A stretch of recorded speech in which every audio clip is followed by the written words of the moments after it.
Hi, it's Chris from Airwindows, and this is another work day, not a Minecraft day, unless I become very much surprised at what happens.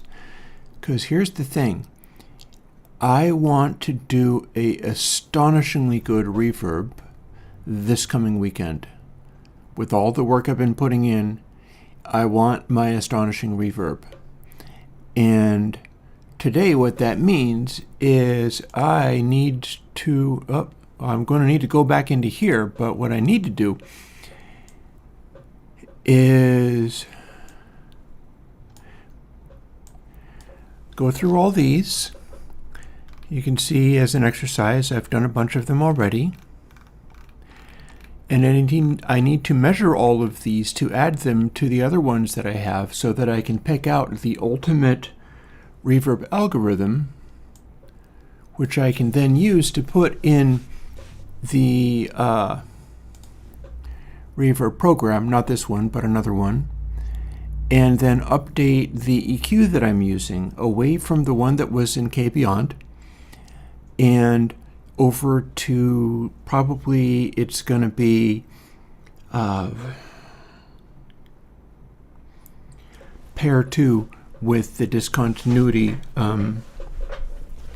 code in it, and the frequency will be user settable and the discontinuity will be tuned to whatever the algorithm is to sort of optimize for that. And I do have hopes for a weird giant reverb that sounds like an alien spaceship. I have never fixed the fact that those image sizes change as I go back and forth between these two things. And I don't think I'm going to be doing it. Well, maybe I will. And when I finish going through all of these, while you watch, because stream time came around and I wasn't done. I've been at this since a little after dawn, like generating the final ones, because I have some ginormous reverbs here. And all of these incorporate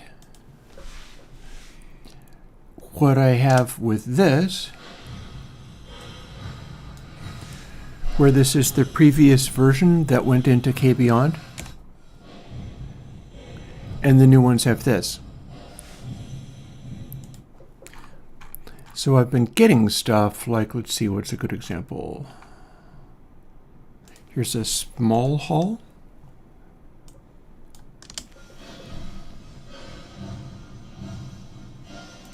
The way I got to these was I went and manually retyped all of the early reflection code, taking it from the 6x6 code as I had done for every previous one, and as I had failed to do for, what was it, Sunday and Monday and Tuesday, I was generating new ones, much like these new ones I have down here. But there was debugging, and it was the bug that I found literally on stream on Tuesday and fixed on stream on Tuesday. So I've been able to generate some new ones using the new code with the bug that was fixed. And then I went back, and for all the ones where it was generating early reflections not the way I intended, it had more and longer early reflections, and though I could still have them operate as a tiny householder matrix, and did, I wanted to use the same values that were in the big matrix. I just felt that would go better. And indeed, when I listened to these very same things with the stray values in them, what I got was like funny sort of flangy kind of colorations and qualities and stuff. And I just ended up being frustrated with that, even though one of them produced my original idea for alien spaceship reverb, which is going to be a ginormous, huge reverb, except for I'm also going to use the BezEQ filtering for it, which should be amusing because I'm not sure that that uses the same names for things that I have for my existing undersampling, because it's going to be a two-level thing. The reverb is undersampled with the Bezier curve thing. And then the filter inside it is also going to be undersampled separately. So that's going to be amusing and produce weird sounding results. And so my job today is go through all the rest of these and then start incorporating it into a real reverb and do some of the work that I can then incorporate into other reverbs, and I'll get off and rolling more quickly that way. But again, I've been doing this since this morning and have not finished yet, so I'm just going on stream and continuing it. Here's what we do. 18.03 minus 10.62 plus, here's the thing that I'm adding 1.64 to get what turns out to be 9.05. I'm coloring that gray, and so this one's probably not going to end up being worth anything. Many of these just fail. Sometimes they don't. I don't get to automate this part. And if I can, I'll talk. Maybe I won't be able to. Like, I'm noticing that as I have to add 1.64 to this, I just added 1.644 by mistake. It still ended up with color-coded gray, meaning that's not enough peak energy. This one isn't going to fly. And what it sounds like when you listen to this one that's not good enough, it sounds like a reverb. Thing is, when I have the peak energy way higher than this, you wind up with the same amplitude, but it sounds way more distant. Whereas that sounds like a fake reverb. So I'm going to probably throw away all these ones that just come out as a single gray dot. That means both of the methods that I'm evaluating it on are not enough, are not good enough. And it took days to generate all of these, and in many cases I took other days to manually retype all of this stuff in order to be able to generate this and find out that it was no good, but that's work. Also, the stuff I'm faced with this, oh, I just did that wrong, didn't I? I have to do it over again because I'm trying to talk and do it at the same time because it's stream time, but unfortunately I'm not done with the work. So what we're going to do is just kind of keep trying to do it even though it's hard, because why not? Sometimes you just keep doing stuff even though it's hard. For 9.73, that's not enough. Although I do have to mark it. Again, I'm likely to throw away all of these ones that are not measuring up.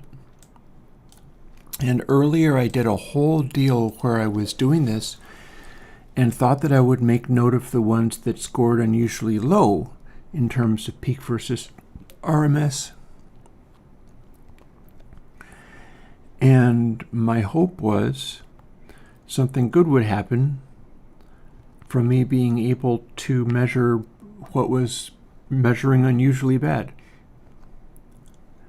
I'm no longer sure that's useful, although I'm no longer sure that's useful.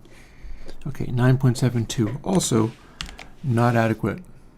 Hopefully I can get through all of these things. One thing with the adding of the seat count, which doesn't actually mean seat count, it's just a measurement of how much delay is in there.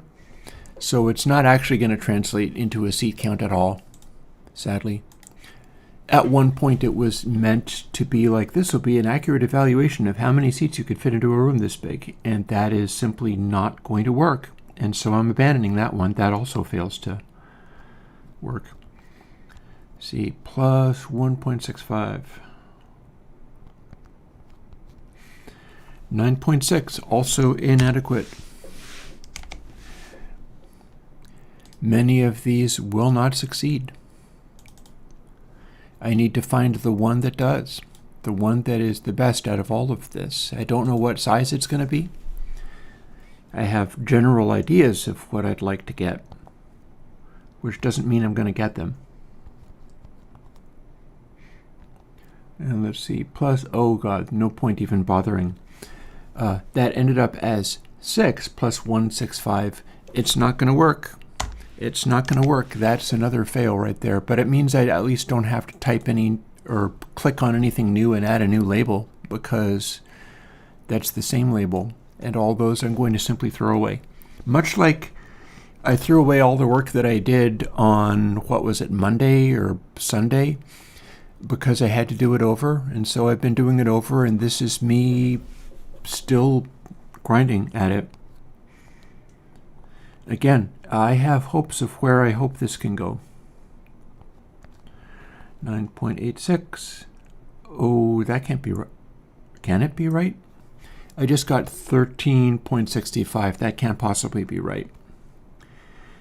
This is adding another layer of difficulty.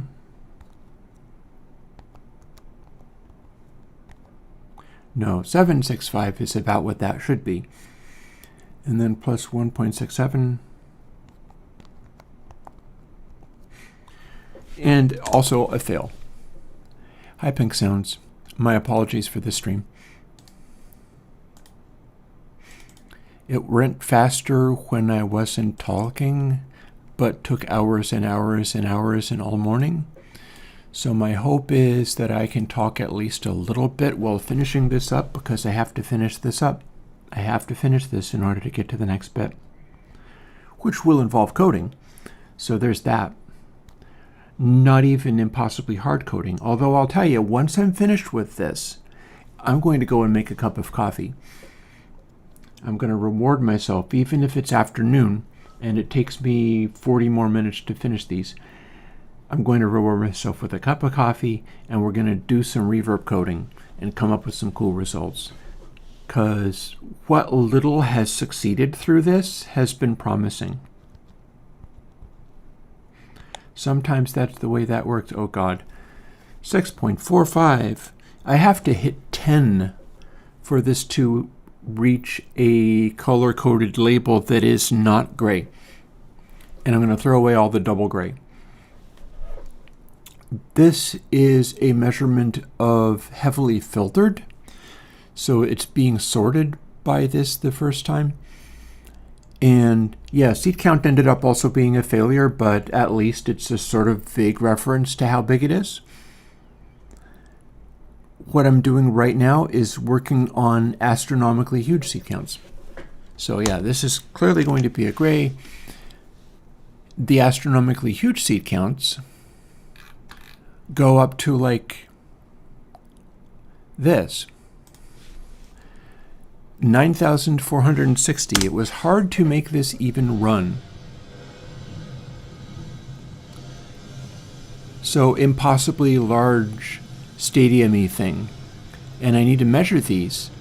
So the idea there is, if I do this calculation of peak over RMS, and then I'm adding like 9.46 to it, even if the level of intensity has fallen way off, because it tends to fall off as the seat size increases, this should weight it. And so I started with like 721. I'll talk you through some of what I'm doing here. So here's 721.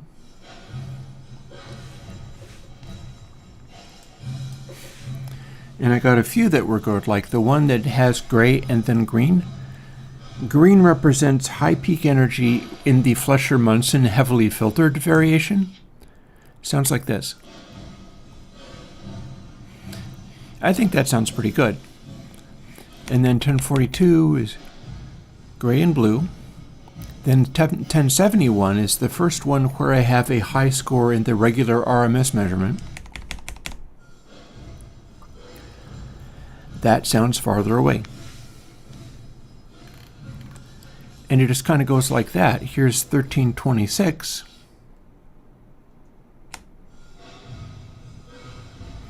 Also sounds kind of farther away.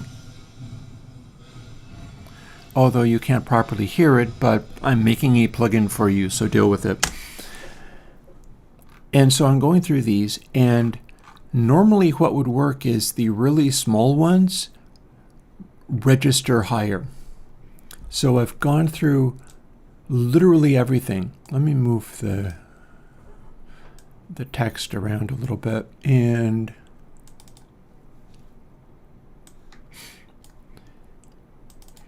here's what I had previously and how this is measured. So my little tiny ones tend to register as fairly high. Tiny room. Here's a slightly less tiny room that is still measuring very high, like 220. It's a shoebox. And then as we go larger, it starts to fall off, and we get lots of these ones where if I wasn't doing this correction, they would all go to full gray, where nothing's rating very high at all.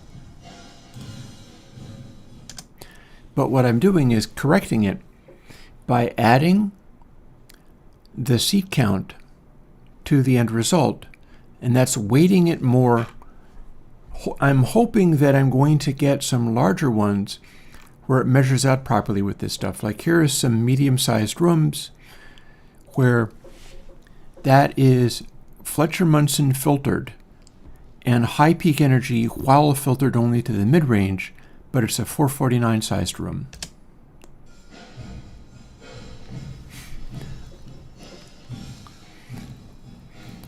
So what that's going to sound like is going to be more apparent on the guitar section a little bit further.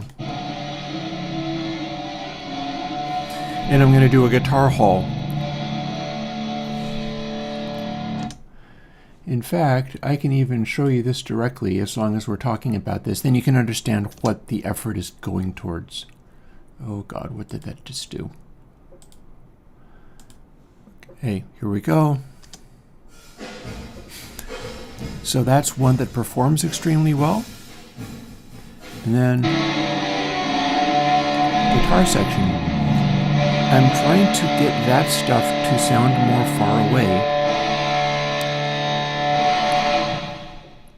And as I do it and go to larger and larger spaces, what keeps happening is they start counting as lower and lower scores. But if I go and add, like for that instance, for each of the measurements that I did, like this, I did the calculation on the audio of the actual audio, and then I added what would be 0.44 because it registers as a 449 seat small room. And that means if these continue to like rate as worse as we go, like 878, here's one which is the Fletcher-Munson filtered calculation is showing up as green. This is larger.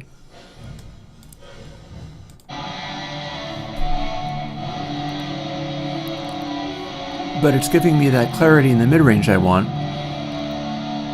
because it's measuring higher peak energy in the middle of the reverb. And I've also got this one over here, like here's 1007, that is purple, and then the main RMS sound of it is counting as blue. This is going to sound more far away than either. So that's good to care about too. My hope is if I do enough of these, I'm going to get some of these ones where, like the little tiny ones go, I get up into the yellow, the orange, the red, the incredibly high scoring peak over RMS, and it seems to be only random. It also probably means I have to adjust things, like for instance, in this one that scored really well, those settings say GG meaning there's heavy emphasis on the measurement, what's showing up in the green of the meter of the program that is calculating this stuff. CB, meaning that I have my prime number measuring and weighting equation, which is showing up as red. That is weighted slightly more up front and slightly less afterwards. It's CB rather than many of my recent ones are GE, BB, DI. And in that one is GG, CB, DH. Those are pretty consistent among the stuff that I'm generating. So what that tells me is it scored better when the calculating part for generating red in the meter that I have for those, which is counting prime weightings, was higher in the end of the reverb tail. And that's forcing the end of the reverb tail to be kind of darker and more spacious. That's something that I could do to amend the performance if I scan through and go, oh, everything that I've been doing with all the same settings is no longer performing as well, but when I did these settings, it performed better. That's what I'm trying to do with all this stuff. And I have to do so much of it manually because I can't tell the equation, oh, hey, make it sound good. There is no make it sound good button. I have to be able to listen to and hear, oh, hey, this one sounds way farther away, which I like, or this one sounds way farther away, but in a way that I don't enjoy, or it sounds too flangey, or it sounds too empty, or whatever.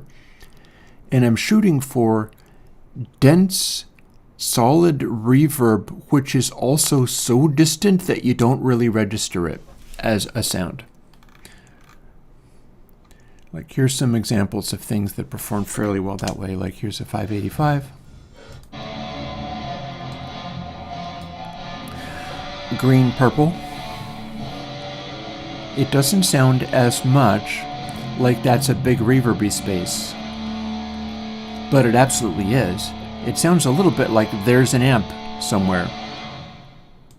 But then when it stops playing, it goes, and you hear it sort of backing away. So that's what I've been doing, and here's where I've got to with it. Like here's a recently generated 1071, again, GE, BB, DI, meaning that it's suppressing amplitude kind of up front and allowing stuff to sit more in the end of the reverb tail. If I did EG, that would be giving me more plate style sounds. Early work that I did along those lines was writing custom algorithms just to do specifically that. And BB means that it is not ramping up the intensity of that part of the calculation at the end of the reverb tail.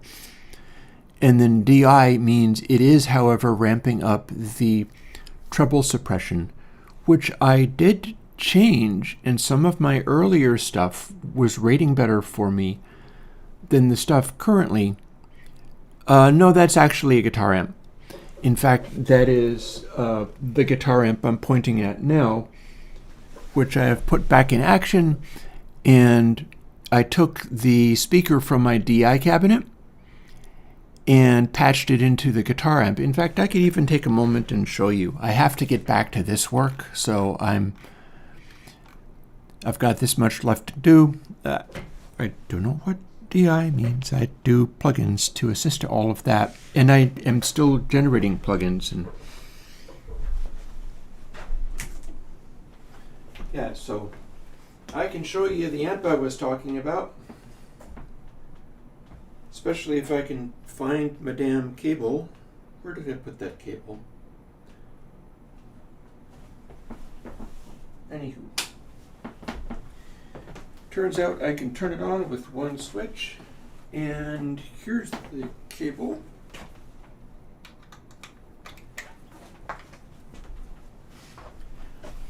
And since it would be deafeningly over loud on a guitar, I'll plug it into my electric bass.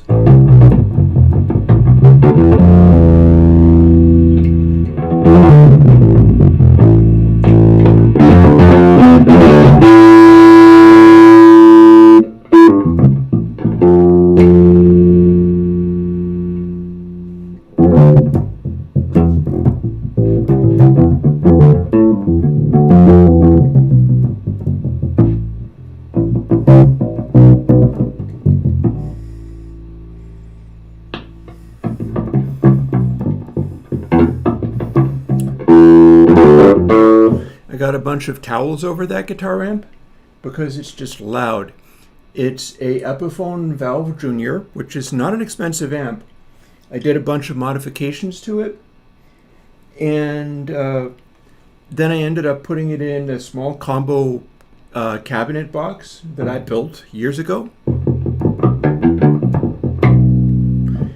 And that's a Celestion Greenback in there, which is the kind of speaker that you would have in an old Jimi Hendrix era Marshall stack.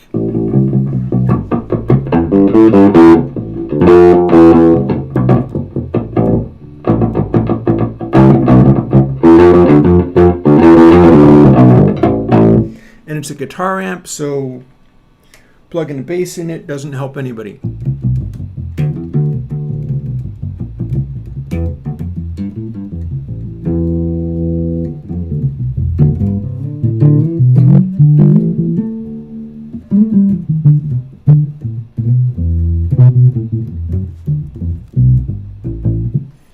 Although you can hear it does sound...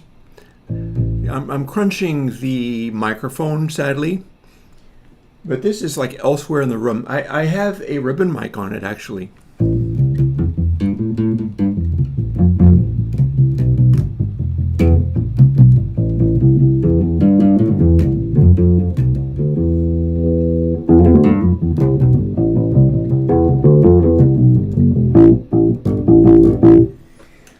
So it's basically at speaking volume, except that if you talk about speaking volume, the amp actually goes way louder than that.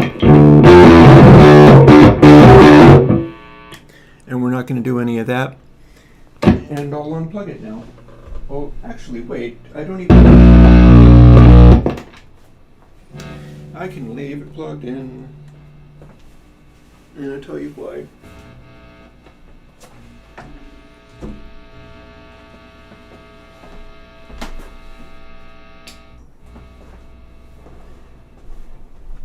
I can leave that bass plugged in because I put the bass there so that I could play it, and I put my guitars on the stand so that I could get access to them when I want. I would like to be playing the bass more because I feel like when I'm finally able to do music again, using soft clock and all of the stuff that I've invented, assuming I ever am, but I will. I'll be able to do more with the bass, so I'd like to have facility with bass playing, especially since I'm a fingerstyle player inherently anyhow. It's the kind of thing one might do. And I would most likely be playing bass DI. So I'd be using the DI input and running it as something probably like the update to Chimey guitar that needs to happen, or Chimey Deluxe. And yeah, you shall have Pointy Deluxe. I have this to do first. We're going to get back into this stuff again.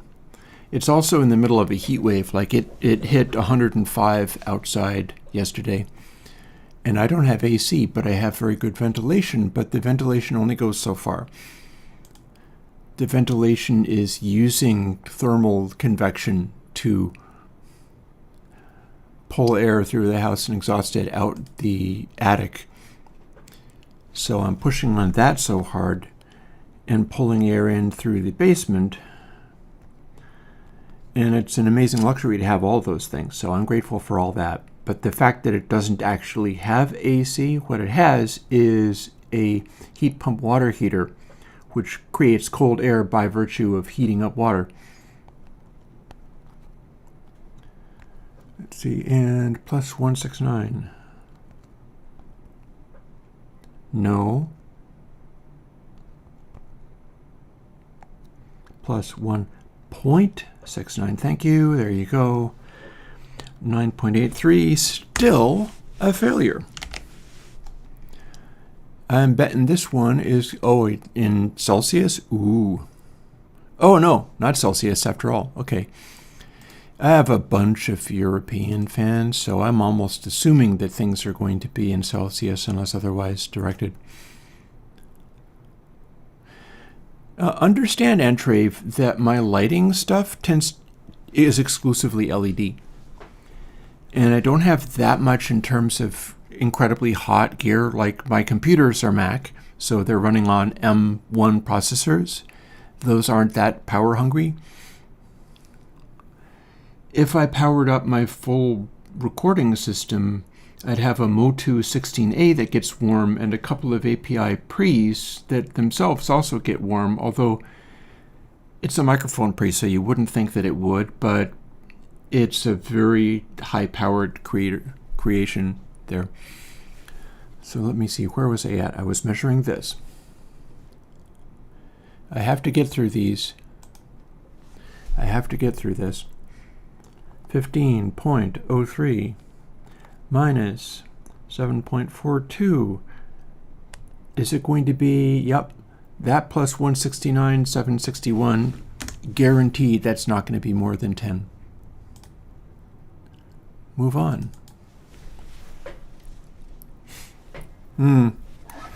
Understandable. I mean, the tube amplifier will get hot. It's literally a tube amplifier, so there's stuff inside it which gets red hot. That's not big stuff, mind you. And I have a little ventilation behind all of the towels. It's not enclosed, including the towels. That would be bad for it. That said, I'm not going to leave it sitting around being on. If nothing else, it'll also hum and buzz loudly for moving coil pickups. Wound coil pickups is rather what we're talking about. 8.83. That's wrong. What the hell am I doing? Let's just keep doing all of these things over again as I get everything wrong, and eventually I'll get the things right and be able to stop. Isn't happening right now, though. 8.83. 7.84 plus 1.7x is not going to be 10. So that's another fail. I'm tempted to not even double check some of these, but I'm going to double check this one at least. Like the ones I care about are the Fletcher-Munson ones. I'll show you in a moment what that means. Might as well while going through all of these. Now 15.21 minus 8.11 is 7. 7 plus 1.76 is not more than 10. So that's another fail. But remember, by the time I'm done with this, I'll be like doing a calculation and then it will be plus like 9. And see whether something plus 9 is larger than 10. And that's going to act differently. So it's going to be a gradual progression as it goes through this stuff to where that size factor has more and more of an effect, and it's going to start producing high scores again.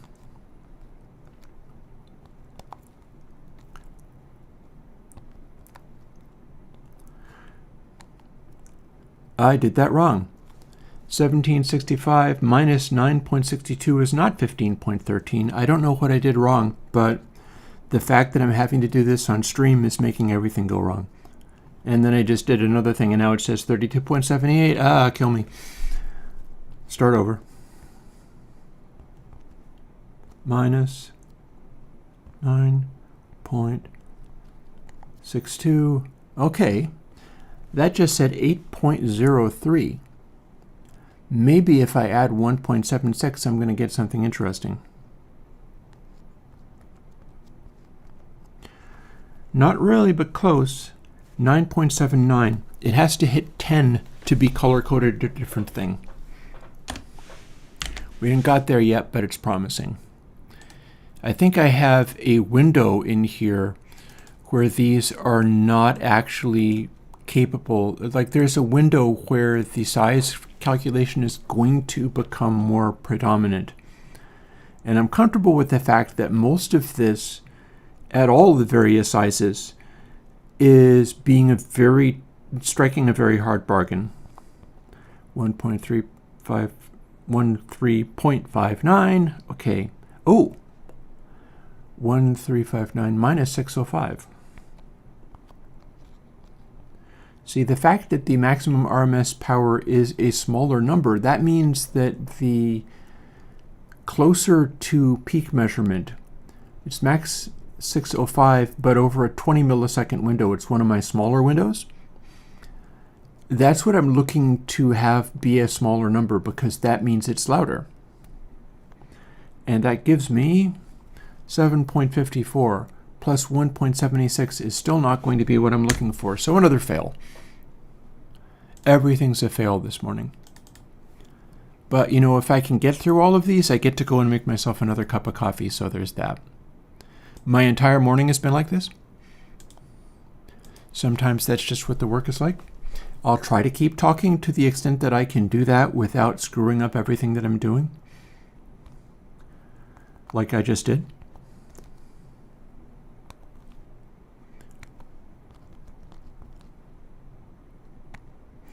$7.4 is definitely not going to get there. Plus 1.79 is definitely not going to get to 10. Oh, and like I said, this is the Fletcher-Munson calculation. Those are my full range speakers doing that.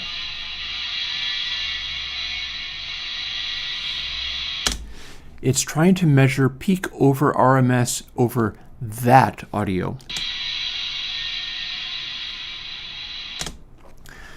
And the end result doesn't end up sounding like that.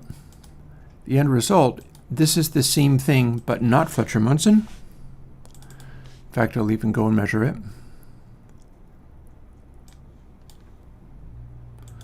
This is not going to give me a good result. 14.16 minus, ooh, hello, 5.49. And it just told me 16.07. I can't operate the calculator and talk at the same time. That just makes everything harder. And you know, sometimes everything is just harder. And then I did another one. Now it says 30.23. Help! Help me! Help me! Okay, starting over. Minus 5.49. 8.67 plus the adjustment is going to be 1.79. 10.46. We actually got one that measures close enough that I'm willing to call that measuring in blue. And here's what the full range sounds like.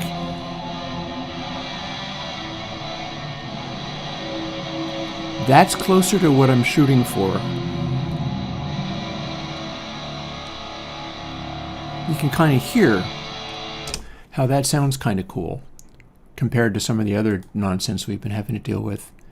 And my first measurement was in fact gray, but this one is close enough to the blue tag, I'm going to give it that.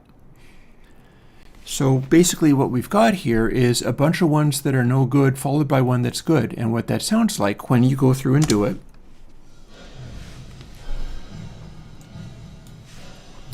Bad, bad, bad, bad, bad, bad, bad, and then here's good. It's very similar. But there's something to the way that the sound congeals off into the distance. Oh, I'm happy that it sounds good for you, Cole. It's really not designed to do that, but if it's working for you, then that's all to the good. I don't know if there's any way to export all of these in the batch as an XLS file. No, I have to do it by hand. I'm not fancy enough to do things like XLS files. Whoever said that Twisted Wave does XLS files? Not me. 18.61 minus 12.18. Okay, that's going to be a gray.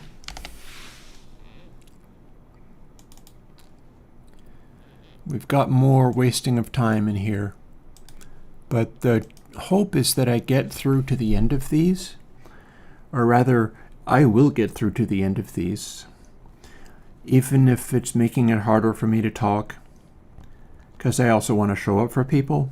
And if people have questions, oh, that went horribly wrong somehow. What the actual hell? 14 minus 6 is not 13. That makes no sense at all. Over again, do it over. Minus 6.62. Okay, that's more like what I thought it was going to be. 7.45 plus 1.79. Super not going to be, well, let's find out what it was.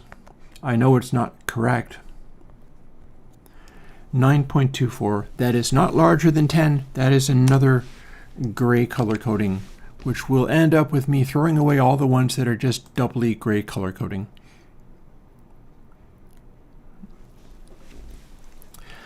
Yeah, I'm happy that Pressure 6 is working for you. I have more to do along those lines. Today I'm stuck doing this, but I'll get through to the end of it, I tell you. The funny thing about it is how fugitive some of this stuff is. If I was to go through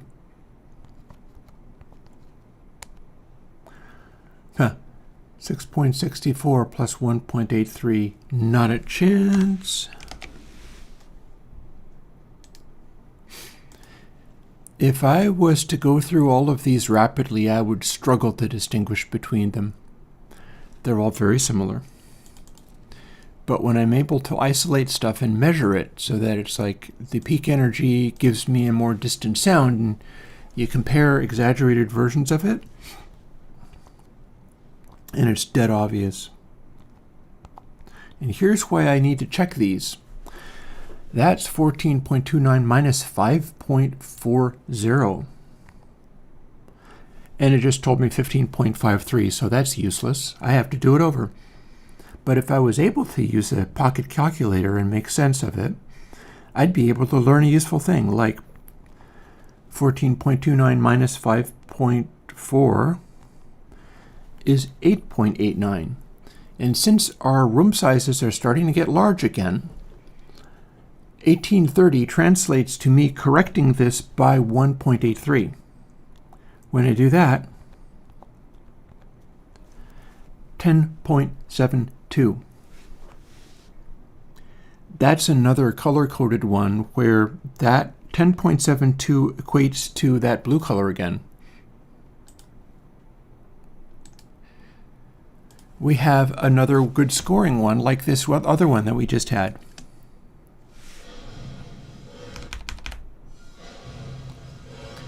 So that sounds kind of far away. And this new one that's larger sounds even more far away.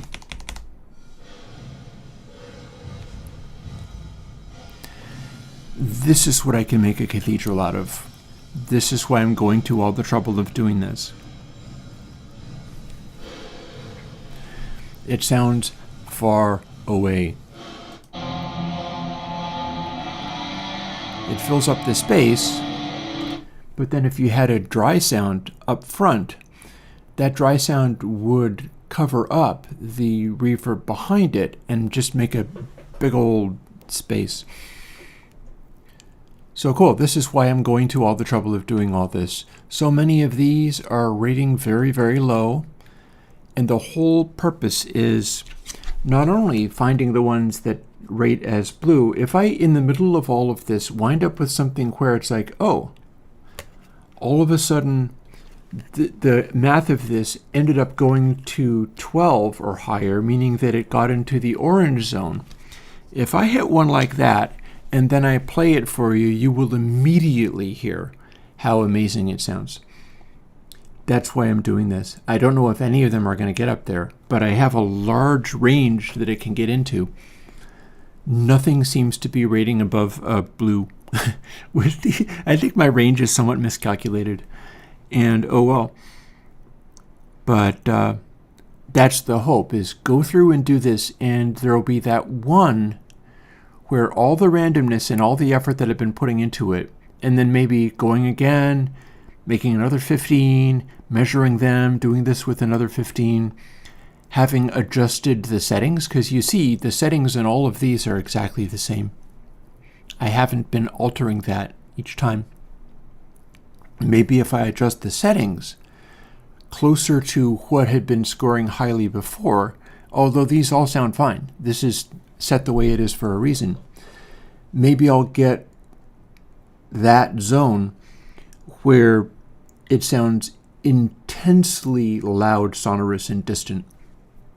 And I'm just trying to max that out, because nobody else is doing this particular method of doing it, because it's awkward and very crisp from Airwindows-y, and nobody's going to stumble across this other than me. Although I'm making all of the software and code for doing what I'm doing available. So by all means, join me. But since nobody's joining me, I'll do it myself. Also, there's no intended use for pressure 6. It's like if it works terribly for you, then use it on something else. 17, clear. 17.85, that is.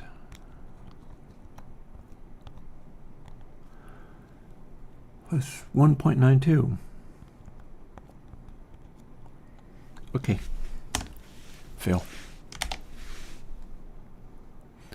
But with these, we have to now always check the full range, because it's the full range that is sometimes showing really high results. What I'd like is both.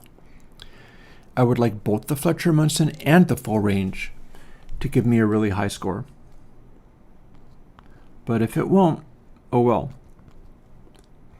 I'll settle for double checking the full range. 1.92, 9.16, and that fails and is no good. And if I played it for you, it would sound very similar to the other, but I've been able to isolate some of these qualities with all of this stuff that I've been doing largely on stream for years, and we're just trying to get that going.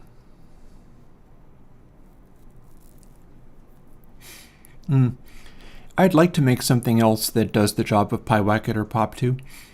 I'll find time to get back into that again.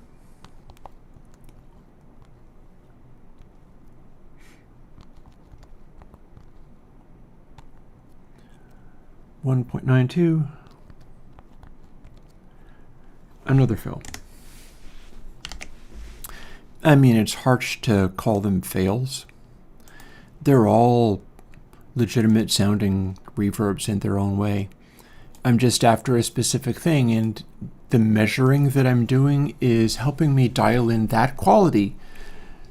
You can't. There's no specific measurement to tell you that quality. I'm not aware of anybody in the world who is able to do something like this, where it's like, okay, I measured it, here's the sample values, here's the peak amplitude, here's the LUFS, and this is how far away it sounds in feet. Nobody has that. But I have something that is relative and is leaning in that direction. And that's what we're doing today with it. 1.92. And yeah, 9.5.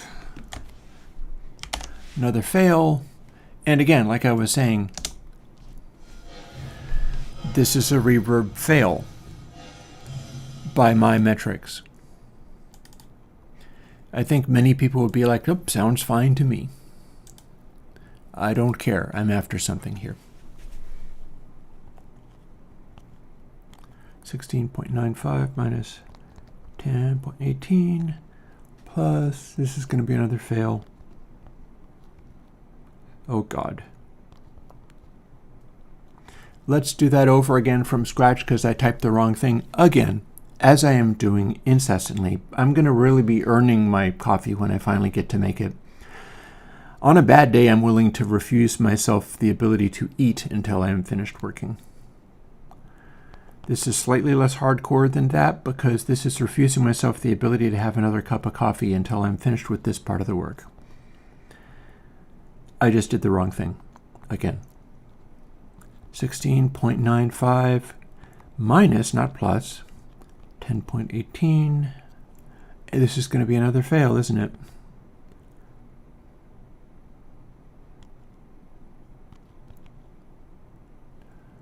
1.94, 8.71, another big fail. However, this is the Fletcher-Munson, so I need to measure the full range. But I can tell that that counts as fail on the Fletcher-Munson. As you see, I have 152 of these to do, which is literally twice the number of ones that I rendered.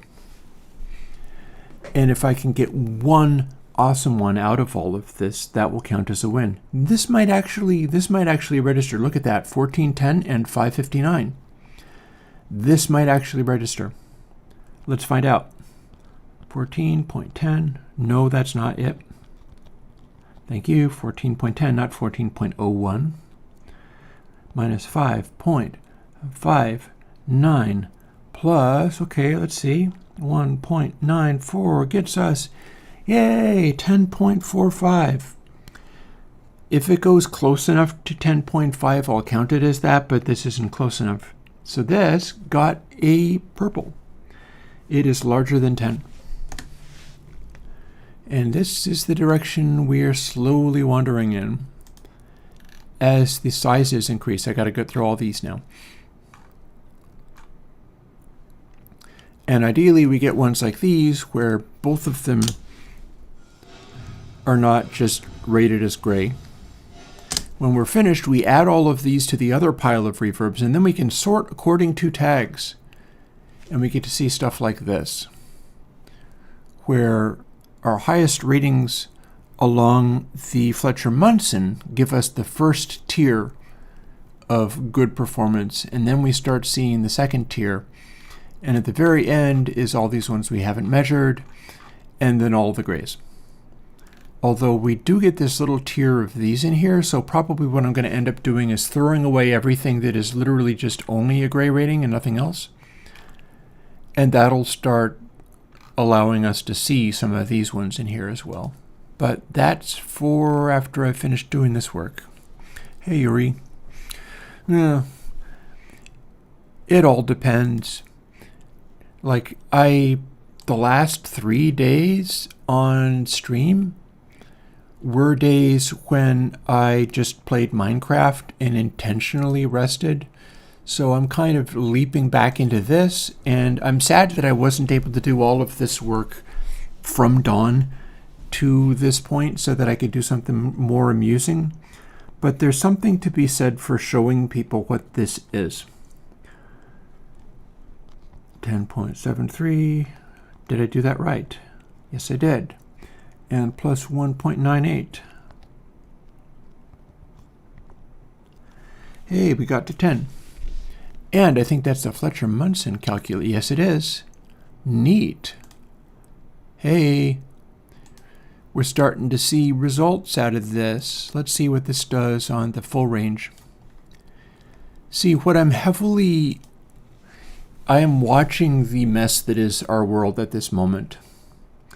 And one of the things that captures my attention is not only the fact that the world is a mess at the moment. Let's see, 1.98. But also that there's a lot of mess in the area of, like, creativity and AI and giant billionaire corporations trying to sell everybody on, like, hey, stop thinking, push this button, and we can do all of the good things for you, even though they never work, but let's not pay attention to that.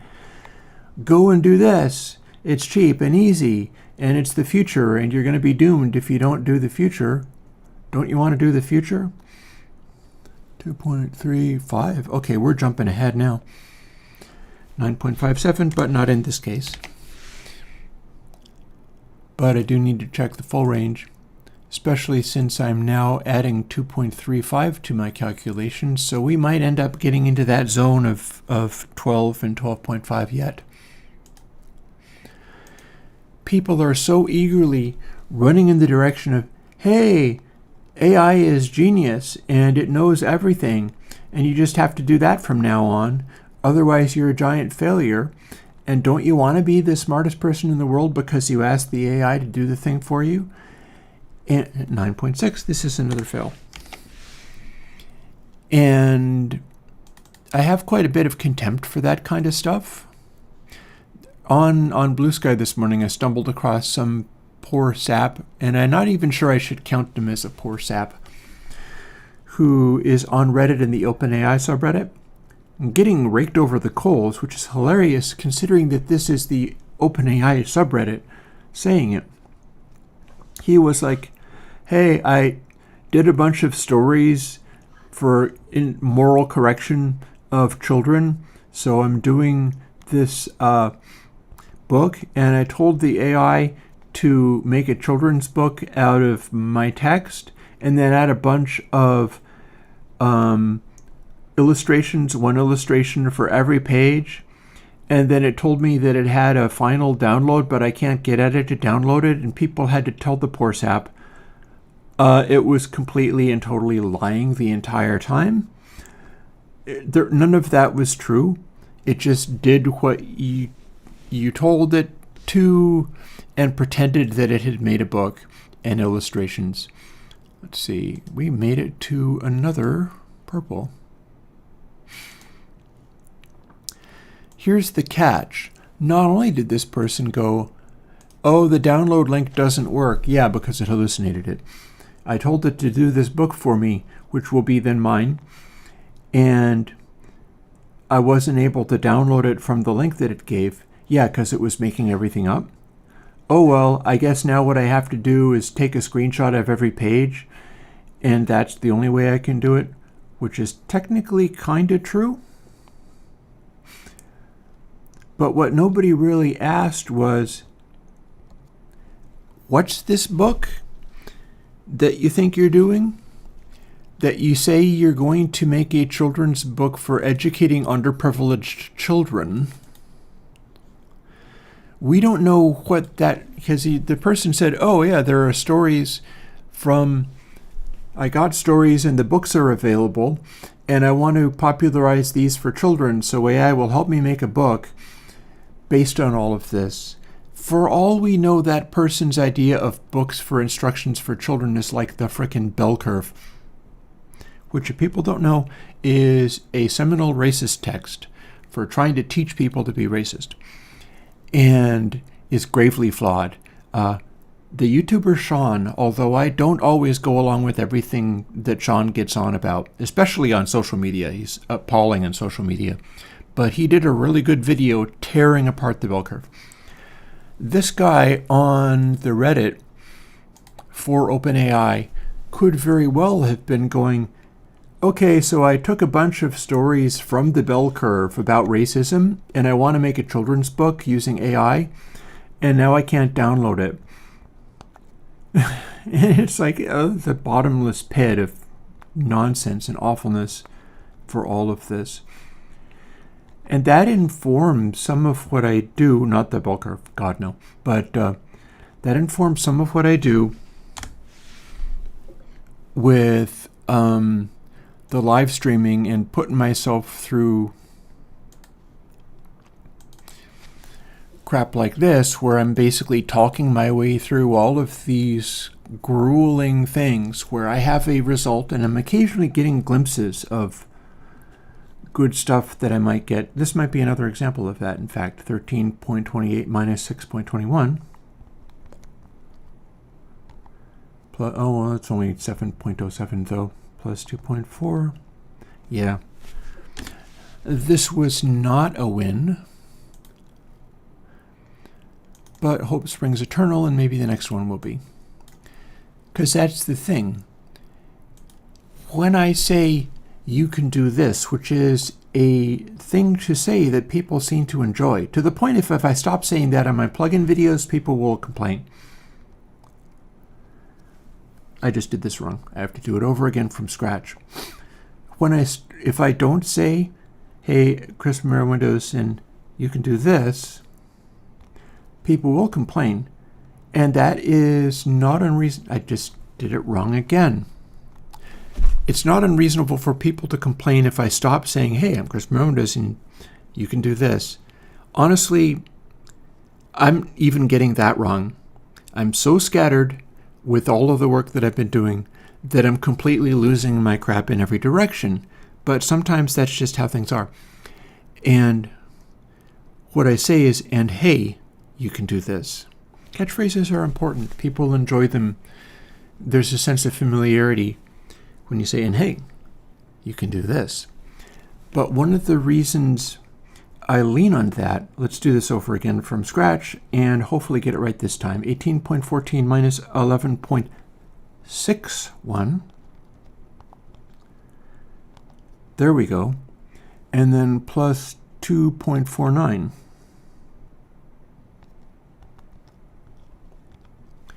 (9.02), another fail. As the sizes get bigger, I'm going to start adding more and more in that final step where I add the plus from the however many thousands of this there are. I'm saying you can do this for a reason, and it's all. When I started saying it, it wasn't as important as it is increasingly becoming. Because here's the thing, there's going to be nasty payback from so many things that are happening right now, especially in America. It's not going well. It's not going to go well. It's not going to be okay. 8.886, another fail. And one of the things people will have to do is be able to think, or be able to work, be able to do stuff. And if I can demonstrate things like that by doing it and letting people watch, I always relish the times, like on Tuesday. On Tuesday, I was going through all of this kind of data like this, at which point I noticed on camera, on stream, that my numbers were not correct, that the 3x3 matrices were not giving the numbers I expected. They weren't numbers contained within the 6x6 matrix, and that was the original intention. Something was wrong. And I debugged and fixed it on stream. And let it be known, I just did that wrong. I made a mistake somewhere. Let's see where that mistake might be. What might I do to fix it? And I did. And here we just got another something. This is one of the Fletcher-Munsons, and it is a 10.8. That is legitimately color-coded blue. Let's also see what its other measurement is like. 2549 is demonstrably different from all the other ones. Let's do this, then that. There's my numbers. 14 point.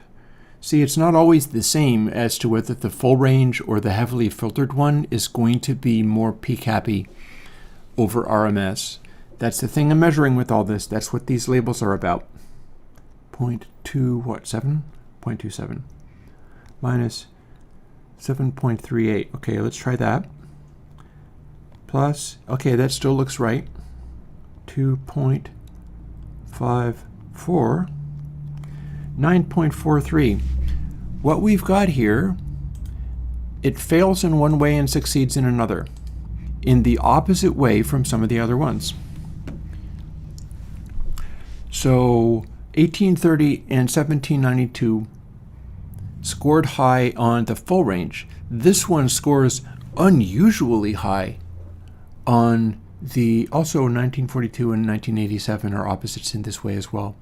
This one scores unusually high in the Fletcher-Munson. What does that sound like? Let's find out.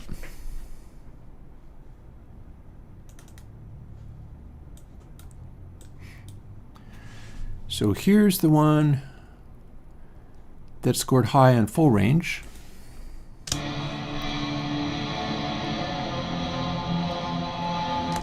So what we're probably hearing with that is kind of distant quality across the board.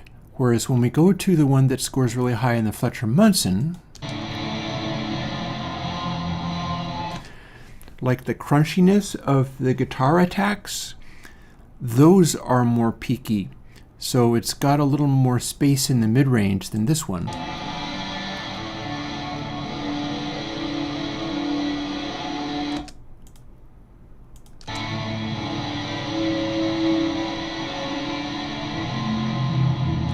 And it'll also behave differently on this section, which is, of course, Alien Kittens. Full range. Fletcher Munson only.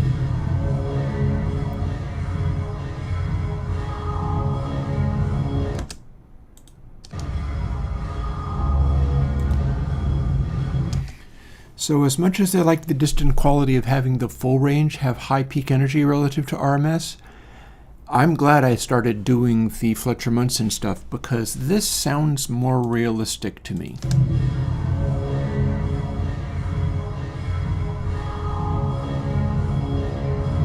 You can hear into the depths of it more easily. So yay, we got a new high scorer. What I'm shooting for, of course, is to find the ones where both of these factors are off the charts, and I may have to adjust the settings on my generating program to get there.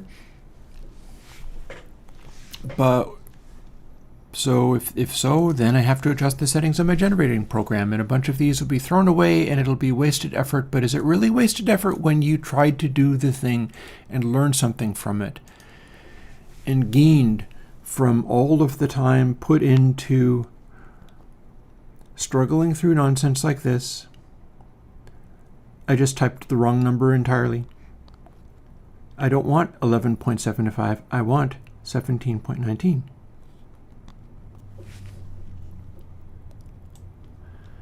And I'm going to want to be subtracting 10.73. And it's probably not going to amount to much. But if I do the typings of keys on my little calculator well enough, I can at least find out. And this is a 2.57 as far as the adjustment factor I'm adding. Gets me to 9.03. That does not count. This could be another one of the ones that I just straight up throw away. I'm probably not going to do that on stream because what that means is I have to go through my text and find every single instance of one that I'm throwing away because it's useless and manually edit it out of the text. That could be more hours. I'm not sure if I want to subject people to that many hours of what my life is like.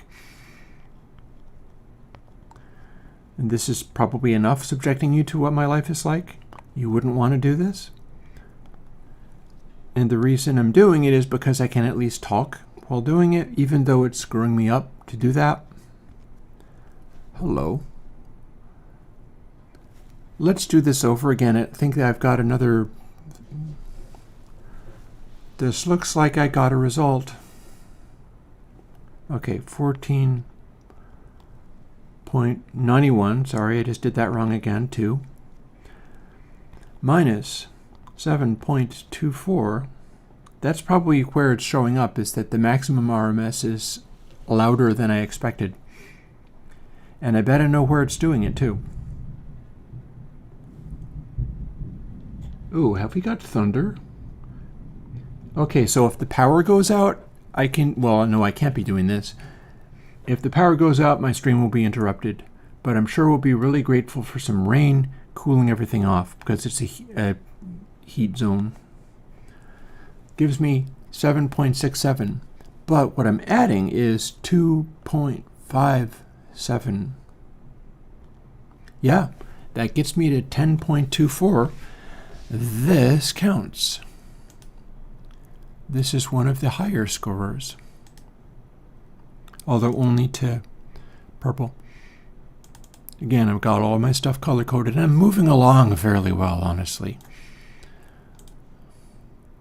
It would go faster if I just shut up and didn't talk, but I can't do live streaming and that at the same time. I'm just going to have to soldier on. 7.89 minus 9.93. Sometimes I'll also put on like YouTube videos or whatever, There's a YouTube video I was watching just this morning. Let's see, 2.57. Hey, 10.5, made it to that blue zone again. This is the Fletcher-Munson, so that's a good sign.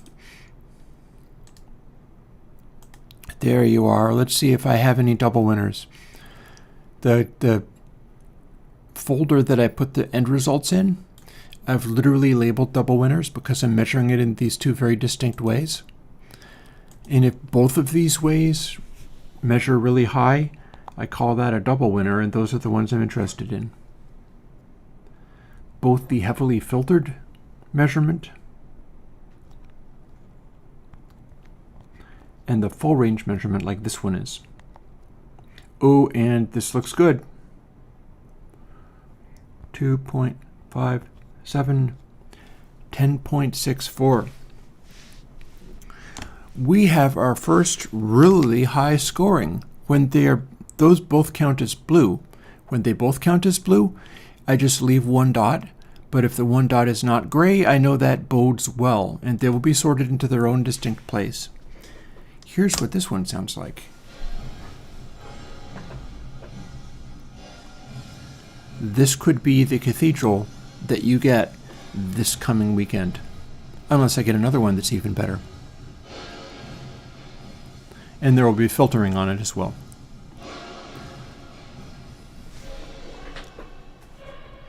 So yeah, compared to all the other stuff that I've been producing,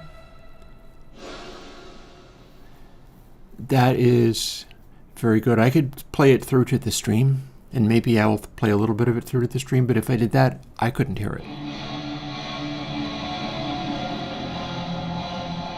And see, this is the great thing. There is a lot of reverb on this.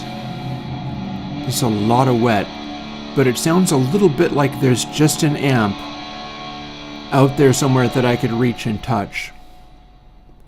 And it doesn't sound like a bunch of amps or a bunch of reverb wash. It just sounds kind of like literal physical space.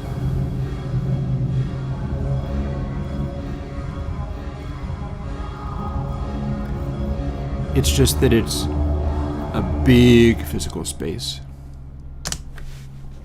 So yeah, as promised, you shall hear at least the first drum bit. Let's set it to play into the stream. So maybe you get this coming weekend.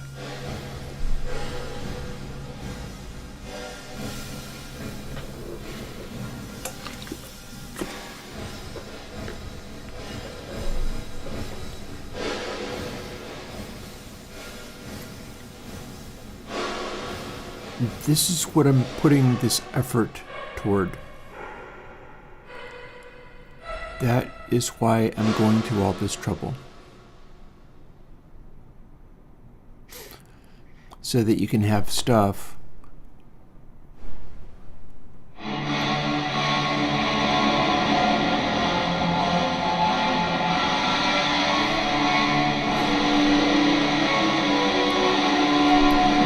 like this.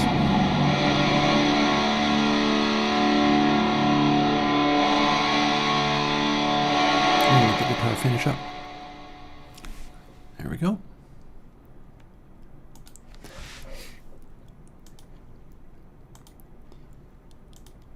What I had this morning was going through Blue Sky and running across things like that idiot who wanted to make a children's book for underprivileged kids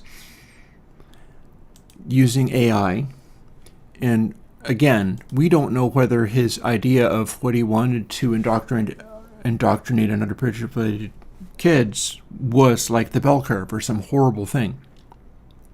We don't know if his ability to be a good person is so poor that he's trying to make children books using AI. Maybe his taste in what instructional education for children should be is equally horrifying. I think that would be a hell of a punchline if it turns out like, oh yeah, he just wanted to make a bunch of racist texts and teach small children that. Underprivileged small children to accept that they were bad and not try for good things in life. Nobody wants to help that. Well, that's not true. The people high in government right now want to help that, but I don't want to help them. I want to help underprivileged people like that by giving them things like that reverb that you just heard. Kid in the Ghetto should be able to place whatever their music is in that space so that people can hear them sounding impressive. And I'm doing it. So I feel I have grounds to be pretty sassy around idiots who want to give people bad things using AI to not have to work very hard in doing it.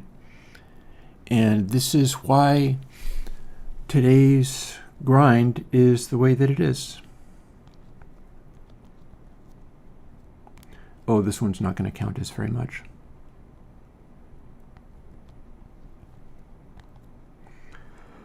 Oh yeah. Double fail.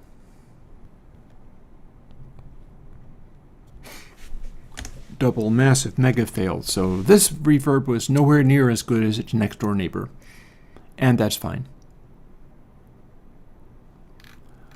Also, look at how close I've done all of these, and I've only got these ones to go. And once I'm finished with these, we can do something a little bit more entertaining, as in, firstly, I get to drink another cup of coffee. I don't care if it ends up being 1 in the afternoon. Today is going to be a burning through a bunch of interesting work day and coming out with the ultimate reverb ever, or at least my best facsimile. From what I just heard just now, I am more confident than ever that one of these is going to end up being, like, awesome. It's probably not this one I'm working on right now. 2.59. Yep, that's a fail.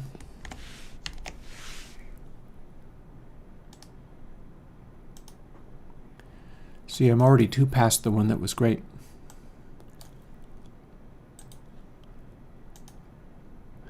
I am not drinking. I've been drinking a little more in the way of black coffee recently.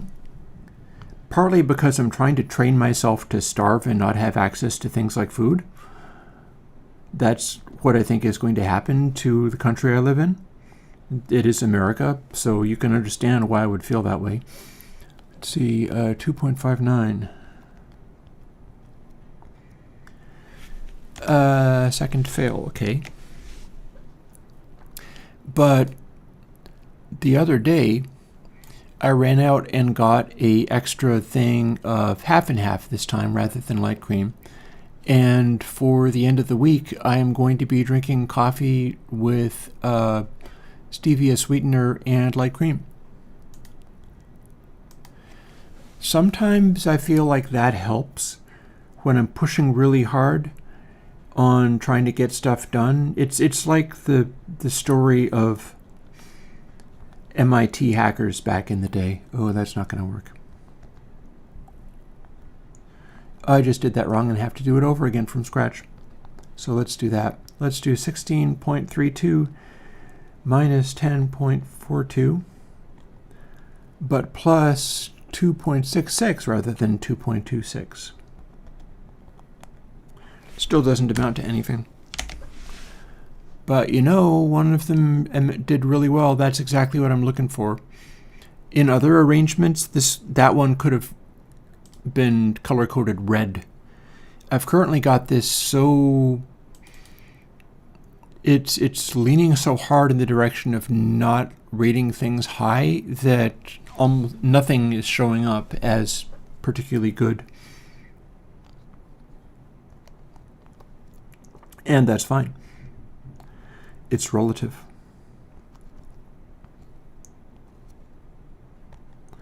Let's see, another 2.66. That is 9.98, and that's near as damn it that I'm willing to call that one a 10. So this does get to stay color-coded like this.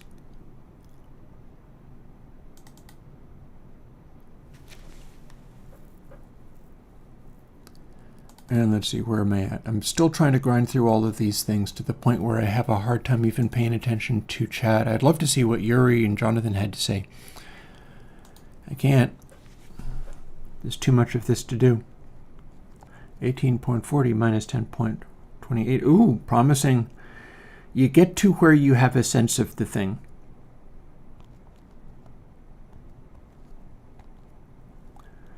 You get to where you look at that and go, oh, hang on, this might show up well. 2.74, which is, no, that seems still correct. 10.86, we're going to get some that show up as green. 10.86 is a solid blue, and this is on the Fletcher-Munson, so this is the kind that I like. Nice. Let's see how it measures up on the full range. Good sign. I might get more and more of these because, as you will notice, the sizes wind up getting higher and higher and higher, so it's probably not linear. I think the ones in the very end are going to be artificially boosted. But let's see where we're at. So 13.74 minus 6.06 plus 2.74, 10.42.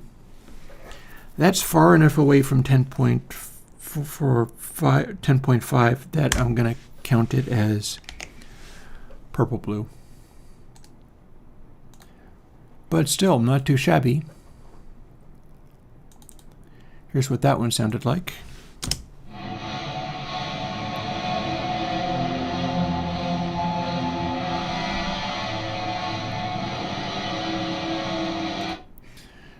So I'll be able to compare these against each other and decide which ones I want for this weekend's plugin.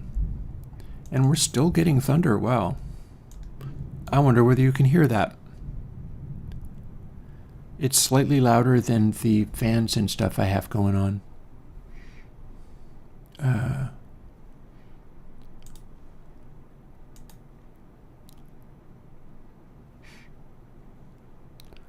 Oh, Jonathan was mentioning the Dilla thing. I have no intention of copying anybody's anything. Understand that.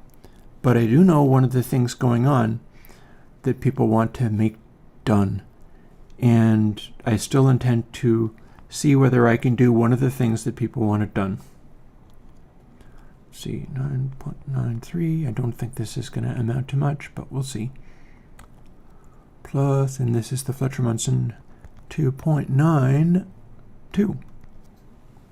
Okay, that's close enough to 10.5. We got another score. When I say nonlinear, what I mean is as these numbers go higher and higher, it's going to force these to end up being scored better.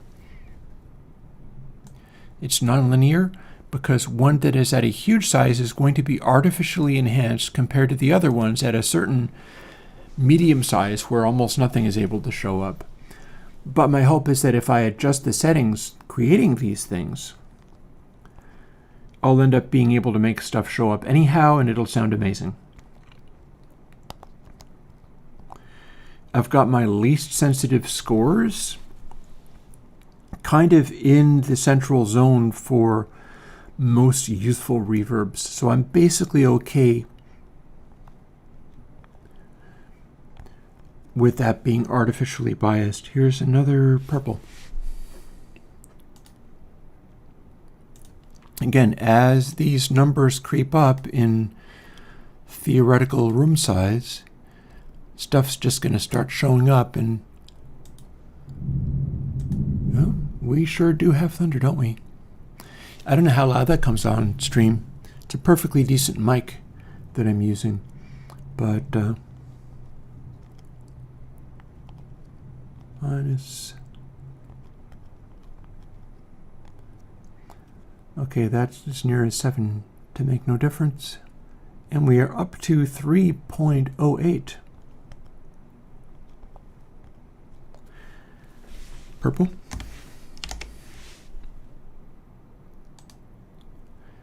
Now let's see whether I have a crazy high RMS count, because as much as I value the Fletcher-Munson equalized version for a degree of clarity and accuracy, I also like having the main full range version performing really well this way.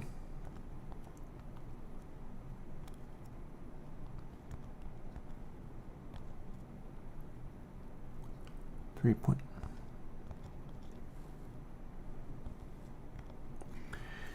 Nope. Great.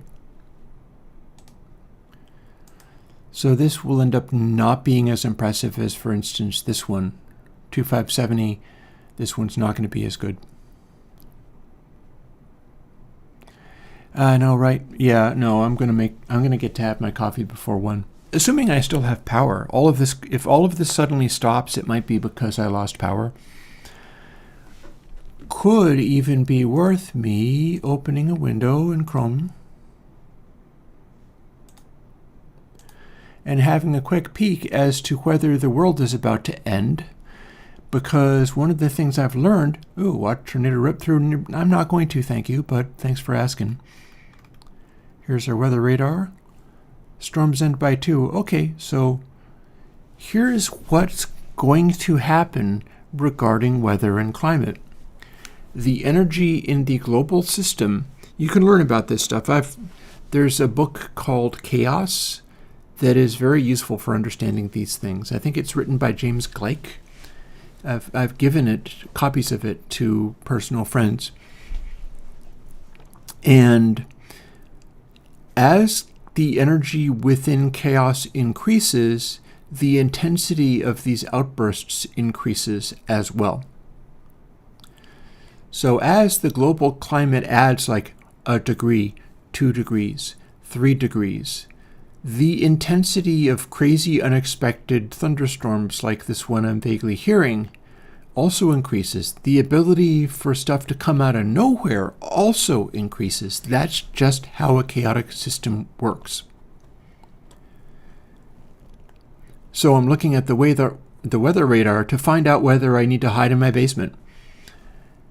I don't see that right now, but it's not an unreasonable fear because even though I'm not in Tornado Alley or anything like that, I'm in Vermont. Vermont has hills and trees and topography that isn't conducive to, although we will be getting hurricanes, we could just as easily be getting the kind of stuff that whacked, I think it was Acapulco last year, and just city in Mexico got demolished by like a Cat 5 or a Cat 6 or something that nobody saw coming because it just exploded over the course of 12 hours. That's the new normal. That's what we get now. That's because of climate change. That's what the increase in energy in a chaotic system does. So that's why I'm looking at the weather thing. I mean, I didn't expect to hear thunder. That's the thing. And now that I'm hearing thunder, it's like, okay, let's see whether I'm about to be killed. And it's a reasonable concern. And I see we're going to continue to get dumb. I'm like here, where the little hand pointy thing is. This is where I am. So I'm getting missed by the edge of that little cluster there. This is real, and what's coming forwards is imaginary.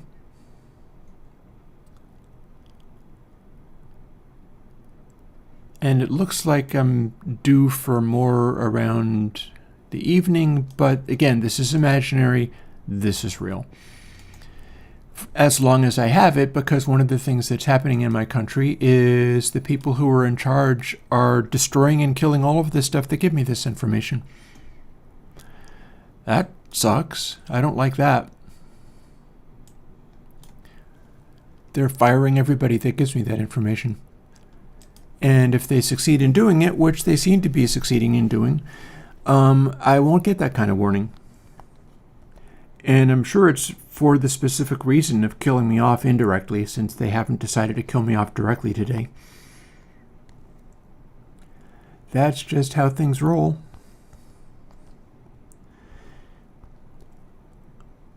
Let's see, that's 7.1. Not on the Richter scale, but on the measuring this scale.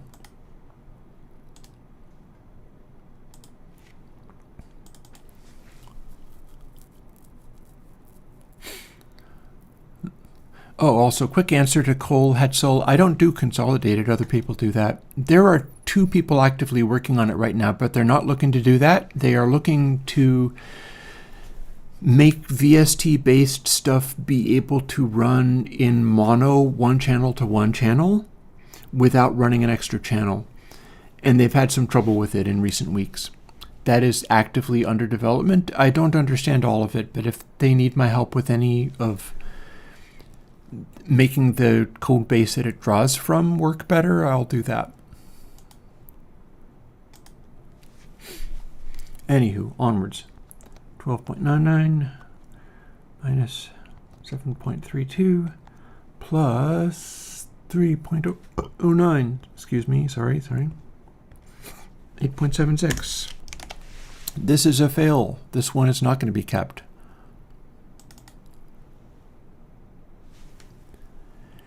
Jonathan, that's an interesting thought, that there will be more critics because they will be needed. My suspicion, and I don't know whether this is actually going to work, but most of my work in recent days has been towards things that will help you as a human gain an edge over AI generation. Whether it's something like having amazing reverbs that actually sound like space and distance, which is what old school stuff like old vinyl records and stuff did a really good job of that, because it was literally reality being recorded.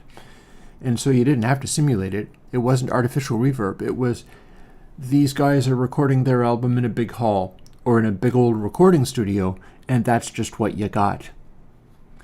And like Disraeli Gears, for instance. Oh god, that's not going to record very high at all. 9.21. Disraeli Gears sounds the way it does because it is recorded in a big old Capitol recording studios in New York, if I'm not mistaken. And at the time that it was done, people reacted to the amplifiers and drums being so loud by going, oh no, you're going to distort our mics. Let's put them across the room. And they did.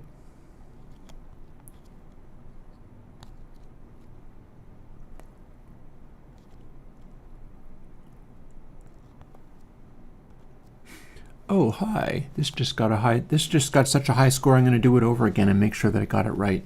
Wow. That's something. Okay, so 13.32 minus 0.77. This is why it reacted as well as it did. The maximum RMS was unusually loud. Plus 319. Yep. Legit 10.74 rating. I could get into the 11s by the time I'm done. Easily, if not more.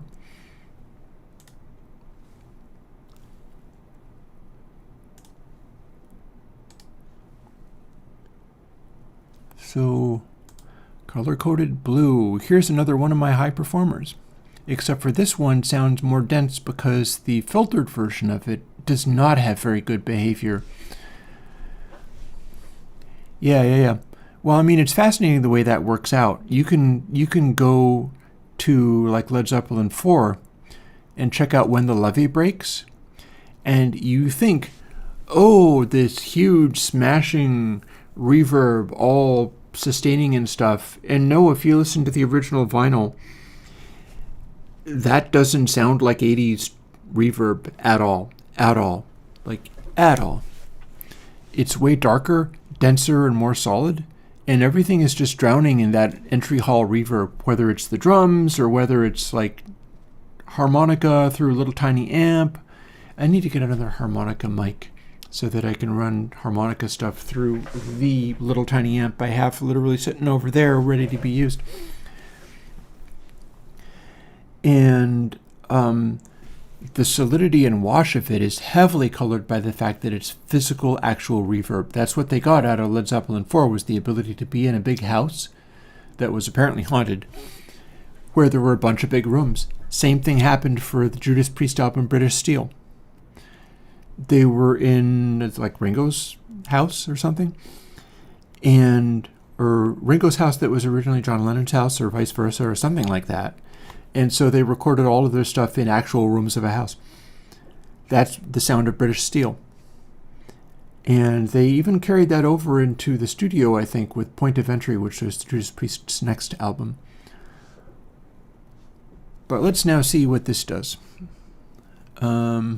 New version, new recording. 16.6. Oh, so it's the reverb impulse of the beast. Minus 10.64. Button plus 3.25. 9.27. Not impressive. But we're starting to see more impressive results out of these, the normal audio before it's been filtered. So from this point on, I do have to check all of them. 14.37 minus 7.12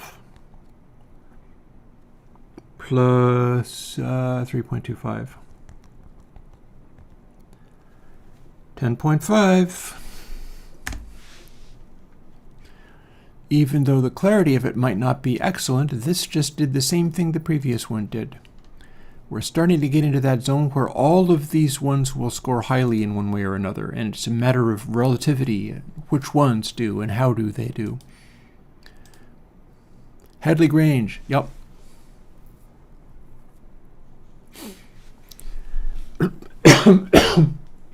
And my big deal is I don't want people thinking it's a magic that has to do with the boomers. It's not. Some of the stuff that people respond to as human beings is because stuff used to get recorded in the way that human beings recorded things.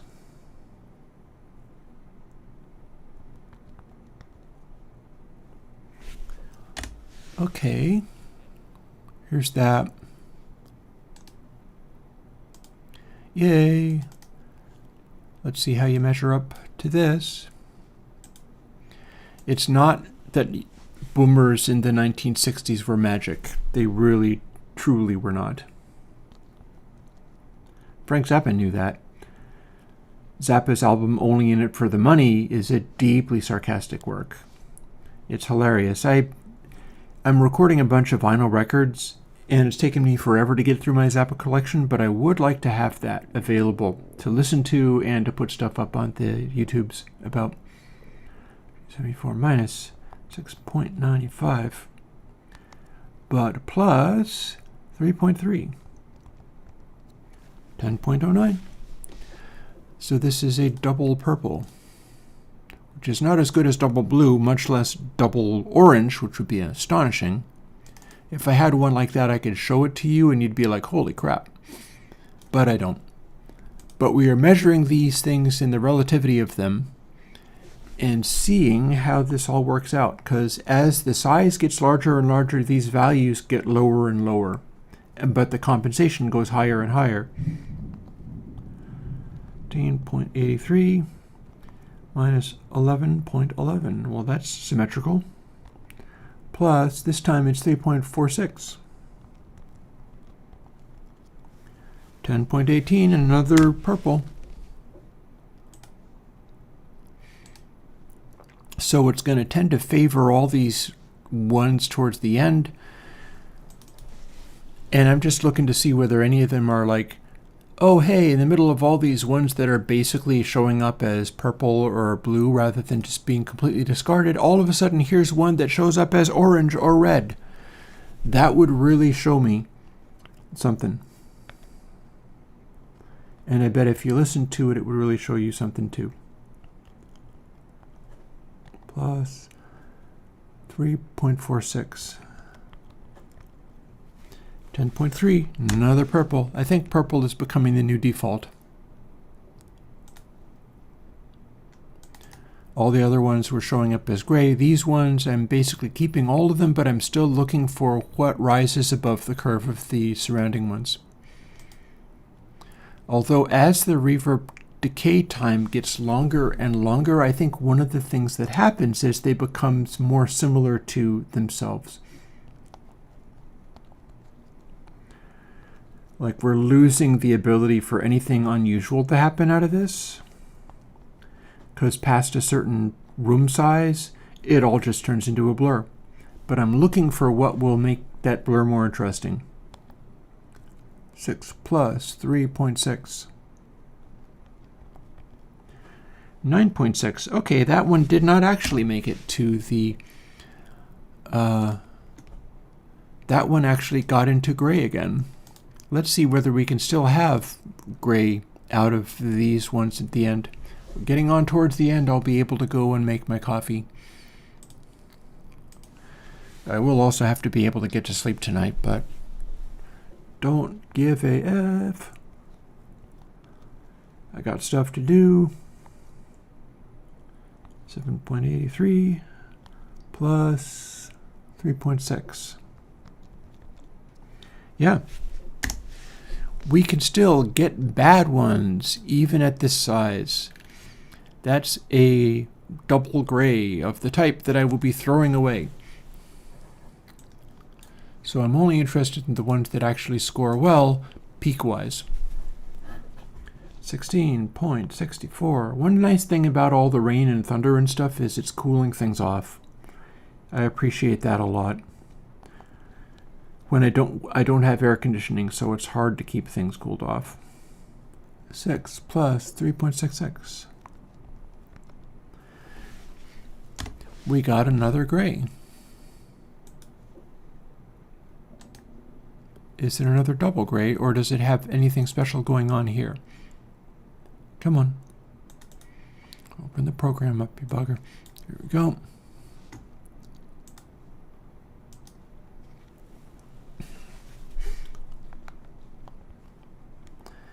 And the final analysis, like what else is there to do but to soldier on through all of this mess, trying to make something good. 10.44. That's going to count as a solid purple.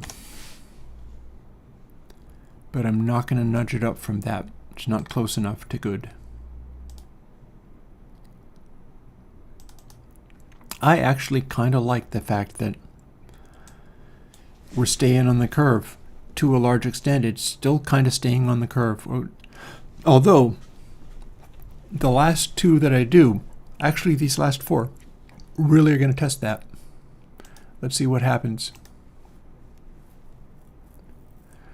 Will Kaiser, tell me more about that. I did not know anything about this. I know that Casey is using something. I have a Bricasti M7. I've made a bunch of recordings off of it, which I will try to sort of mimic and emulate. I'm real curious. Do you know anything more about that? You know that it took 3 years to calculate that. I have faster computers than he had back in the day. Maybe I'm even doing a similar thing, although I'm coming up with independent numbers and independent things. 17.75 minus 10.94. Oh, hello. Okay, this is looking promising. Plus 4.05. 10.86. We're going to get into the green zone. But it's only through artificial enhancement. The room size is playing a factor. But I'm cool with having just like anything I can. It takes forever for my program to generate these anyhow, and if it's a huge room, it takes even longer. So there's something to be said for that. 14.40 minus 7.94. These will all end up being very similar as the decay times become huge. Plus 4.05, 10.5. So in theory, this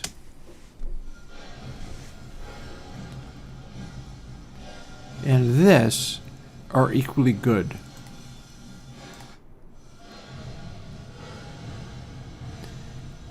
I think it's not quite, but this is clearly another one of the good ones.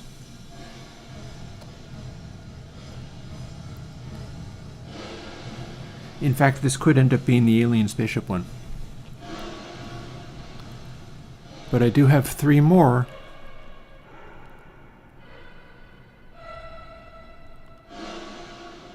I have 3 more, even more ridiculously huge ones that we can play with. And let's find out what they have to offer. And then I get to go and make a cup of coffee, and I'll put some music on for you.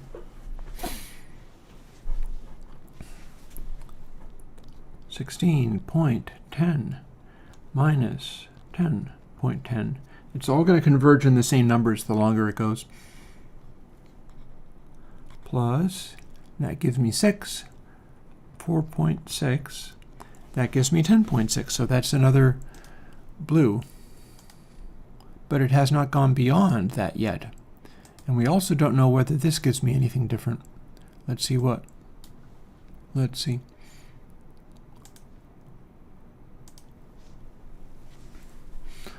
$13.36. Nope. 13.36. There we go.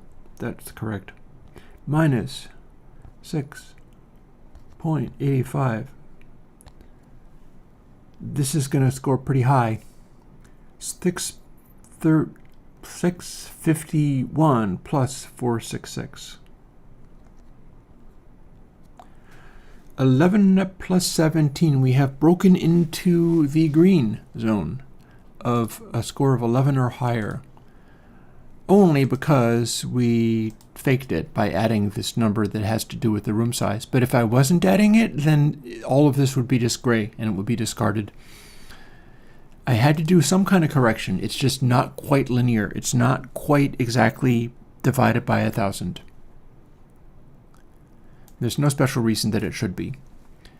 But it's still in the zone, I think. What's going to end up happening is if I have this right, reverb sizes at the very extremes will be artificially boosted, and then I can sort of pick and choose among all the ones in the middle and generate new ones and do the best that I can to optimize, at which point it will legitimately show me if I'm onto something, or if I need to adjust like my settings or whatever, which I might do before breaking for my extra cup of coffee and the coding and the analyzing and the picking one of these and making something happen from it. First things first, let's do these final 2. It sounds, Will, like you don't actually have more information on that other than it took 3 years to crunch. Understandable. I mean, look at how much time it's taken me.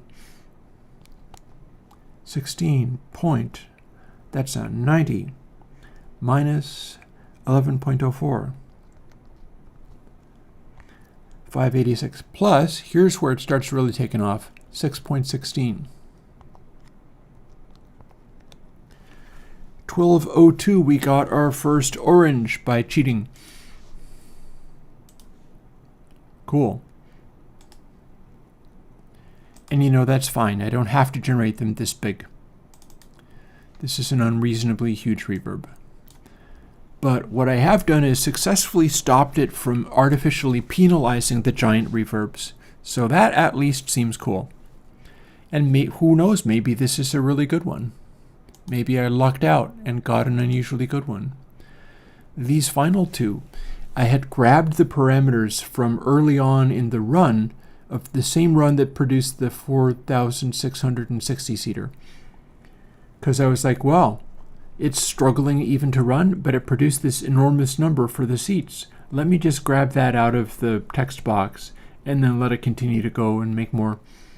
So in a way, this is picking out more randomized generation, where the sophistication of running millions and millions of trials might be leaning away from what actually sounds best if I haven't got it tuned perfectly. There's no reason you shouldn't have tea. There's also no reason I shouldn't prefer coffee.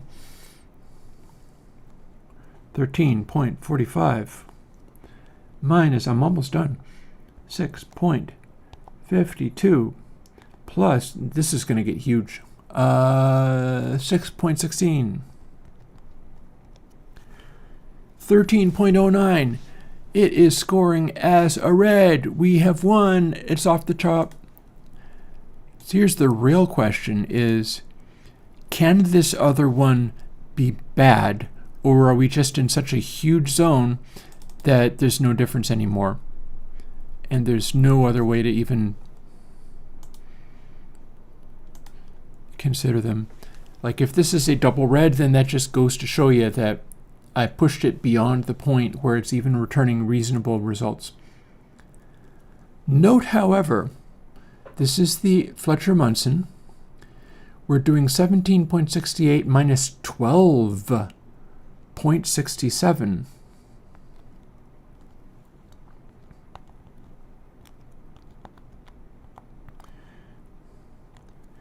So we're working from 5.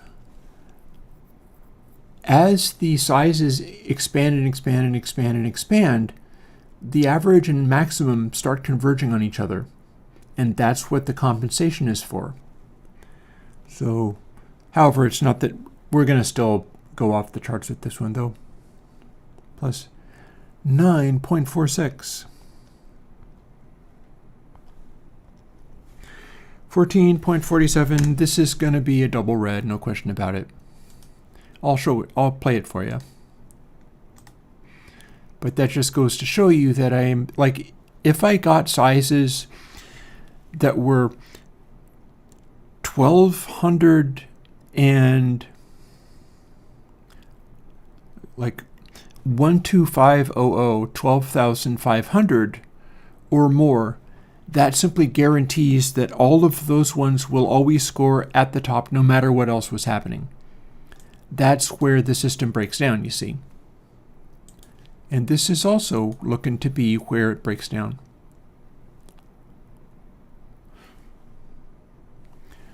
What do I have for note cards? You know what? Maybe I can just...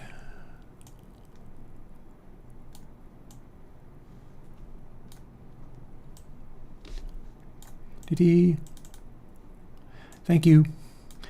I'm going to go and look that up later. Meanwhile, back to here. Is that my regular? Yes, it is. Is this the last measurement to make? Yay! Yes, it is. 13.37 minus 8.39 plus the enormous number that I have, 9.46 equals 14.44. Yay! It's another double winner.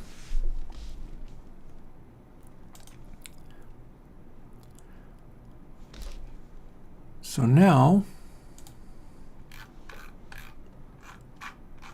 I don't need any of these anymore. That's what these were there for. I get to throw them away, and that is very satisfying to me. Whew. Boy, this was a grind. And empty the trash of that. And then I get to hit this button, which is sorting all the best ones up to the top, except for that maybe not, because this is not necessarily the best of the best. It's just the longest of the longest. Oh, let me explain I just deleted all that stuff. The way that works is I started with these, like just with these. Here's an example. Here is 950, which scored very well in the Fletcher-Munson, but not on the main thing. And that's what that sounds like. And it's a fairly small room. They're all kind of randomized because now I'm sorting them by quality. This was all to be able to sort these by quality. So if I run this, but I won't actually want to do it like that, Twisted Wave lets you do batch processing. Let me show you. Here's batch processing. So if I take this and put it into here and then select my Fletcher-Munson batch, this is the things that it does. It does an instance of biquad triple with these settings. That is a peak filter, and the frequency is thus and so. and the Q is basically Butterworth, but biquadruple is 3 instances of that in a row, and it's at full wet. And once I've done that, I'm normalizing it to 0 dB peak and saving it with the following name. If I hit start processing, this at least I get to do in a batch, hence the name. And what it will do is place, and the reason I'm not seeing it is because I'm not sorting by name, I am sorting by tags. And we've just made this, and it doesn't have a tag yet, but if I sort by name, look, there it is. So this has just been made by filtering this original one. If I then go in here and measure this,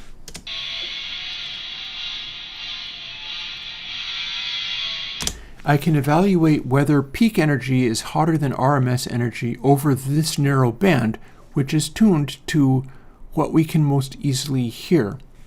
In fact, it sounds horrible. There's the guitar. There's Alien Kittens, which is mostly bass, except for now it isn't. Now there's no bass to it. Here's the drums. Drums have a lot of snare and hat in them. This is zeroed down to 3 stages of Butterworth peak filter, and it's letting through only, and that is not necessarily the same as taking a regular biquad peak filter and just cranking up the resonance, because that might focus in too sharply on one note. Whereas if you cascade them like that, you get more of a rounded top and then steeper cutoffs to the sides. And this Fletcher-Munson targeted curve, which it wouldn't have to be because I could do the same filtering at other frequencies, but I picked the one that relates to Fletcher-Munson ear sensitivity. What I'm looking to do is have peak energy predominate over RMS, both in full range and within the Fletcher-Munson curve, where the ear is most sensitive, where you will most easily hear subtleties. And we never actually end up listening to the Fletcher-Munson curve one directly.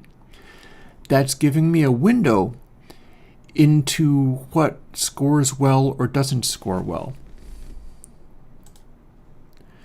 in such a way where if we have some high scores like these two, those made it to the blue. Let me do this additional thing before going off and making my coffee, because I do have to do that now.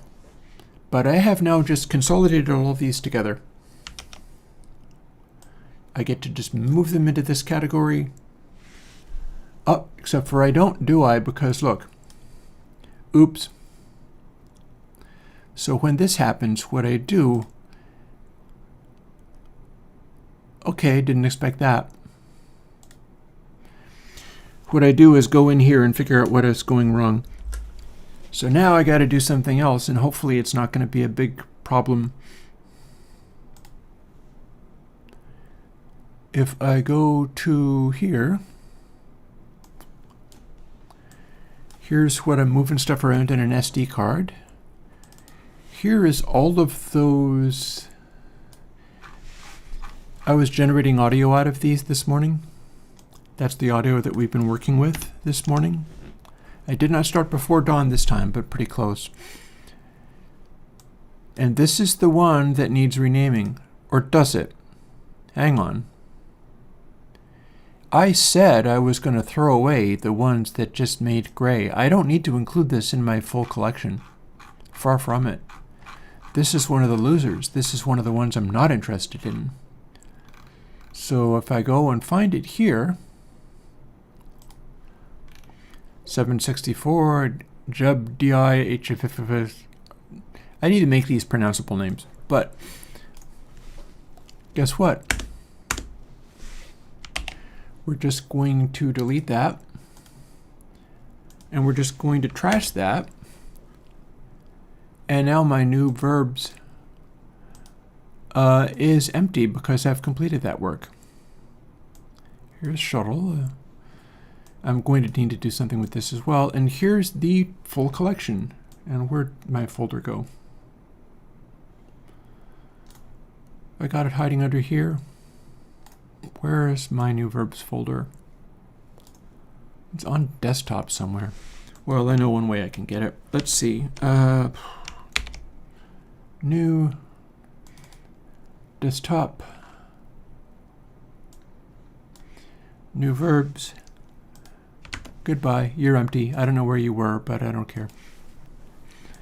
And here's the full collection, including the data from which all of this was made. Here's the new ones to add, which now do not contain duplicate versions. And I'll scroll all the way down and get to the bottom. No, that's going to take too long. Remember, I did all of these by hand. I made the audio for all of these by hand. And I've just gone through and analyzed the measurements of them by hand. We'll get there. And those are the ones that I've actually used in something. Like there's the information for K Beyond. Cut. Here's where I normally pass stuff around from place to place. And if I paste here, this is now an even bigger collection of stuff, but it contains all of these guys here. And I'm going to go into it later and remove all of, and remove all of the ones that are gray and weren't good for anything.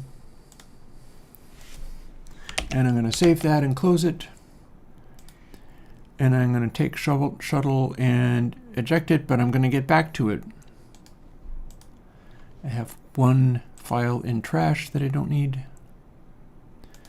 We're going to use shuttle to move our final result that we choose after I make my coffee.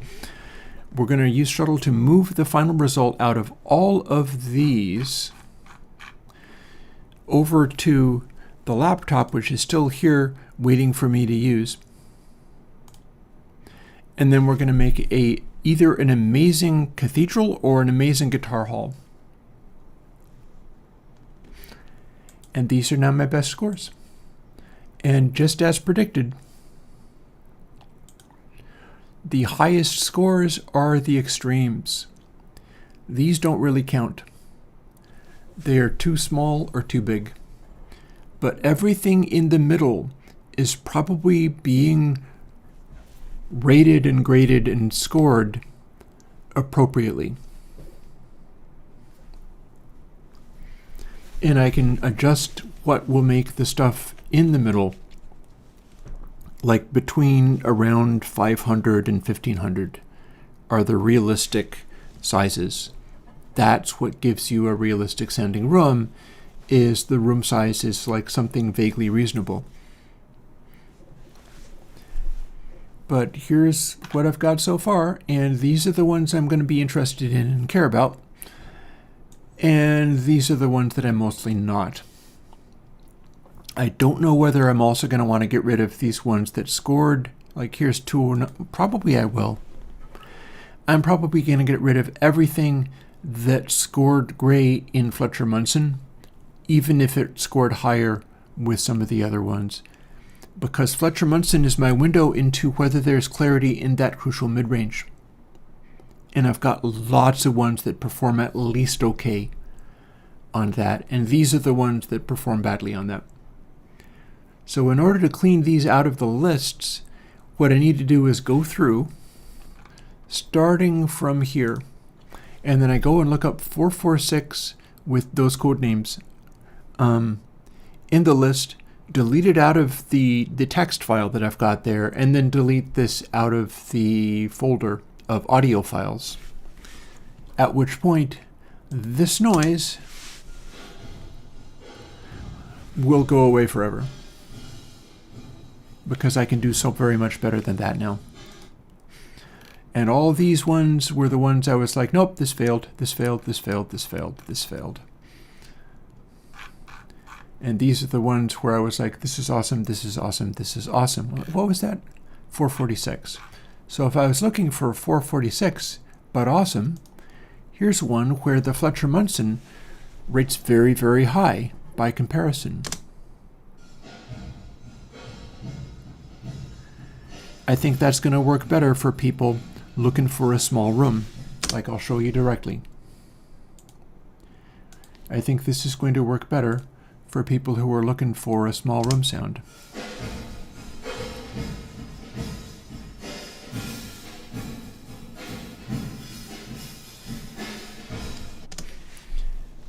And that's why I do all this work. Oh, I'd better leave it on SWB audio capture, and I'll tell you why. I should play you some music, and I need to go off, make my cup of coffee, and then I'll be chattering even more as I make the actual plugin that we want.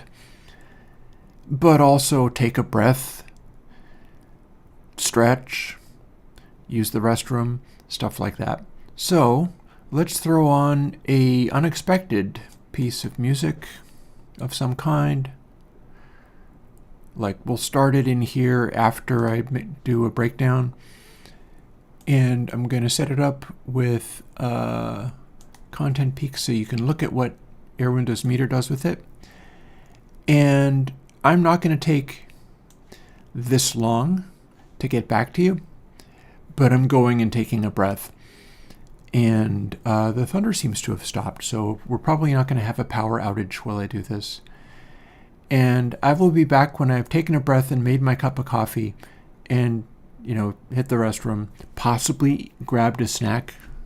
I've been making these snacks out of almond crackers and spready cheese and a slice of pepperoni, and those are quite delicious.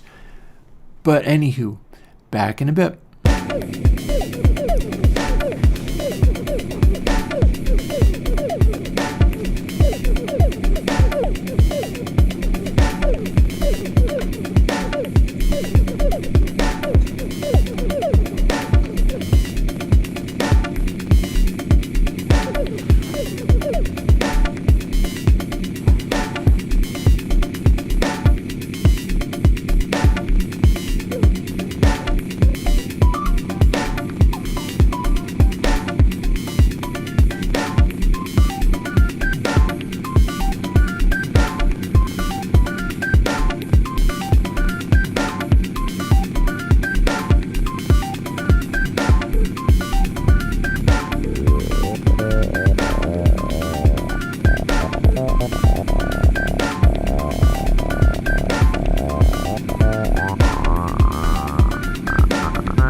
So, assuming you are still there, Yuri, you're thinking of Silhouette. You are thinking of Silhouette. I believe there is also processing like that in the monitoring plugins, although I'm not completely and totally sure. Although, hey, there's one quick way to find out.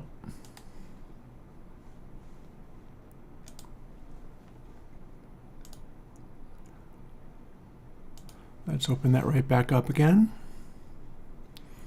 It'll take a little while to load, sadly, but whatever.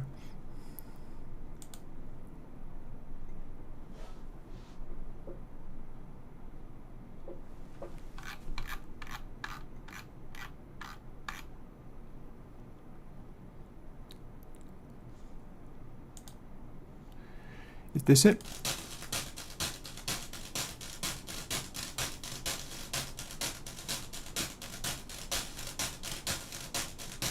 It's not really a soft clock, though. This is the one. S-I-L-H-O-U-E-T-T-E. Is this the one? Here, a different section.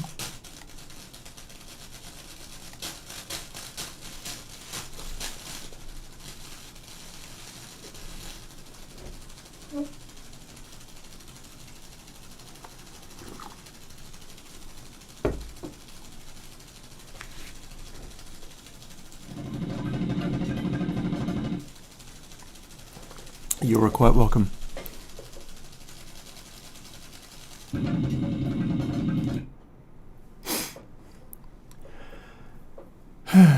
Coffee acquired. Slight rest and break acquired.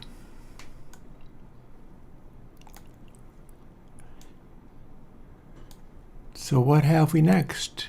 I'll tell you what. Let's make this be smaller. Also, I am inclined to maybe fool around with, while I'm at it, I know I'm going to be running this program again. I think I may have gotten a final result as far as being able to do K Cathedral 4. And you will see on my laptop when we jump over to that, which we have plenty of time remaining today to do. I've got a test file ready for making a K-alien spaceship, which would be one of the huge ones, but not necessarily the 6,000 seater, because those are artificially inflated. But maybe one of these other huge ones, like the 4,660, and it'll have the Bez EQ filter.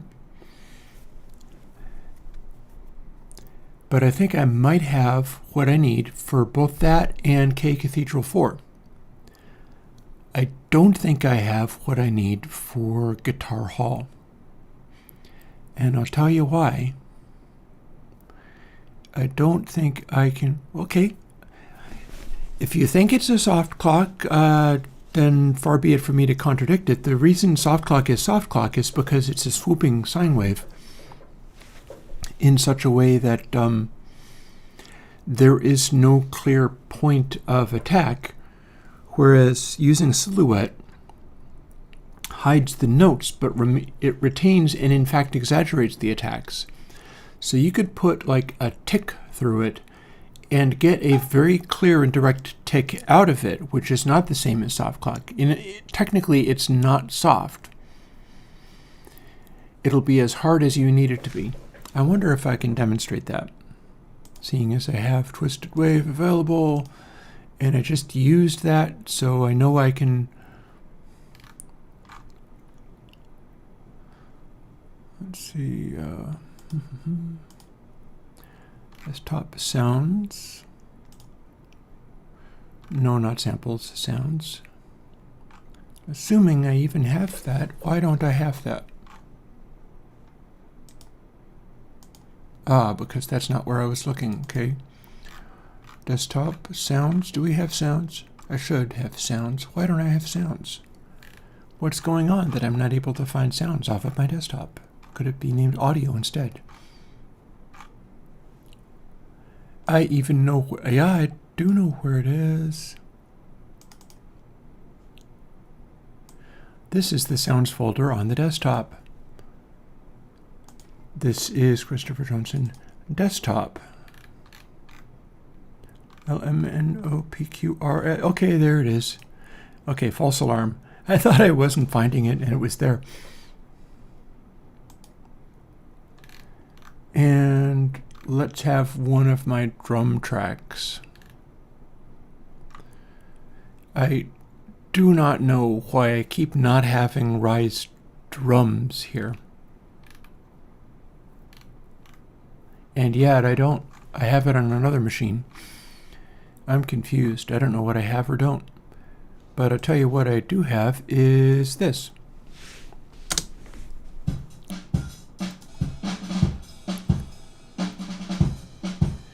So you can hear that's not a soft clock, although it's a little bit soft because it's a drum kit. Like the thump there is not a click. But my attacks on there are as fast as a click would be. Then if you put Silhouette on there,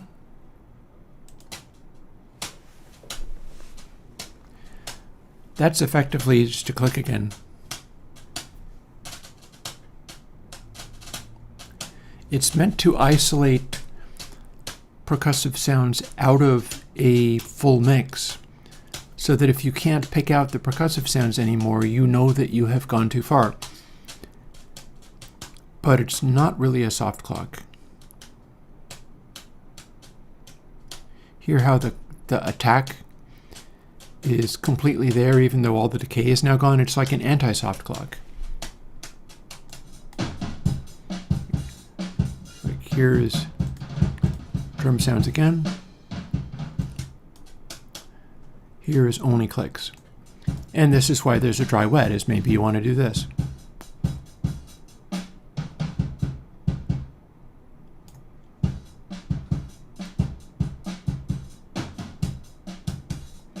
That's not a linear dry wet, I'll tell you that.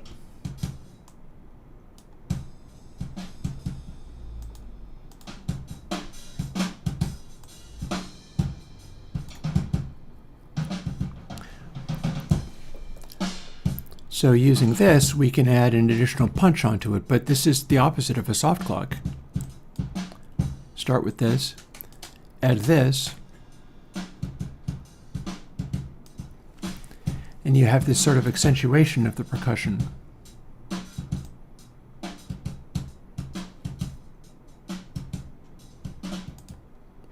Anywho. Yeah, so it is possible that I might get progress on 2 plugins. What depends upon that, again, I don't think I'm going to get K Guitar Hall 2 today. I think I need to put in another week of generating more of those reverbs and measuring them and doing all of that stuff that I've been doing for the last week, some of which you just watched. I think I need to do many more hours of that before I'm going to have K Guitar Hall correct. And I'll tell you why.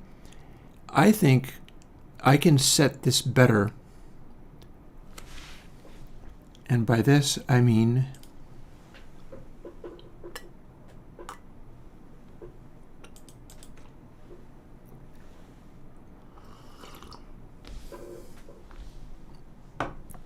this.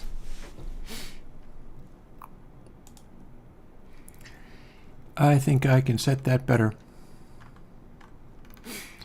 Because this is where those letters are coming from. It's just going G, E, B, B, D, I, H, H, D, X, F, K, and then so on. And this is where, if we find it, I think it's working pretty good for like the cathedral halls or whatever, but my sounds aren't necessarily giving me the guitar hall sounds that I wanted. I need to find the ones where it was doing better with that, and then change my presets for this. And then also, here's the bank of plugins that I was using, or not plugins, but applications. I need to compile another version of this and then copy it 15 times. So this goes back into the trash, only to be recreated from scratch in a way that's much easier than what I was doing today. But in order to come up with the new values for this, I need to take a minute and listen to some of these. So again, we started out with this big old collection of stuff by various sizes.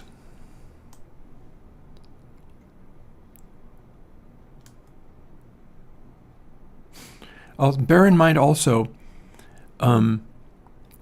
Focomas, the brick wall filter that I used on Cosmos and on KBeyond is still available for future use. I don't call that a low character filter, and I'll tell you why. It's a linear phase filter. It has pre-ring. Pair isn't necessarily that much of a vibe filter. It's just got the capacity to go steep enough, and it's relatively, like, I'm not sure it is quite as clean as going with a biquad, but I have other purposes for biquads, and it's not to say that it's impossible for there to be a biquad in a Reverb at some point. I'm not exactly sure what I would use it for. I was shooting out the difference between, say, pair and BezEQ and so on.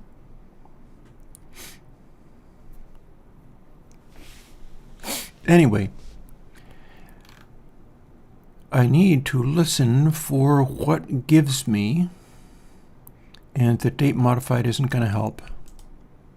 Or maybe it will. Yeah, see, all of the stuff that I've generated recently has said gebd, etc., because it's all from this, and I've not changed these defaults, nor have I been experimenting with overriding them. But I was getting higher scores out of some of the earlier ones, and even long attempts to override it haven't necessarily given me better results than some of the earlier ones. So these guys are all the best performances I had from equally large collections of other batches of filters. And it led up to this point, and it started with this stuff. And then these are all the special cases, including the ones where I had just started doing this calculation.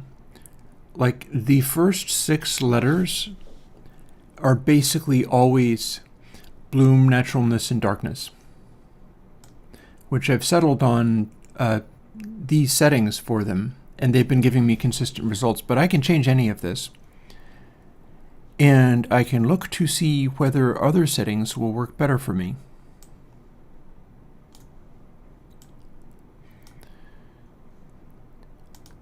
In so doing, sorting them by performance seems good. Also, let me reposition and resize this so I can kind of see what it's doing, but is that off the screen? I don't know.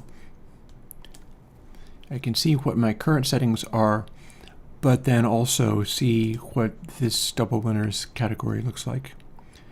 So now these are sorted by quality, or at least they are primarily sorted by the Fletcher-Munson filtering and ability to produce peak energy.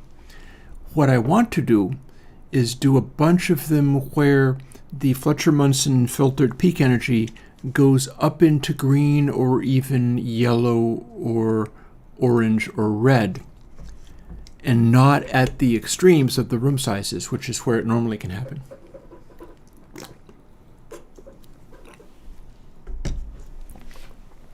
That's what I want out of this. You'll notice that in a bunch of these, I don't see any of these. The ones that I have down here are mostly failures. Well, I'll tell you why. It's because those other ones have already been edited down with all the failures thrown away. So these are the ones that I'm going to be throwing away, and most likely these as well, including this one from earlier. But then this is basically all the ones I've been generating recently, and up in the high scores are all the ones where I've already thrown away all the failures. And so it is a confirmation bias, thinking that like the stuff I did back here was better than what I was doing currently. Oh, also a quick thought on the chat. Sumad, no, I'm not going to do that. Let's see, where was my folder?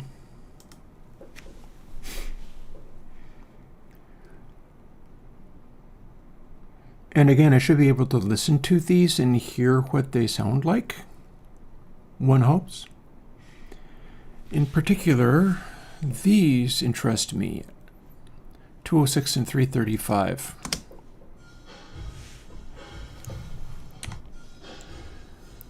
Those perform pretty well in both levels. And I'm going to want to skip ahead to the guitar section. These perform even better, but they are kind of small rooms.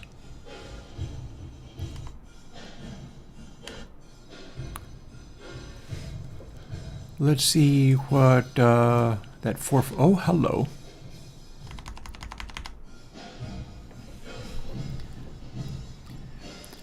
So here is a 449. Oh, good. I'm glad that worked out for you, sir, Yuri. Here's a 449 size in which the Fletcher-Munson filtering is getting all the way up to orange. And I do not have a similarly high performance for the main output, but you'll notice those letters are different from the letters I'm currently using, and that's what interests me. And here's what the guitar sounds like.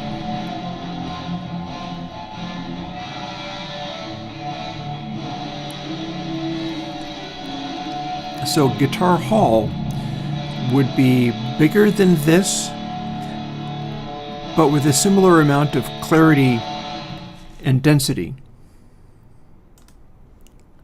And I've got some other examples, but mostly they're simply not as big. Here's a 585 that might be interesting.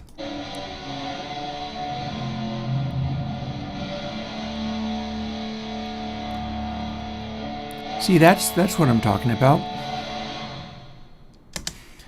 In the 500 to 800 range is probably what I'm going to want for Guitar Hall, because I want it to be sort of vaguely hallish rather than small room sounding. But it needs to have that kind of sonority. Both of these have letters that are different from what my defaults are now.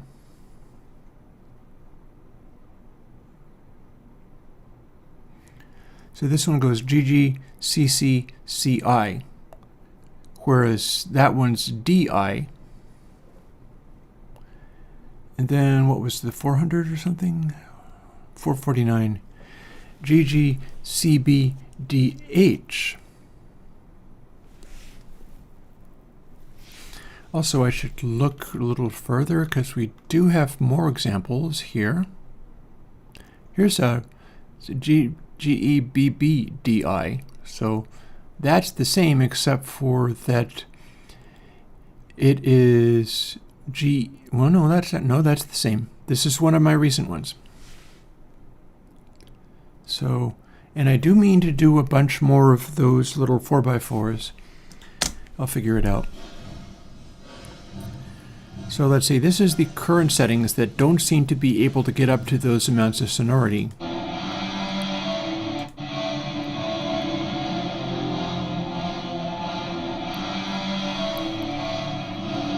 They don't seem to quite get up to it.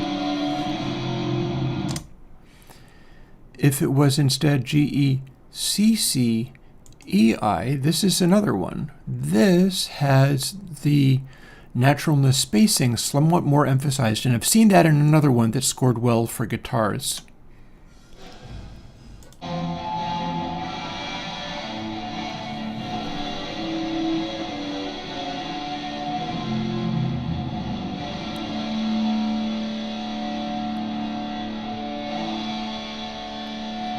Yeah, I'm like in the air of that.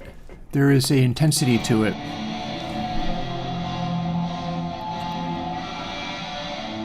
So Guitar Hall needs more of this.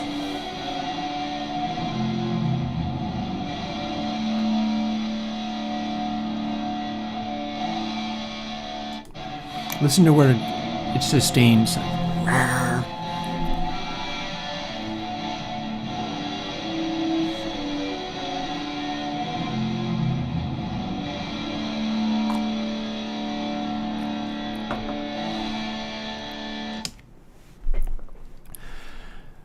That sounds like a beginning. We'll go with CC instead of BB. We'll have more of this particular characteristic. Oh, can I edit that?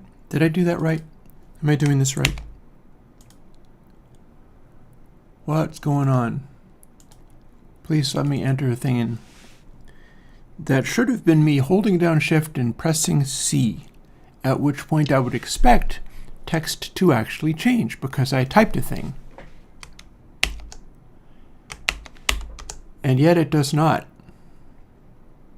Instead, it does a weird thing. Okay. Well, I don't think I changed anything. So let's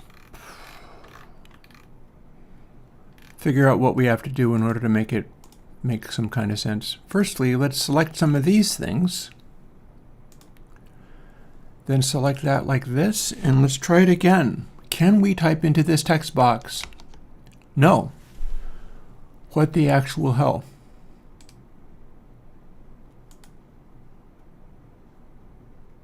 Okay, if I hit this button, that's better. I bet I can type this. Yep. Okay, so it's making me go to the large scale interface rather than letting me change. Now that I've done that, can I do it this time? Yes, I can. Okay. Godot, you're weird. Godot engine, you were a strange beast. I would count that as a bug, but I don't know what to do about fixing it. So what I did to fix that bug was when I clicked on this and it wouldn't let me change it here, I had to hit this, which expands the box for the things to be changed to this big, at which point I was able to change it. So there's the CC I was looking for, but there was a further thing I wanted to look into. That is GE, bloom space and sustain, starts at a very high value and drops down.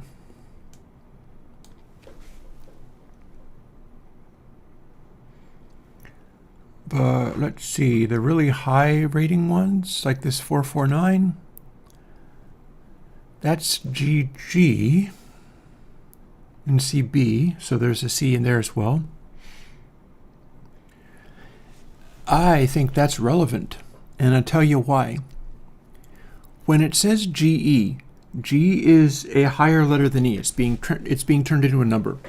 It's letters so that I can make that pile of letters and include it in everything so that I know how to control it going forward. Because if each of those numbers was like 0.5827 whatever, you wouldn't be able to build it into a file name. I need to squinch it into letters so that I can make the file name contain the settings. That's what I've been doing for quite some time now.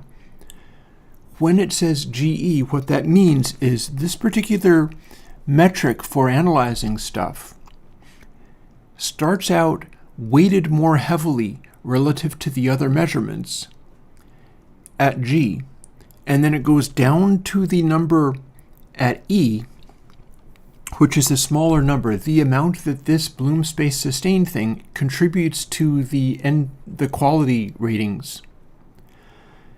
It is more capable of getting a rejection out of the numbers being wrong up front than it is capable of getting a rejection towards the end of the reverb tail. This causes more Hall-like effects. Hall-like effects are more reverb density towards the end of the reverb tail. In fact, there were earlier on ones where I had to fool around with it because all of the delays were showing up late, and I had to write other code to make it so that the delays could happen early enough that it wasn't just like a big old slapback echo, which didn't sound any good. But you'll notice that with some of these high scoring things here, look there, this is GE, but the 449 there, that's GG. It's still making a lot out of this Bloom space sustain thing. Turns out if you have lots of that, then the reverb is more echoey and you hear it more clearly. If it's weighted towards CC in the R naturalness spacing, if that's heavier relative to the G, it winds up with that kind of the throaty quality that Foucault mentioned, and ends up having more of what I want to get out of Guitar Hall. So rather than having it be GE or GG, I think maybe that needs to come down a little bit. Also, notice that 449 GG CB DH. I've got DI currently, which is even more ability to suppress sounds in the reverb tail when they are bright. So maybe I want to adjust that as well. And further, the deal with this Bloom space sustain thing, the lower those go relative to the R, the less it's going to be like the church cathedral kind of ambience, and the more it's going to be like loud as hell guitar room, which is what I'm shooting for, so I need to do more with the adjusted amounts. I've been working on the actual algorithms and generation of these rather than the tuning of the settings. But this is designed, and it has always been designed, to be able to tune the settings to a particular vibe and style of room and space. And mostly I've not been doing that for a long time, as you can see. I've done a lot of stuff that is actually just working out as cathedrals and halls and such. But Guitar Hall needs to be a little different. So, and shimmery in the tail would be something more like DD for the darkness and depth. Maybe that's worth a try. There is no ability to do a low-end bump in the early reflections. None of this has actual filters in it at all. That's the cool part. That's the part I like. What's happening here is I'm using the genetic algorithm and just large numbers of trial and error to generate these tonal effects out of the mathematics of the householder reverb matrix alone. This isn't using filtering to get the changes in sound. It's not using filtering to get the changes in depth or space or any of that. Like, I can lean it towards a shimmery glass room or whatever just by adjusting these settings I'm adjusting today, and then running millions upon millions of trials to produce cajillions of these example audios and pick the ones that performed the best. But it starts with having these controls set properly. So let's see, 449, that was GGCB. We've moved to CC because another one performed very well at that. Another one that performed well was 220 GDCC. But then we've got like 341 GG, they match. It's not becoming, if it was reversed, for instance, if it said EG instead of GE, what that means is the weighting of this particular measurement of things that make the reverb be bad and not be included is more sensitive to the end of the reverb, not the beginning of the reverb. GE, more weight up front, suppresses energy up front. More of a hall-like sound where all of the energy ends up in the tail. EG, or something like that, would be suppressing energy in the tail, more energy up front, more of a plate-like thing. In fact, when I generated the most recent plates, and there's nothing saying I can't continue to make more and better plates too, I specifically weighted it towards suppressing energy in the tail on purpose. because that was the idea, was getting something where the distribution of energy through just the arrangement of the householder matrix values was producing the result I wanted. And so what I'm looking at here is, let's have a brief listen to the ones where the numbers match. Like, we've got some very high performers here that say FFXXVV. That's early on, that's experimental stuff, but boy, it sure gave me some results, didn't it? Look, 284, 254, 271, and 247. All of these have this in common. They are all kind of matching settings, where it's not weighted more towards the beginning or the end. What did they sound like? I'll show you.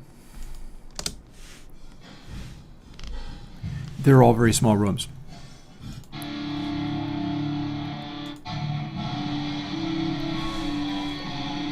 So there's one.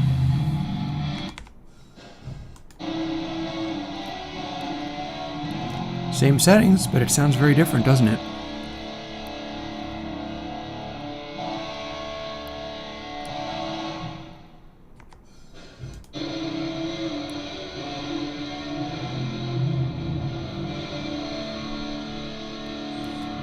That also sounds pretty cool. Again, this is with the R at XX rather than CC or BB. This is so focused and tightened.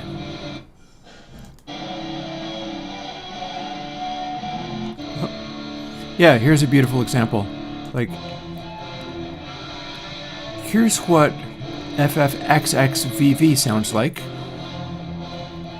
Here's a very similar setting, but for the most current settings.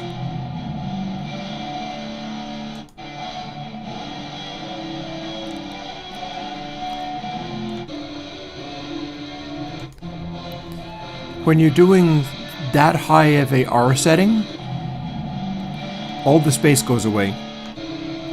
It sounds like it's in a box, but it's intense as anything. So I want more of this, but not this much of it. And then just for laughs, here is GGCBDH.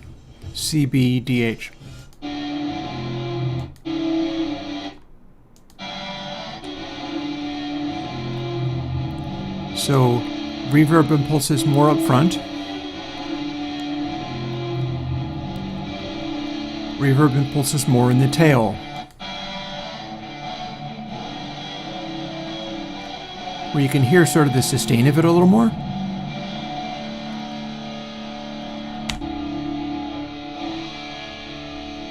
Or where it's just kind of jammed in there somehow. And then lastly, back up to way more R, way more of that metric.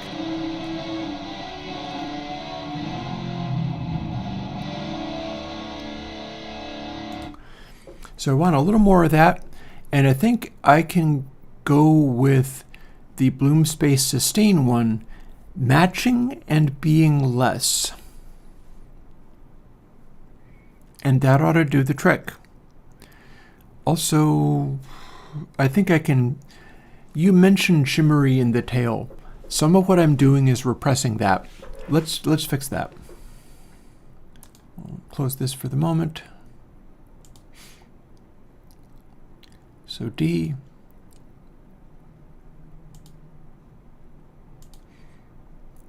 How about rather than I,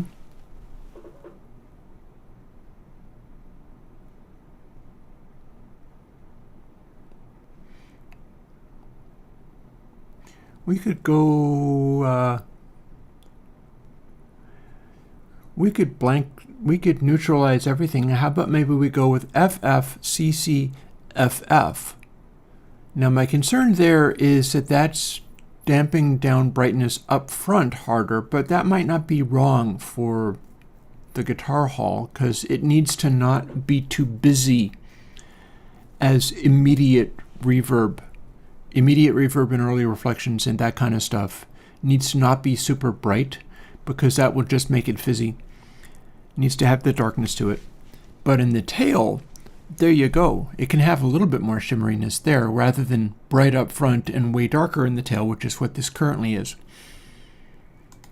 Let's try.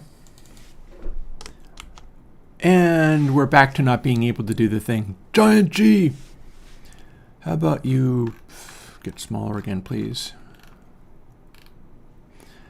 Okay, same fix.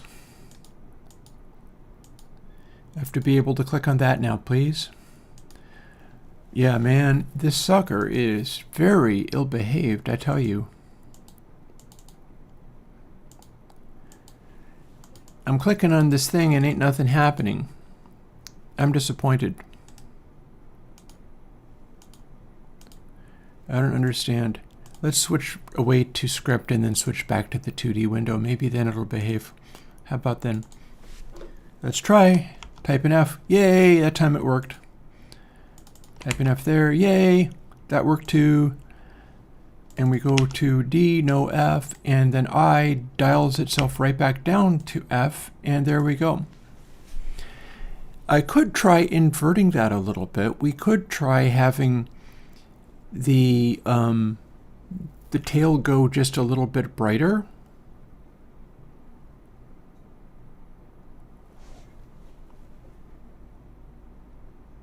We're going to go for slightly larger rooms anyhow. So that's what I'm currently wondering. Like, what if I went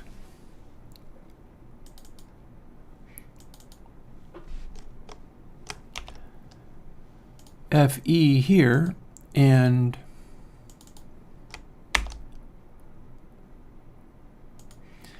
EF here. So now it goes EFCCFE, which I've never done before. Also, there are some more adjustments I think I would like to do. HH, shape, midverb density. So that is causing a result where when it generates the middle delay lengths,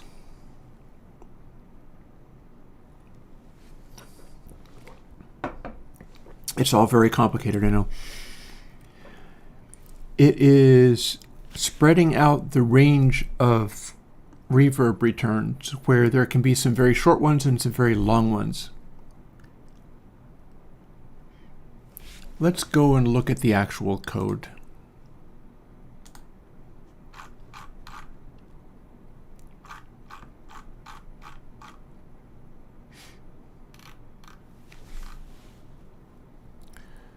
And we got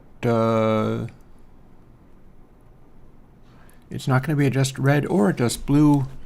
It's going to be like this stuff. So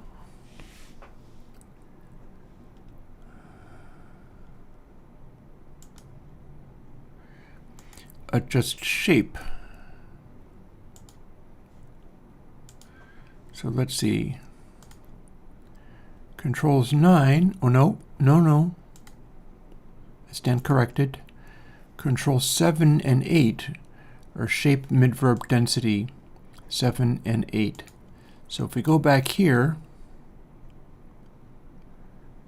here's 7 and 8. Dry sample and wet sample. So what that tells me, shape midverb density can change, and I'm currently not making it do that. So what is shape midverb density? Shape midverb density has the following effect. Adjust shape.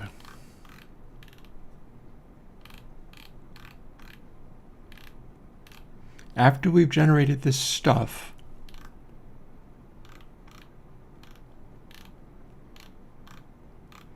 see, it's going to be in here somewhere. We've already gone past it. I think it's in the green.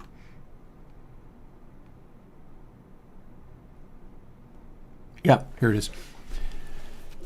So when I calculate out the green, which is kind of like the bloom and density and sustain and stuff, the stuff that you can clearly hear as reverb, the audible part, rather than feelings of intensity or whatever. Disc delays T equals disc delays divided by adjust shape minus, and it's a factor of t in there, which means it's being adjusted according to how far back in the delay it is. Sine float t divided by float longest divided by 14. I worked all that out to get it to do the thing I wanted. And the larger adjust shape t is, the less that's going to change it. As adjust shape t becomes smaller, that's when this starts to kick in.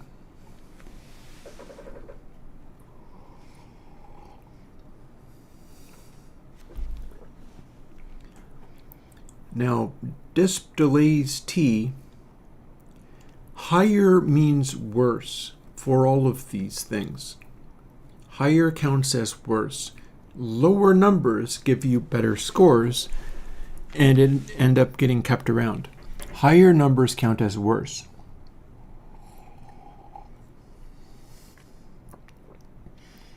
Disp delays t means you can apply this differently across the entire delay, the entire reverb tail.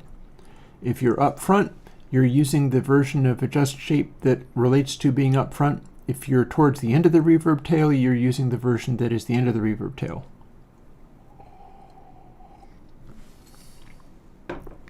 If we weren't doing anything, you could make like adjust shape t be like z or whatever, which will translate to a larger number, which means that when you subtract sine float t, etc., it doesn't adjust as much.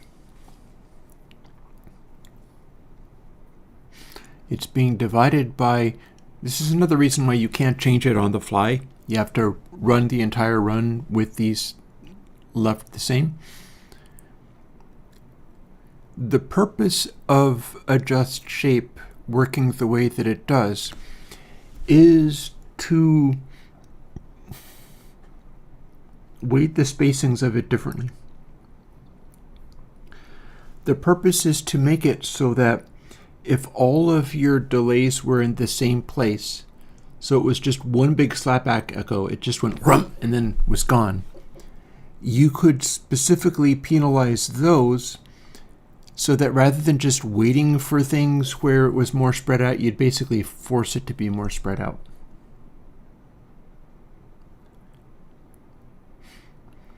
So when you have a fixed number like adjust shape t, which will alter depending upon whether it's up front or towards the end, this is going to have a similar result as literally the same as green. It's literally doing the same thing, kind of overemphasizing it, I guess. Although there's a catch to that because it's causing a nonlinearity. So you start out with that, and then you subtract whatever this is. So if adjust shape t is smaller, it will lean more heavily towards spreading the spacings out towards the ends. We already have a pretty decent job of that. We could exaggerate it, or we could lean it around where it's having it like,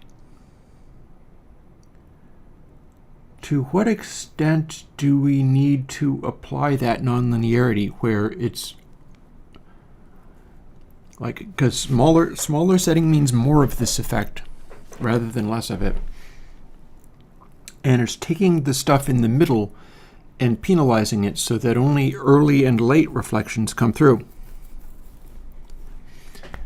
But if we tilt it or weight it, then that's not necessarily tilting or weighting the overall as much. Well, it kind of is though, but as much as it is weighting the extent to which it's forcing only this central stuff to be penalized.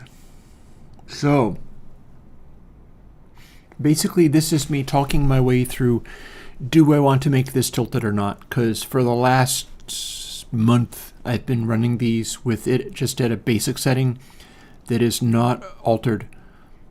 But then some of the early stuff that I made that was performing really well was all very slapbacky and did not have the spread that I generated by causing this to happen. So here's the question, where do you need that most? I think maybe you need that most up front because that's where it is needed. There's no special reason to force final echoes to be way delayed and all. So maybe the adjust shape starts out at a lower setting and goes to a higher setting at the end. Let's go back to the interface and look at what we've got. I just said starts out at a lower setting, which will cause it to be more effective, and go to a higher setting at the end. That is, in fact, what I have done with G.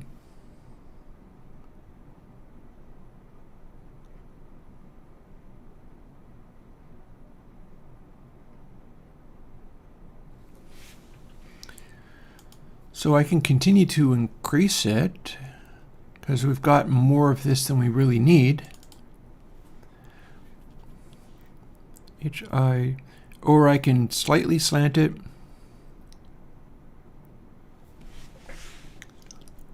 I can increase that. Let's see if we can type. Yep, we can. J, K, and L.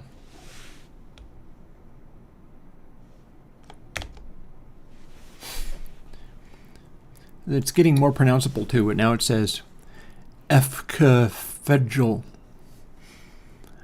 Now, D-force early, that's an interesting question too, because that, priminess, I think I'm good with that being high. In fact, I'm going to bump it. I think that has helped things going forward. We're going to continue it. And the RMS frequency, I want to do less with this. It didn't really work out as well as I wanted. I could even remove it. I did some experiments with this, and I wasn't entirely happy with what I got. But let's have a look at what force early does.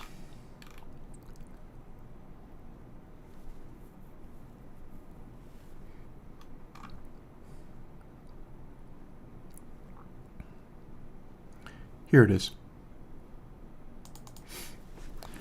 So most plus equals shortest times shortest divided by milliseconds times 2 times force early. What this is going to do is arbitrarily anything where the very first result that you get is too long, it is going to force that to be a higher score, a higher number, which means that it works more poorly. Higher means worse. Lower final score means better.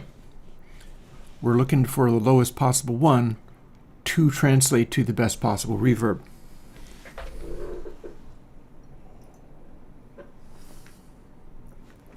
I haven't been observing as much in terms, because what's going on? I can force this parameter to override literally everything. If I just make it a very high value, nothing else matters, and it only cares about this. Or I can reduce it, at which point it stops caring about this, and then we start getting those slapback echo-like things where the reverb goes and doesn't sound smooth. And also what will happen is we'll get a side-to-side ping-pong effect. That said, that's not necessarily as wrong for Guitar Hall as it would be for Cathedral. Stuff like Cathedral or whatever, I really needed the delay spacings to be extremely wide so that if you had something hard panned, it would still sound like it was in a physical space. But it's not that unreasonable for Guitar Hall to echo on one side and then kind of more on the other, or at least not be as extreme. So it looks as if what I'm looking for is force early to be smaller. It is currently D. A would be 0. Let's drop this to B. I think it's still going to do its job. I played with it and found that it was still actually working fine, even without having it be a high number. I set it to A and it was actually still working okay. And then RMS frequency and minus or plus. I feel like I can dial this back a little bit. What's my middle point there? B, yes. RMS frequency and RMS B. So that's a further adjustment in here somewhere. It's in the green calculation. And the way it's working is there is a IIR filter in here, and I was hoping to be able to accentuate the peak sensitivity of all of this. So peak equals this. I'm making this continuing thing going. This is slowing down the whole calculation, but this is built into all of my algorithms by now, and it doesn't seem to be doing any harm.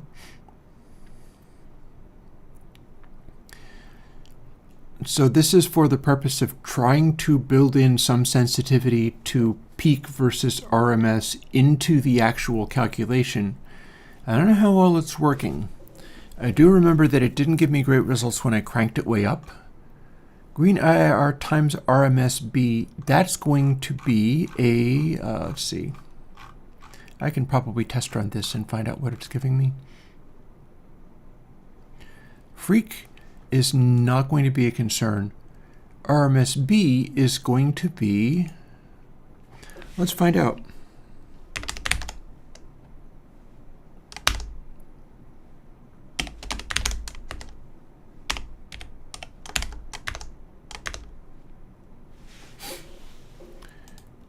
I think that's legitimate code. No, apparently not. How did I go about doing this? I know I've done this before. I was in C# most recently, so now I'm back in GDScript. You know what? I don't even need a string. Let's just print it directly. I bet it will still work. Print RMSB. Now let's see how far away from 0 we actually are, because the middle setting for this will be 0. If we use 0, it's not having any effect on anything. How close am I? Save, run, and it should print it on the output when I run it. And again, F is the frequency and K is my setting. That's at -2.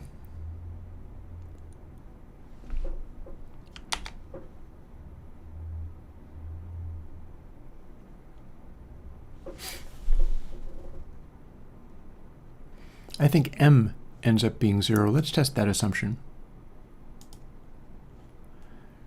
If we set this to L instead, can we reduce the amount that this does by exactly half? It'll say -1 rather than -2 if I got it right. Got it right. Alrighty. Now if I had it be 0, there's no point in having that there at all. And I'm tempted to just bail on that. I'm getting enough good results out of runs without this stuff. I'm tempted to just bail on this. It will involve bailing on every search function.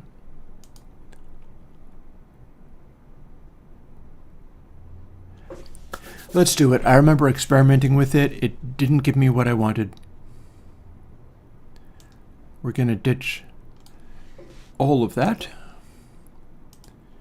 in all of the places it needs to be done. Oh, not there. And that will give me further errors, which I can then fix. And then I can remove those controls, and everything will get a little bit simpler, and it will run faster, because that's in the middle of a fairly significant part of the code.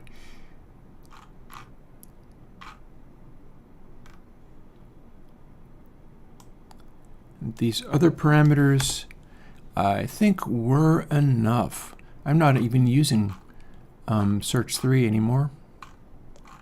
it works, it's still there, but I'm generating the 3x3 out of the 6x6 now. Something which I could do on other sizes as well.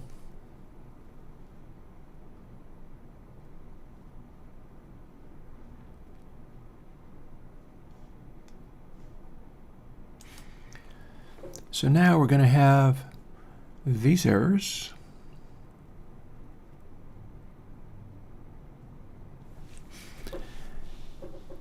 And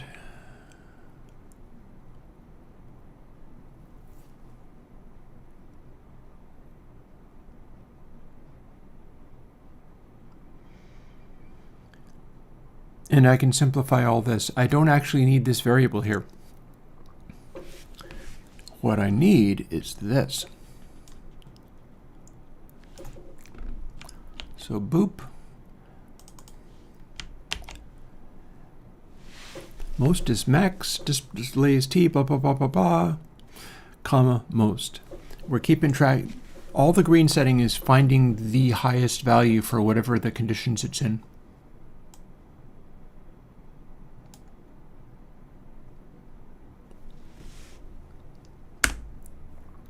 There. And it's going to be the same for each one, too. So that'll speed things up a bit. Let's go find it everywhere else, like here. Oop, behave, please. Thank you. And we're no longer doing peak. We're no longer doing an air filter or anything funky like that. Instead, we are just doing this direct comparison. Same deal here. It's flagging these as an error because RMS freak and RMSB no longer exist. But we also don't need peak to be there. We're replacing literally everything with just raw calculation. Guitar Hall should definitely not be overpowering lows, but it should be able to make solidness and density there. Remember, this is not an equalizer. The lows should feel like they're part of the speaker cabinet. So they need, unlike a cathedral, they need to not feel like echoey lows out there somewhere. It needs to just extend and amplify the size of things.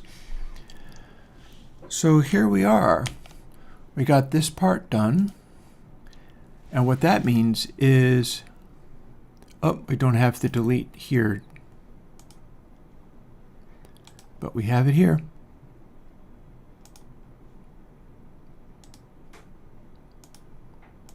If we select these things, we can cut them.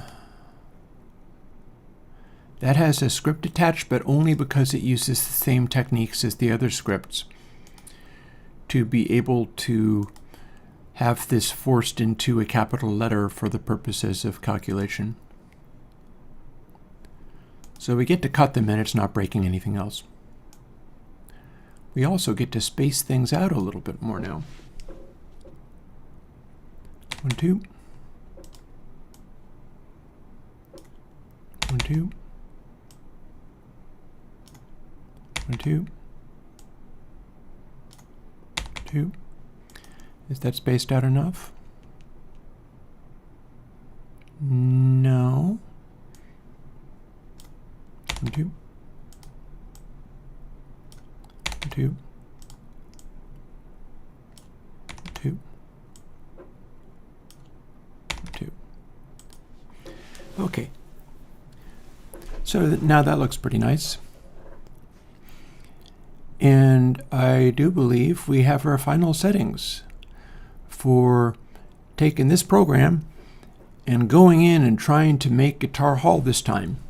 So today, when we go over to Coding Stream and the laptop on which this stuff is coded, I need to bring along with me on the little SD card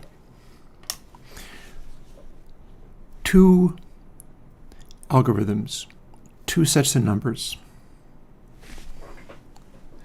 So since we are finished with this bit,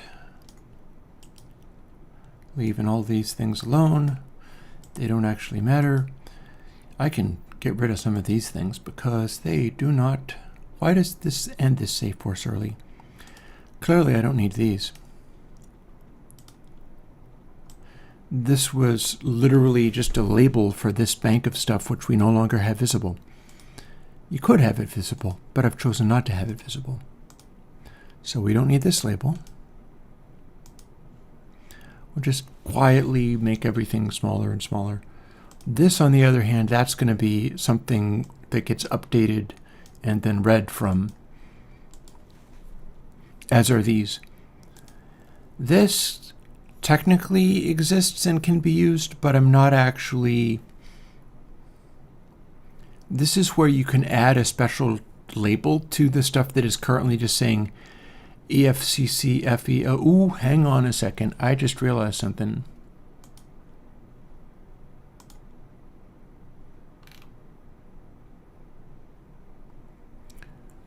This is not going to work anymore, although it's easy to fix. And I'll tell you why. We're no longer adding these things. Controls 11 and Controls 12 don't work. I bet it doesn't even run. Or it crashes. It crashes. See? See? It's trying to refer to something that doesn't exist, so we have the halt to update as well. So we hit stop. That's what I thought it was going to do. Our line of text is going to be that much smaller now because we're no longer accessing these. Same thing for here.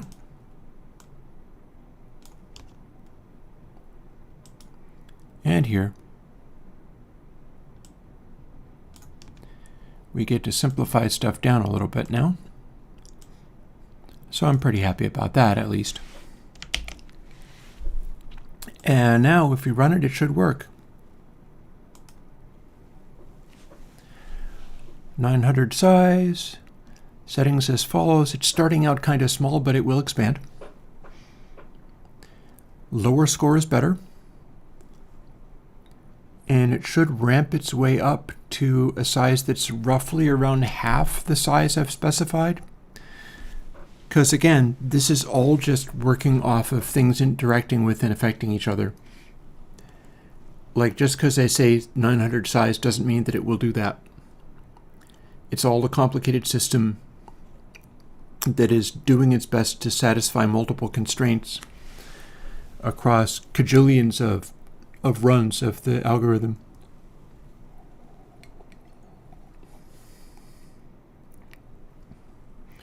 And I do see the size is expanding, and it looks basically good. Maybe force early could be higher. I have priminess set way high, but that's intentional. I think that's been helping.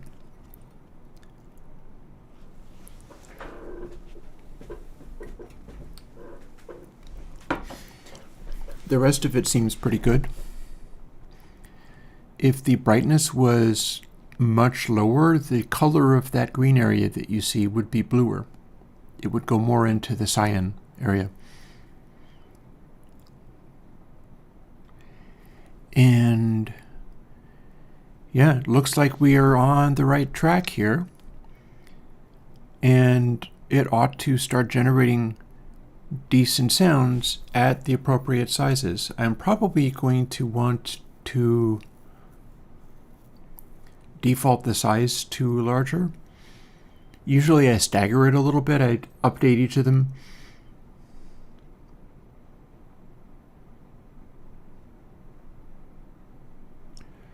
I wonder if I can make that part randomized.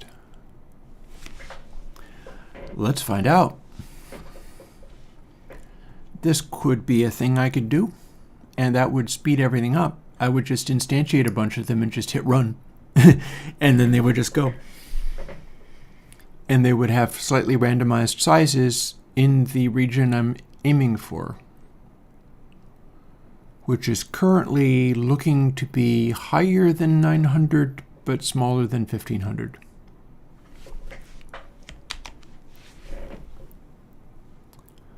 So let's see, how do we do that? Firstly, when we start up, this is what we get. it has a default value. In fact, I could have it be a default value of 1000. I don't have a, oh, hang on, it's attached to something. Signals. Text change, target seats update. So I had it at 900. That means target seats, which I believe is, nope, that's iterations. That's target seats. This is seats. It has a script attached to it. Here's the script. So what this one does is you updated it. And so this is the one it works from. And the target is like ×3. If I alter this, everything starts changing, but mostly in terms of just the sizes I get. This ended up being like roughly okay.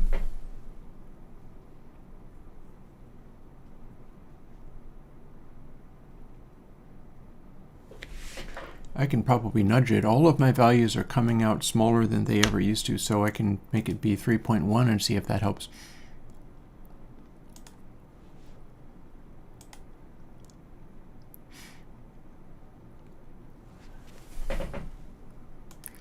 Also, this sends a signal when text changed. That can happen anytime. I can alter it and it will just keep the other one in track because it will send to that script's function. But what I can also do is add a script to this where when it starts up, it randomizes. And that, because I don't have a way of counting how many instances of this I'm running at one time and keeping track of which one it is. But I shouldn't need to do that because there's no real reason why they can't just all be the same number. They will end up with different results. I'm just aiming to guarantee that they all end up with different results when I run them. So let's see what we can do with that then. If we go back to here and go to this,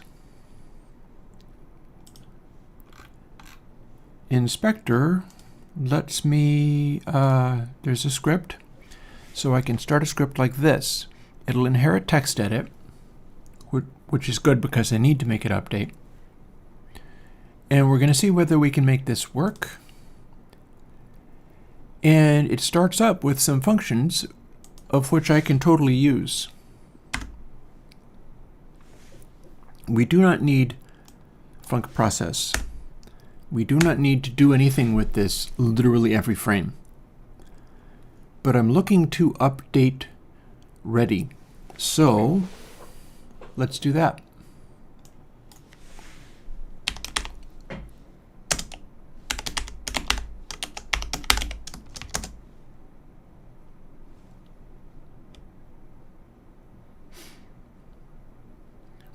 Now I wonder whether I can go self.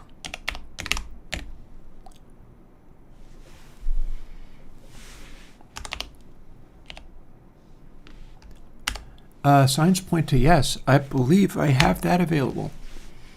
Let's also check to see how we go about doing this properly. Okay, colon string equals.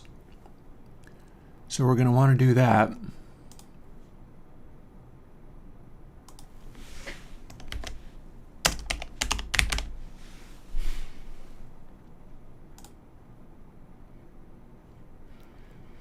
Except we don't, because we actually want to have that give us an integer. Hey, Jess. So now this is no longer correct until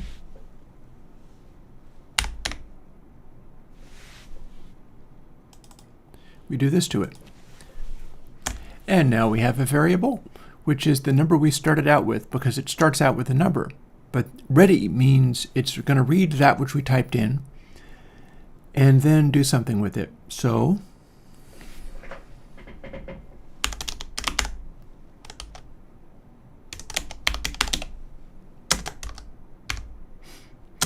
plus equals a random factor.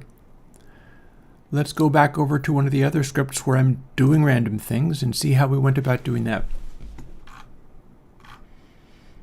I often don't keep all of this stuff in my brain at all times.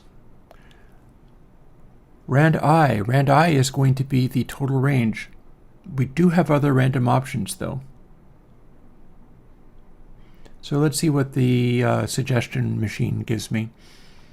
Well, I'm making into the matrix more accurately generate random outputs that will be conducive to making Guitar Hall. Today, once I put this down, we're making K Cathedral 4 and probably or possibly also K Alien Spaceship, which is a giant ridiculous space.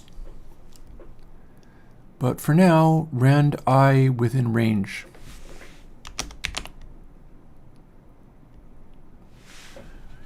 Well, look at there. There's a thing. From int to int. That's handy.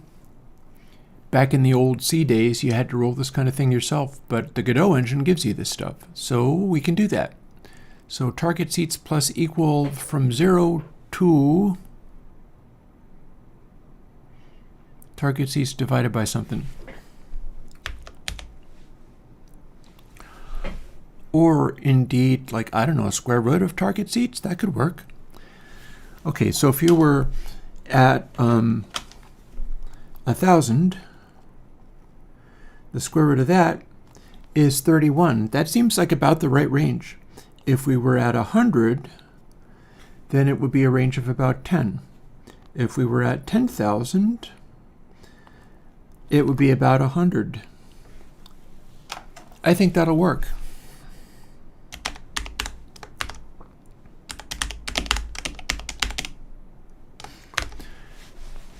And then close the parenthesis, and we're good.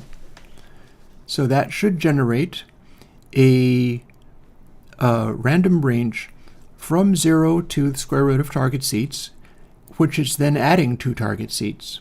So we're going to get, if it starts at 1,000, which it is, then we're going to get from 1,000 to like 1,031, and always different. If I run 15 instances of it, maybe some of them will be the same result, but odds are they're going to be all different.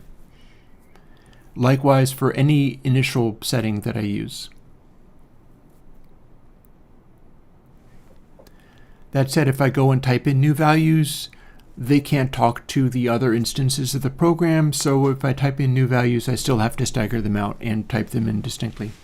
But with this, as long as I compile it to do about the right value that I want, it'll give me random startup values, and we'll find out very quickly whether that's true.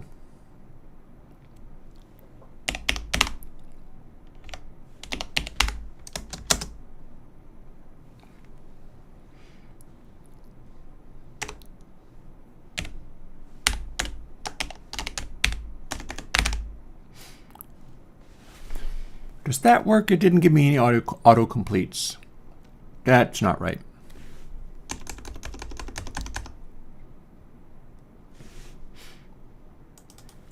So with that, let's type in the class and see if that gives me anything. No? Oh, maybe I could capitalize it. From. I know this is possible. I just forget how I did it before. Maybe in this is where we get it. Oh, stir. That's easy. That was so easy, I'm amazed I forgot it. Self-text equals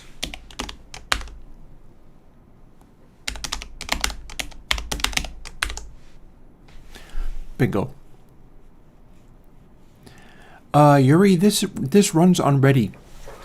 Ready is instantiated only when that control first, and this is good if you want to program in Godot too, and learn this stuff because Godot is very fun to use.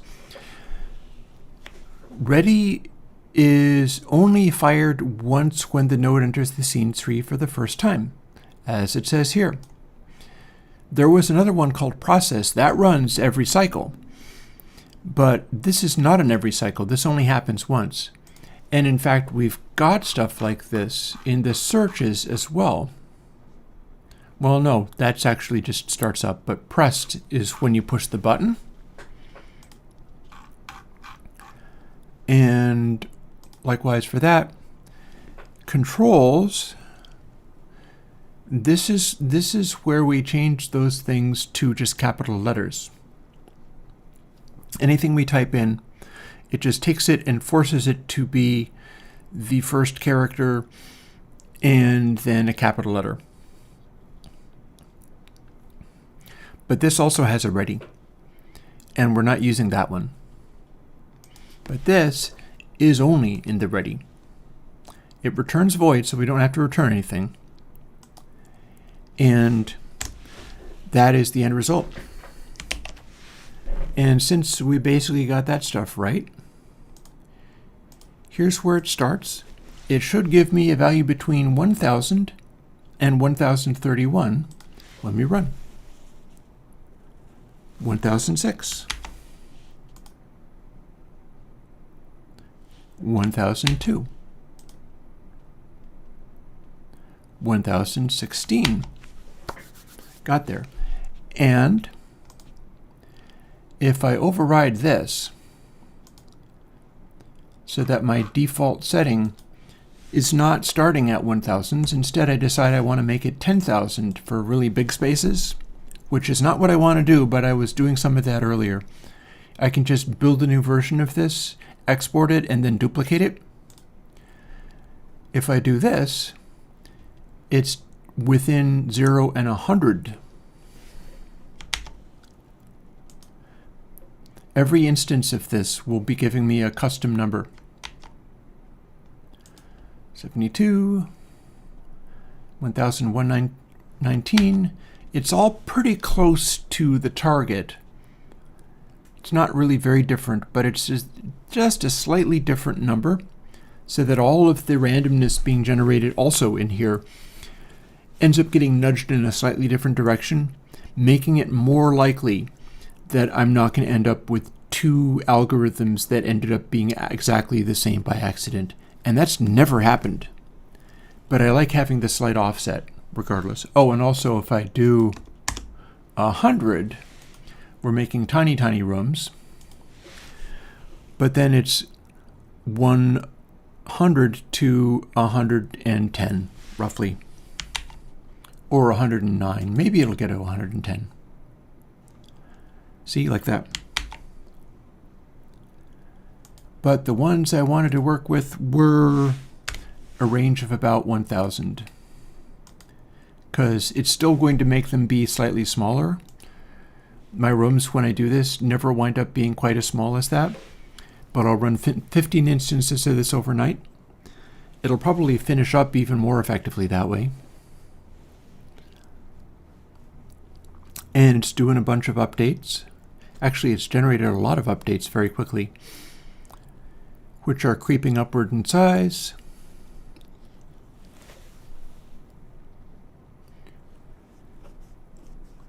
I do wonder whether it's still doing all the things I wanted, because the ones that sound a lot like a slapback echo have a lot of density right in the middle and a lot of space at the beginning and at the end.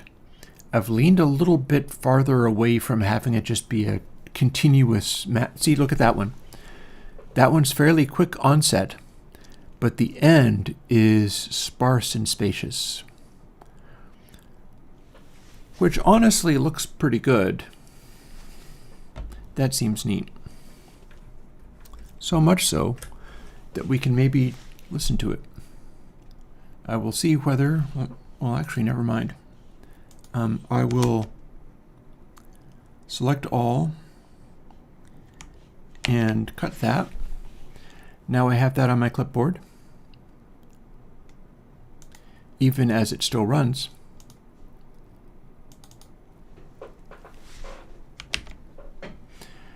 And here is the new guitar hall idea, which I can paste into the one that I'm using. I just haven't really finished it. We can hear it. That's how all this works. Oh, look, we have another one that's supposedly even better. It seems to be following roughly the same rules. Cut. Oh, no, wait, we have yet another one. I missed that one. It went by too fast. But they're following the same rules, where onset is pretty quick, and then the decay tail seems sparser. There's more space in there. So let's copy that. That gives me literally a second 775, which is almost certainly not the same value. So let's find out. Completely different numbers, same delay time. When I do this, I call it 775B. And we can quit out of here. And we can export this because that will do. I'll run that overnight and I'll see what I get. It'll run slightly faster, so I'm more likely to have it work its way through and get to where it says finished and isn't still grinding away. Because there's a point after which it's no longer trying to generate more. Because there was a state where sometimes it would run until it crashed. And if it crashes, I can't get the values out of it. So I make it go to like 2 million or something and then just stop.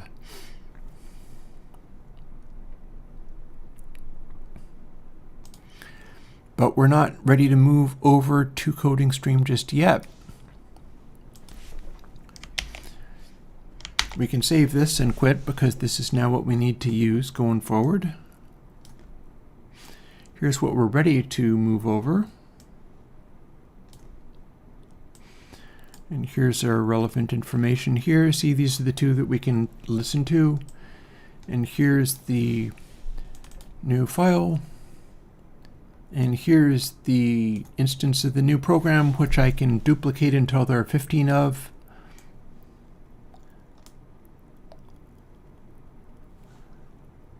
And I can get rid of the disk image like this. And empty trash like that. And if I scooch this up a little bit, I can option drag the way that I do.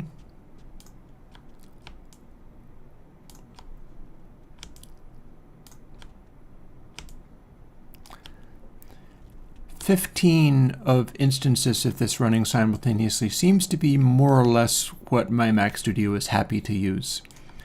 It's got a bunch of RAM, not that it needs it that much for this, and it's got a bunch of cores, and I can basically fill up all the cores and leave it still more or less able to function, even to the point where I can like watch a YouTube video or whatever.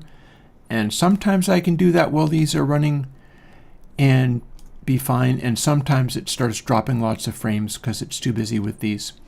Sometimes it depends upon the size of the reverb inside what we're doing here. And now we can clean that up. Okay, that didn't work as well as I thought. There we go.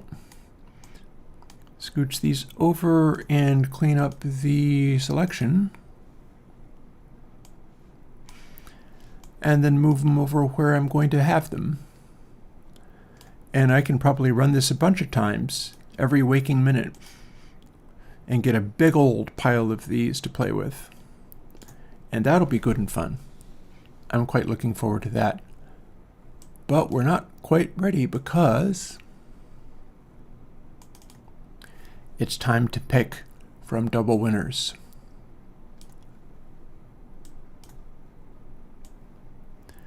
Double winners works like this.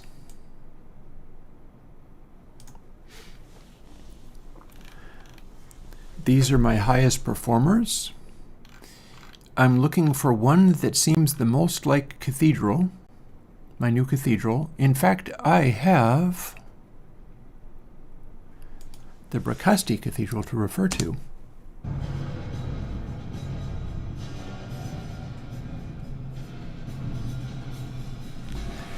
Some of that's going to be filtering. In fact, high time I moved that over to Shuttle so that I can hear it, assuming I couldn't already hear it, on the laptop as well. I'm going to want to tune the discontinuity factor of the Pair 2 filter to what the Bricasti Cathedral sounds like and feels like. Oh yeah, no, I'm looking to do something that is very different, but I want to tune some of its parameters to sort of get in the vicinity of where some of those would be. So yeah, from here I can reference Bricasti Cathedral.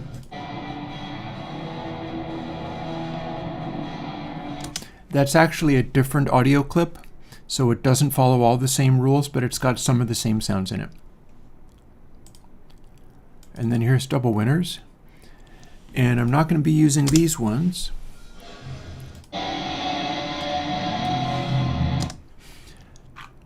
But we're going to be using the high performers and seeing if my general sizes and spaces are about right. So I don't get to use these ones that are farthest up the score because those are all older ones, set more like what my current guitar hall settings are on the generating program. This is working with these other settings. I'm going to make these all go away, but I'm going to keep these even though they are mediocre, just in case I can isolate sounds out of there or something works out to be useful for that stuff. But here's my highest scores, and I've got a couple, no, these are just tiny ones. That's not going to be a church. Way too small. Performs well, but way too small. But I have two of these and two of these. So here are three large-sized things. And didn't I have... Yeah, I did. And here are two more large-sized things. So I've got two 570, 4050, 4660, 2742, and 2947. Any of these might work for a cathedral and might work for the alien spaceship weird one, which has the Bez EQ in it. What do we got?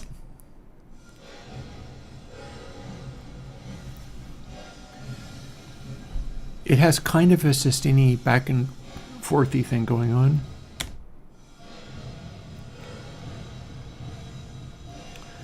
Okay, this might be my alien spaceship one.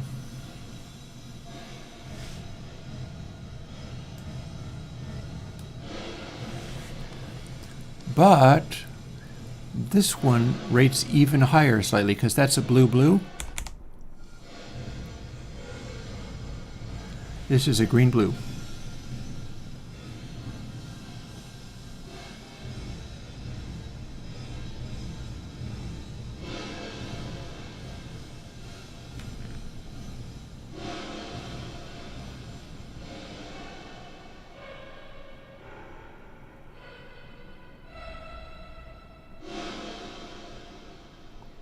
This might be my alien spaceship. It's too big, but that's kind of the idea.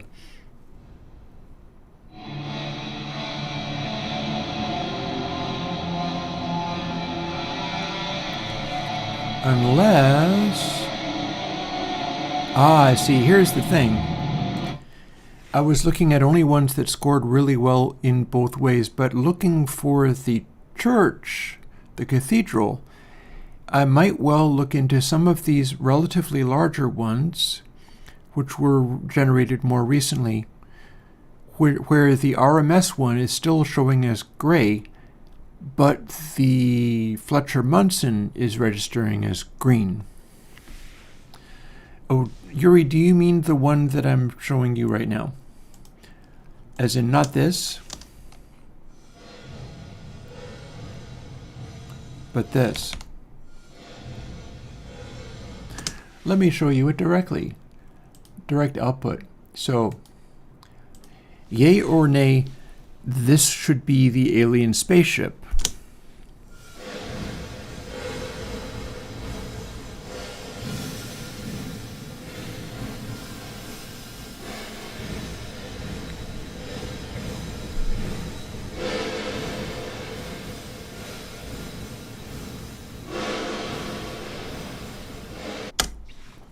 Does that seem cool?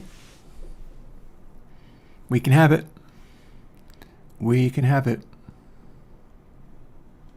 Do you still like it now that you've heard it properly? I played it for chat. Meanwhile, while you think about that, I'm going to listen to some of these, including older ones. Oh, you didn't hear both of them.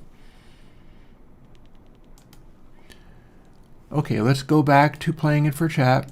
As long as I'm asking chat, I might as well do it properly. Okay, so this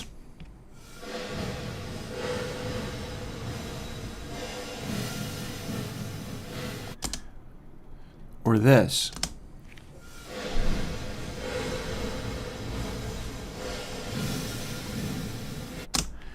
One of those can be Alien Spaceship. Do you have a preference? I'm going to go and listen to some of the ones that I'd like to be cathedrals now.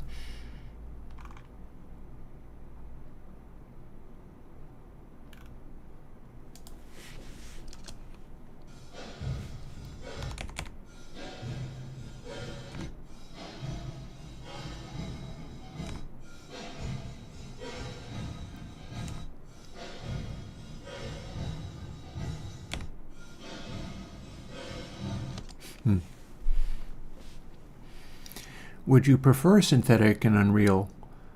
The filtering I put in it is going to help it sound synthetic and Unreal. Which would you rather? Yeah, a little bit of... I mean, I'm going to do a plugin called K-Alien Spaceship. Why should I not let you play? Either of those would do fine for me. I dare say I could be happy with either of them. I am going to direct my attention towards the prospects of K Cathedral, which could be in any of these sorts of things. Probably not that. Okay, here we go.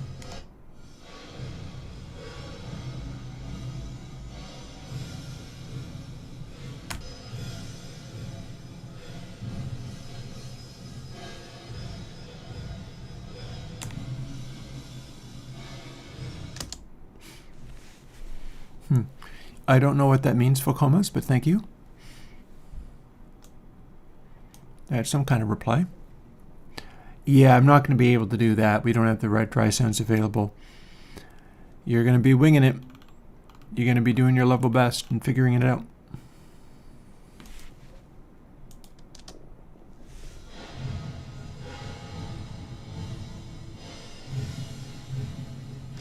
Ooh, here are full-on purple ones. What can we do with these?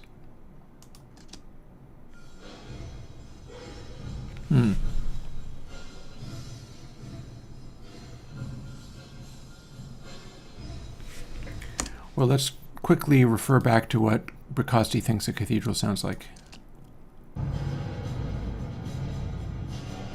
There's going to be a lot of filtering.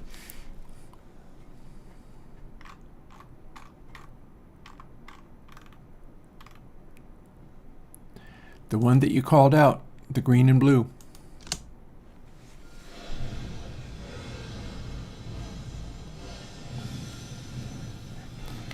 I would have to say I agree. And you know, it outperforms by my metrics this one. That one's a blue and blue. Green and blue means there's a part of it that is performing better than the blue and blue.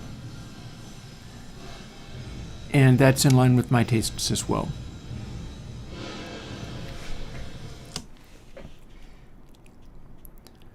For 660A.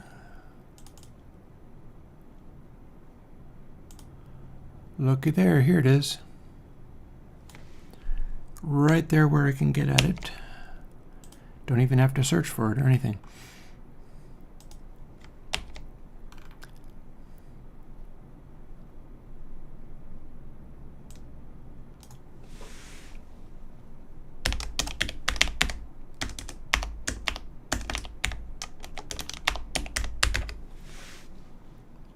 Oh, I'm saying that my taste agreed with yours. That doesn't count as a distraction. That counts as me suggesting you have good taste.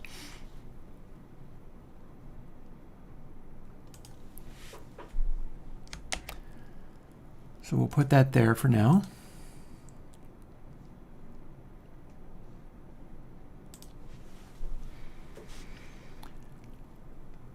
Actually, I'm also going to be removing it from, let's see, 4660. Let's double check that that was the one. It is, meaning it can be removed from there and removed from here because we're putting it to use, and so it doesn't get reused in anybody else's plugin. That one's now dedicated to the purpose of this new plugin that I'm going to make. And that also means this doesn't live here, but rather here.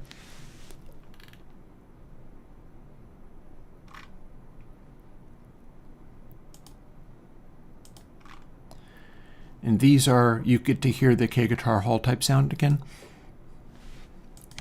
And this gets saved and closed.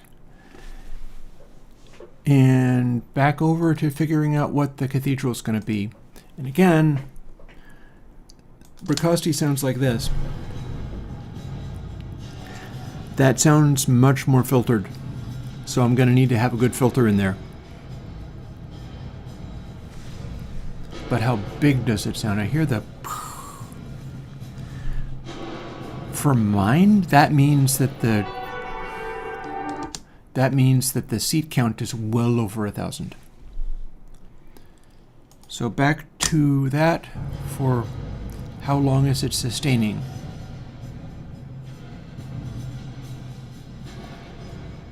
Boom.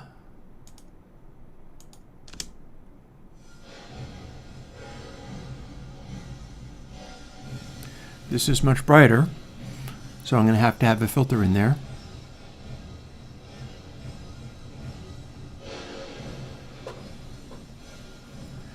Feels about the 2570 feels about the same length.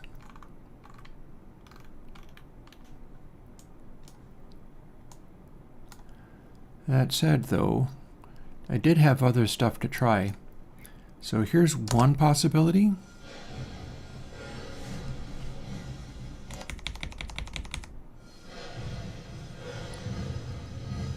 That's beefier, but it sounds a little flangy.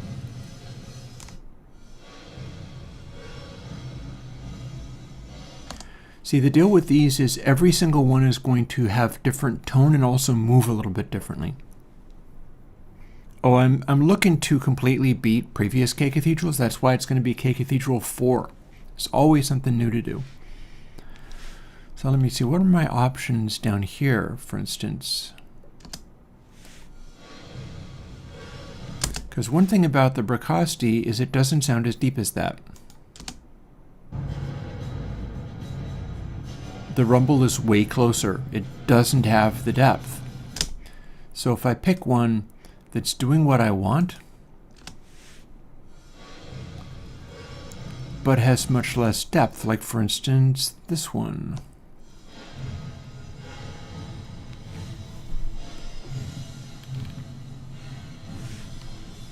Or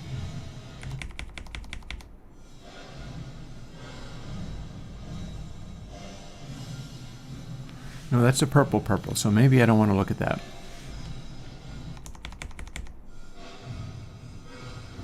That's much smaller than the Bricasti. Although that one sounds cool and it sounds distant, but it doesn't sound as sustaining as the Bricasti by a long, long shot. So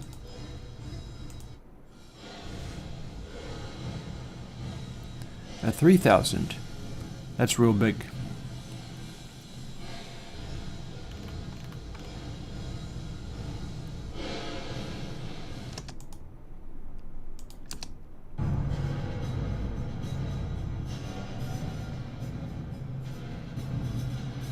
So there's a certain sort of rumbliness that is going on there, which is being masked by sustain. It's definitely not as long as the 3000.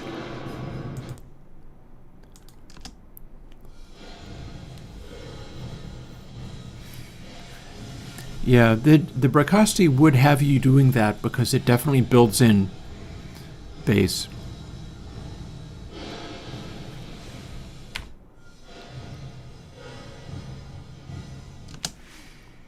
So one of the things I'm looking for is to be able to hear some motion happening in the bass.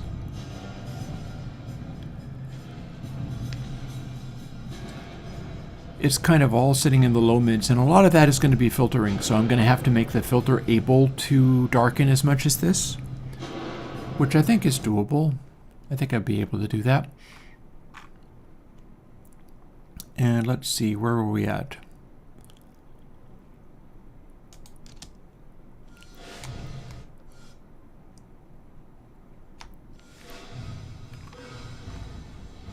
I think I need to go for larger ones. How about...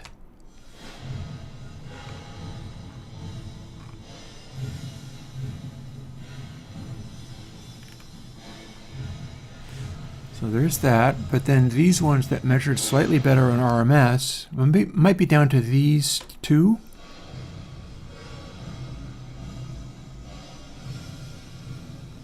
To get the vibe right.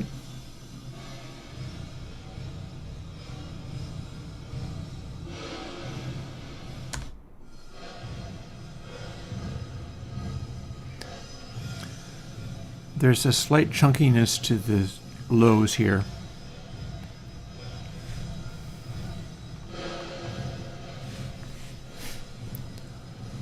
Also, we do have the even higher rating.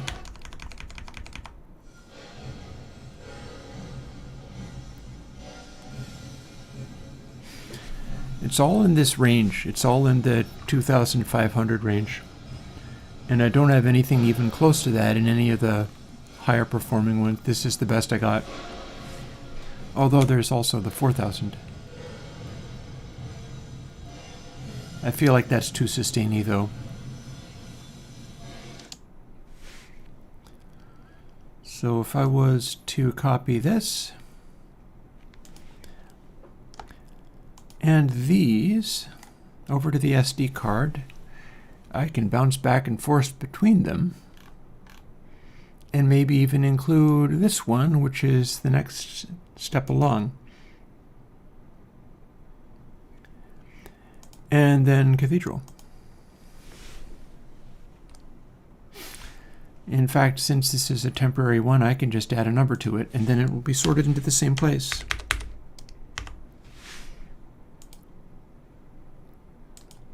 Ba-da-boop. Okay, so Bracasti version and 4 different Airwindows variants. Oh, I'll do a drum room. That's probably going to follow on from work that I'm doing on Guitar Hall.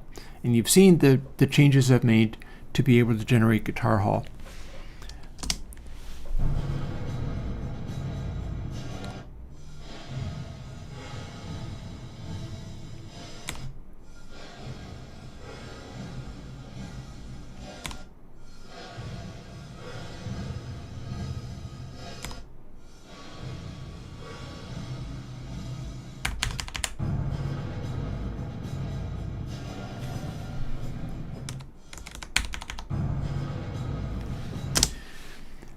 See, I'm going to be listening for, it's all going to be very, it feels compressed. It feels like there's a lot going on there. But I want to listen for the ways that the kick drum echoes off of this stone. Even though it sounds very different, I feel like I should be able to get a similar sort of rolling quality out of it. And it's going to be down to picking between these 4 options. So let's see what we've got. I'll sort of bounce back and forth between stuff. Or, tell you what, I can put this in the middle of the other ones.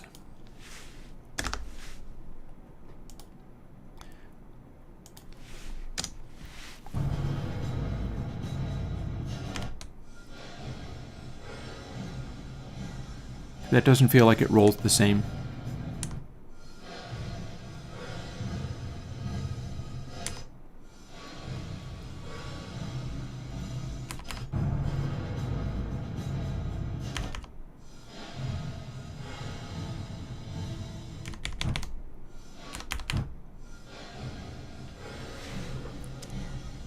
Okay, so that's theoretically the best, but there is no trace of that rolling bassy quality that I was looking for. So this is out. I still have it in the double winners category. I can use it for something else if I want. Yeah, and the idea is I'm trying to get a particular quality that is not going to be exactly the same as it is in the Brocasti, but I want that sort of whoom. Back in the day, I was doing reverbs where I specifically identified that the Brocasti was doing that by applying a delay on the super low frequency stuff. The low frequency stuff had a delay built into it, and some of the K Cathedral models are actively doing that. I'm going to be trying to do it with just the algorithm this time around. I like going more in the Airwindows direction rather than trying to identify tricks that Casey used for the Brocasti and then mimicking the tricks. Ideally, I'd like to have it work in the same without using exactly the same tricks. So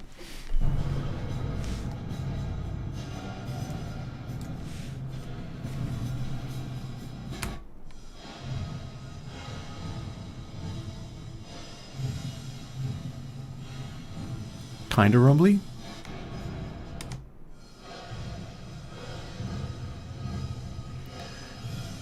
See, again, that's the one where it sounds a little bit like a flangey quality on it, and yet I feel some of that rumbliness in there.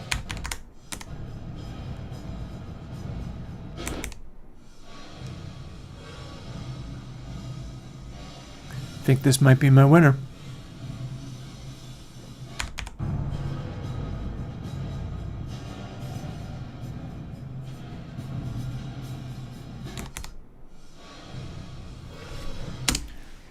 So if I then, I can get these back if I want them. If we go back and forth between these two,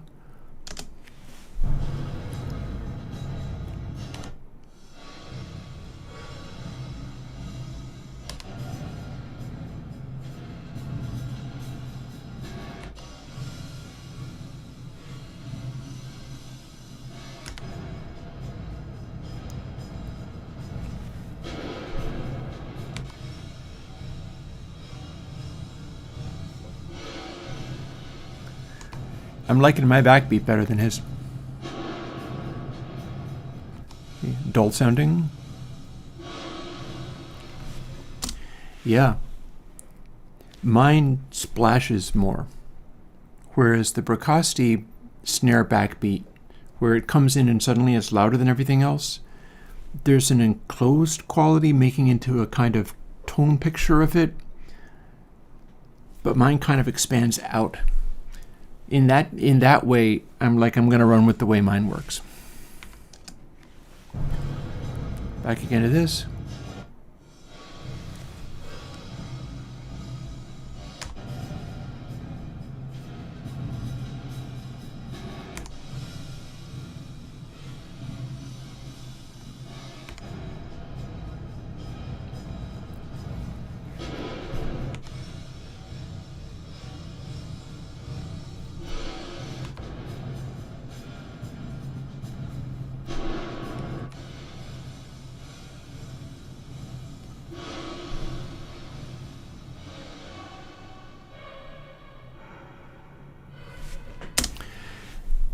It's not lost as it's meant to be, like freaking really deep and distant.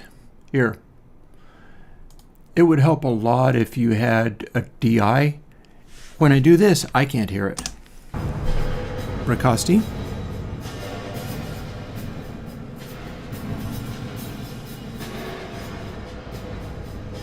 Mine.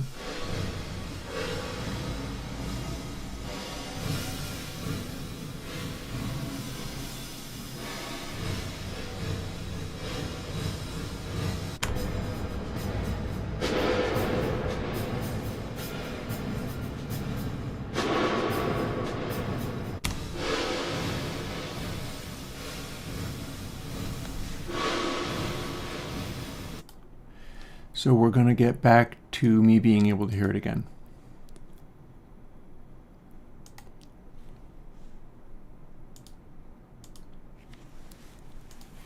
Also, I feel like I should bring in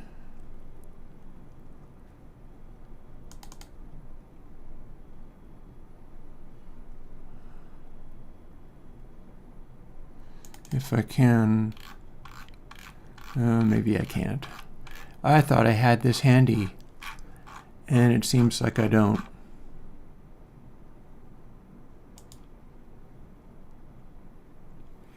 I wanted to show you what my previous Cathedral plugin sounded like, because then it would make my current attempt sound a lot more impressive by comparison.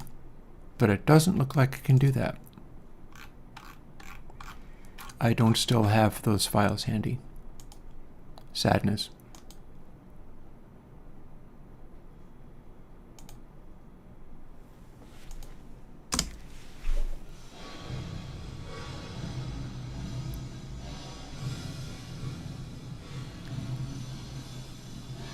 I've got it behaving itself pretty well from stereo-wise. Remember, I'm feeding it like raw, and this is not necessarily something Bracasti's doing.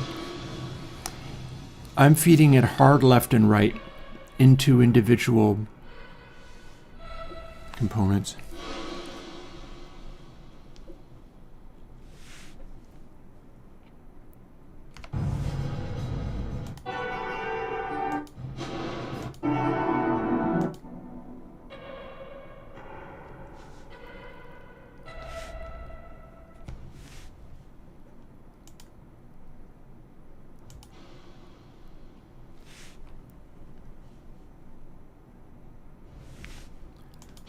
Went too far.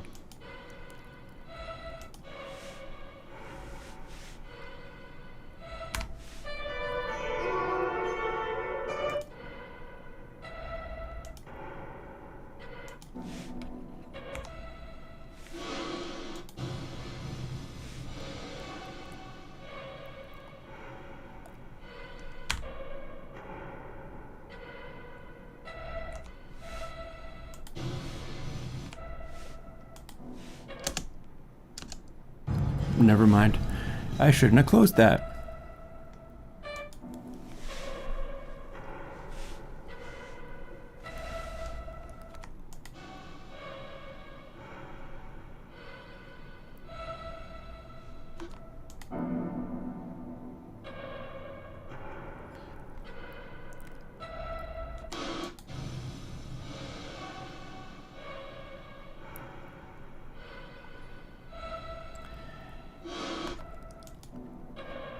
In mine, the guitar is much farther back.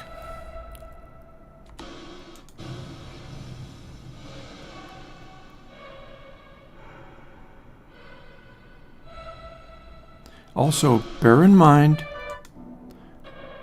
not to forget that Bracasti is heavily filtered, equalized, and probably compressed.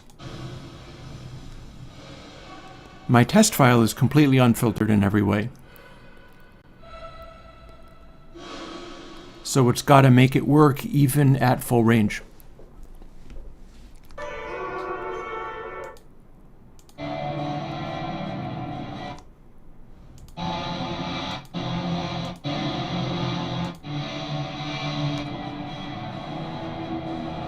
Although weirdly, the guitar's farther away in the Bracasti.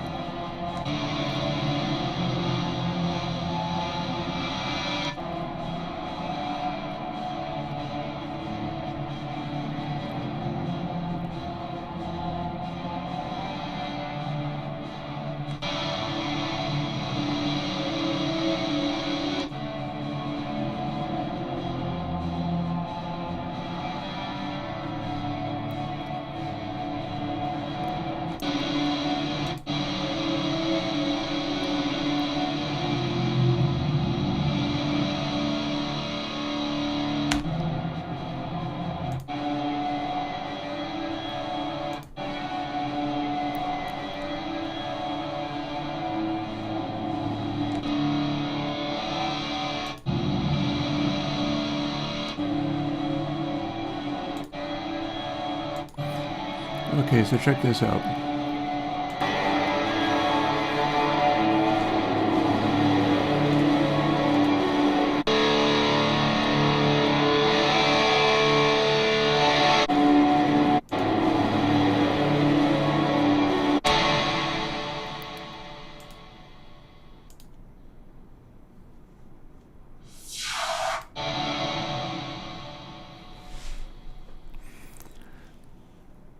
And the thing about the Bricasti one is I don't have this isolated tone sweep on the Bricasti one.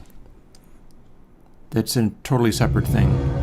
And I don't think I have Alien Kittens on there either. You can find out. No, it stops. So it's a very different thing. This is all stuff that I did years ago.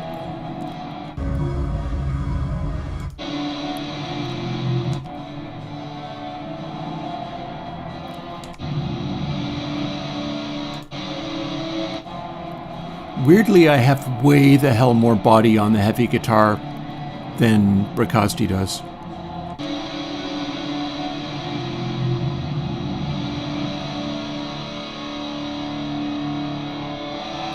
That, compared to this.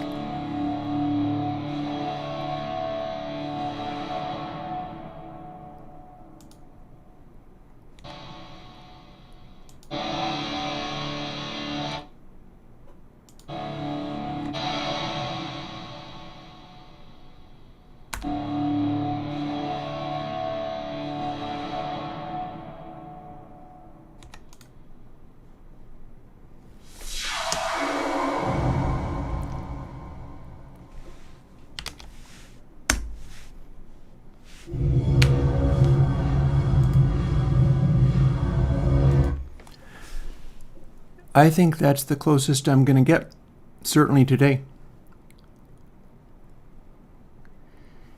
Time to fire it up.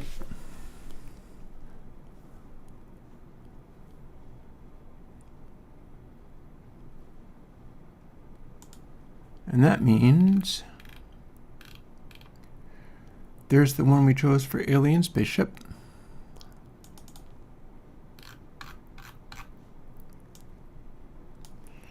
And 2927, let's see, where are you? This one. That is the one being used for K Cathedral 4.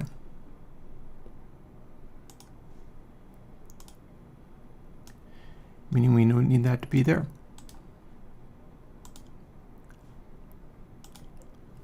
But we need to get this back out because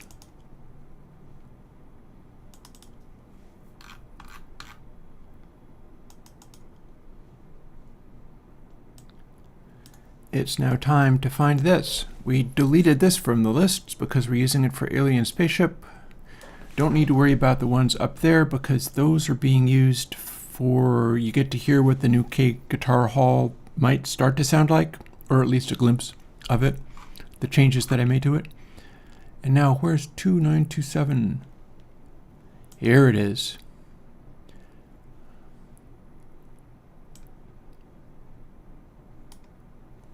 Yoink. And now do not let us not have this crash before I get to paste. There we go. Because if it did, we'd lose that forever.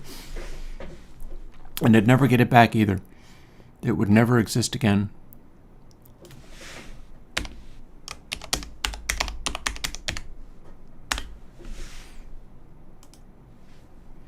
But it did not go away forever. In fact, here we go.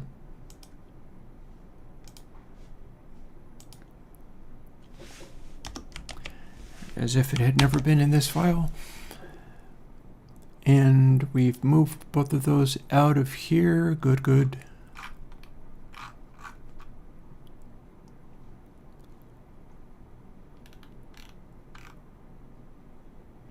Seems legit.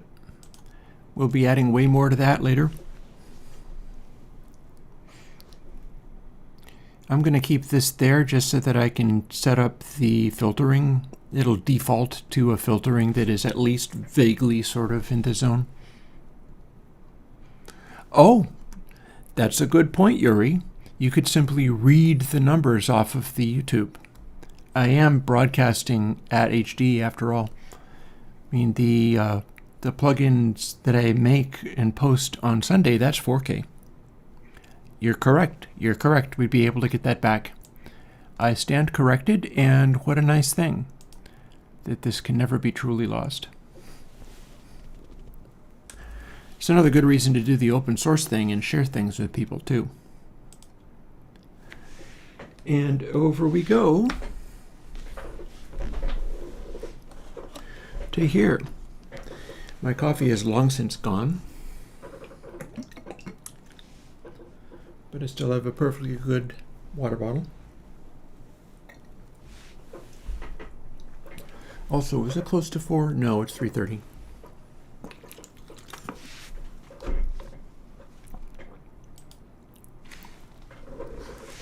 Okay, let's run through part of my process which generated all of these things. Watch, this is what I do.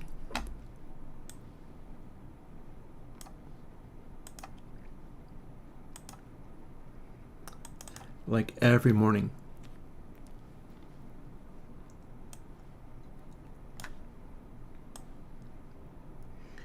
But this time it's only twice rather than 15 times. Oh yeah, no, I have high hopes for K Cathedral. Like, I know what I'm hearing. It's easy to get distracted by like the tone of the bass or mid-ranges working a certain way or the way it's got a compression thing going on, but I have very clear intentions for how I think a reverb should sit.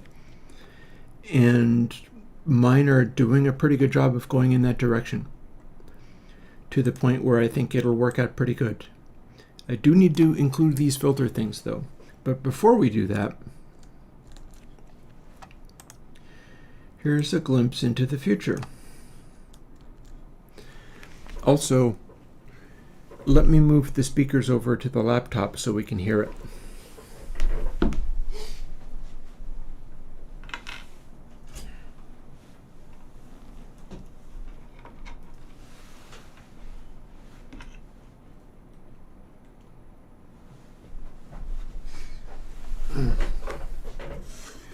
Don't mind me derping around here trying to get this stuff straight.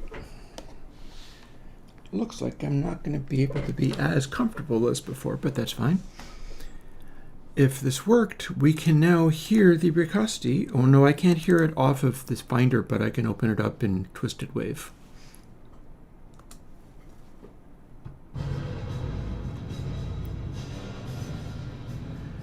And there is the precocity being played off of the laptop.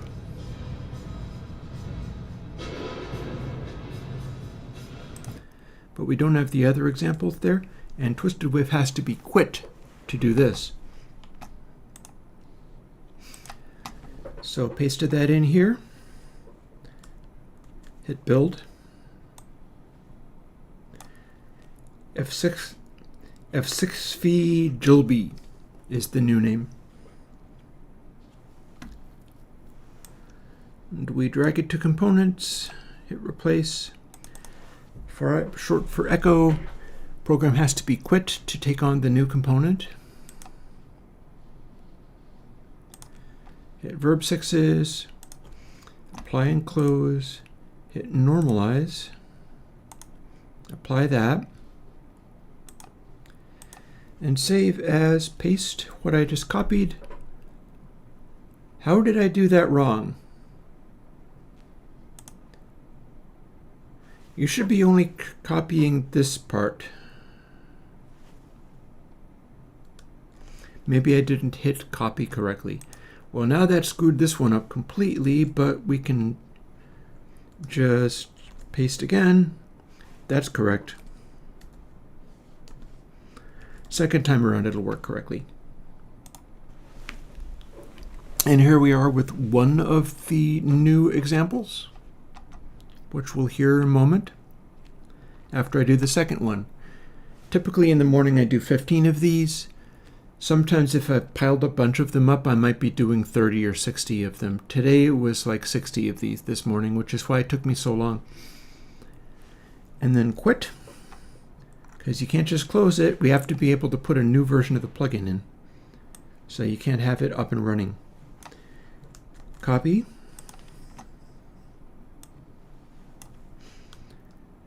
Paste. See, that's the part that I think it got pasted in. And then we gotta copy that, then hit Command B to build. I beg your pardon.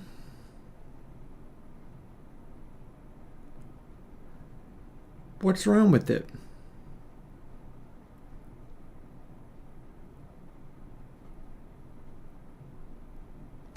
What's wrong with it that's not wrong with the previous one? This doesn't seem right. This doesn't seem right at all.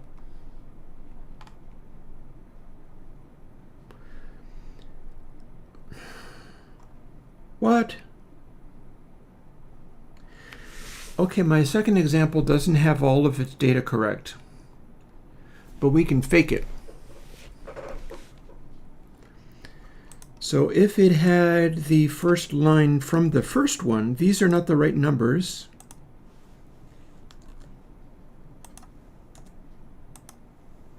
But this is what was missing when I pasted that in. Oh, when I copied the second batch over, I missed the first line, which normally doesn't happen to me. So I only got D3D and on, and it left out D3A, and so we were doing stuff that had never been declared. And that was the exceptions thrown, and that was what was wrong, and that was why it broke. Now, we've got wrong numbers in here. Technically, what I could do is look this over and try to find what the largest number is and at least get one of them right. So 1328 is going to be in here.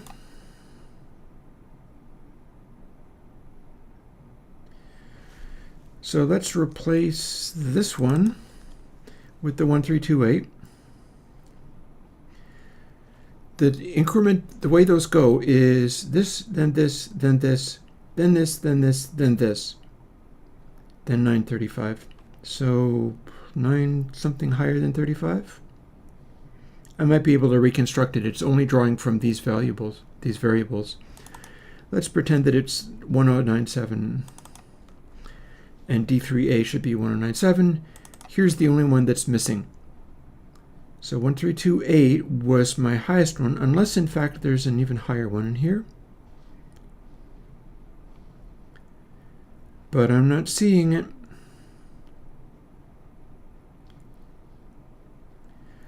So there should be one between 1328 and 1256. 1256 was in the data. There they both are.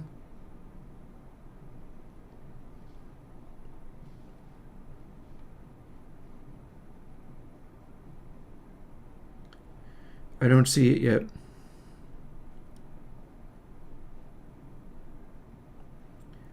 Yeah, it's like this one was counting down this way.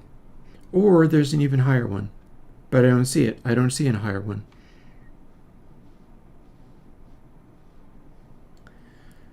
So what we can do is... I've already used the 1097. Well, hang on a second. Here we go. 1317. That's between 1328 and 1256. We've reconstructed the real values that this had. Yay! No faking, no faking. Now I get to do it, and it's correct and proper and right, and I spent literally days doing this manually one at a time on a bunch of earlier ones. But here we go. Paste, build, and then copy the 775B, because I'm pasting that into the safe box. That one now worked fine. And launch it, apply it. This does actually have all the same values as if I had copied it out correctly the first time. Normalize and save as. This time when I hit paste, it's the correct number. I have no way of making an automated script to do all of these things within Twisted Wave. On Snow Leopard, I might add. This is macOS 10.6 8. Has to work on Snow Leopard.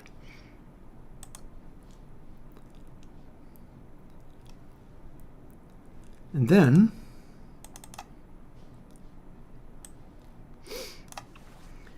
here's what it might sound like.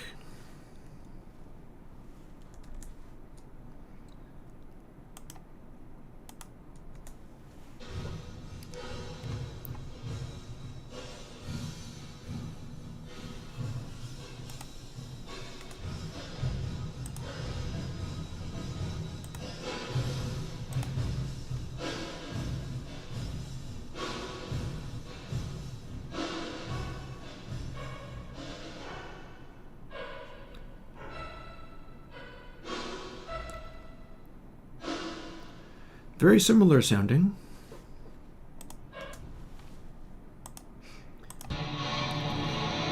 And of course, I'm going to want to optimize it. I wonder if I can... Does this old version have the thing where you're only playing in the active window? The new version does.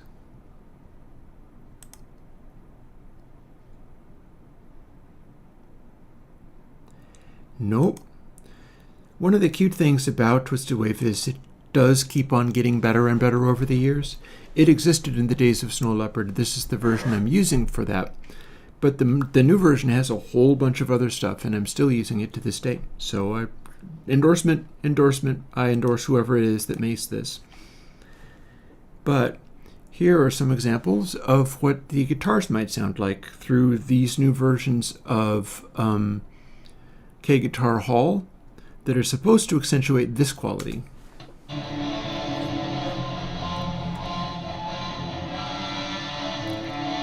And I'll make dozens of these and try to find the ones that are best.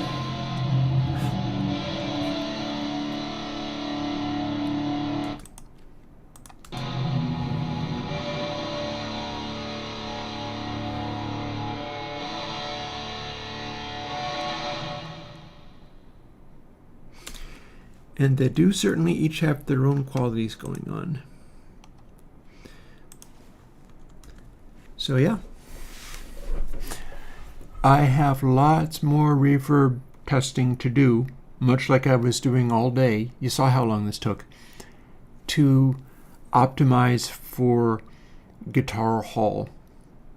But I'm going to do it because I would like to have Guitar Hall up and running, at least for myself, before I demo Crunchy Guitar, or Crunchy Deluxe, or Pointy Deluxe. Pointy Deluxe. Oh, is it available for Windows? Good going. Good going. Yeah, that's my chosen 2-track editor. Only thing it misses is Martin Hare's Amadeus used to let you do sonograms, and it did a bunch of stuff regarding that. But considering, it's all pretty cool. So here's verb text. Guitar Hall is happening later. And we're going to fire up these two things and put their respective reverbs into them.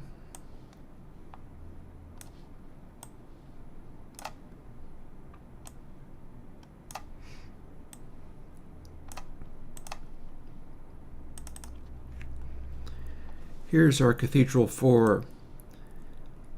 It's ready to go, although it still has that brick wall filter in it, which is not going to go low enough to work for Cathedral, I don't think. But all the same, we can update that part and even play with it a bit. So, let's see, got to scroll down to this area. That's actually going to sit on top of the other one, but I'm not going to fool with it on this machine.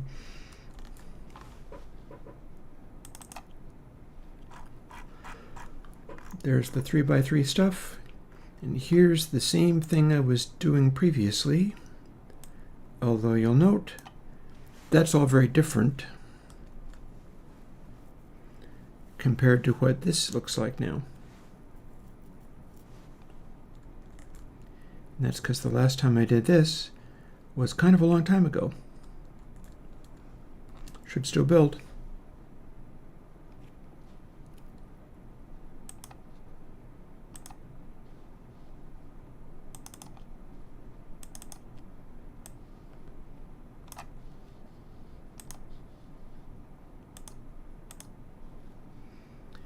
And then let's fire this one off. I did have a, yep, KALS for alien spaceship. That part's ready. And this one is also set up to, have we got this right? Yes.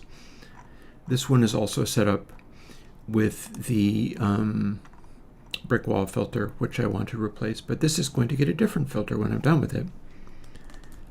Might not have this up and running today, but I do have about an hour of stream left, so we'll see how much we can get done with this part.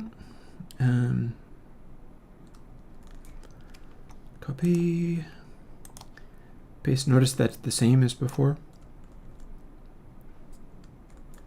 But here we go. Can we build? Also, this is from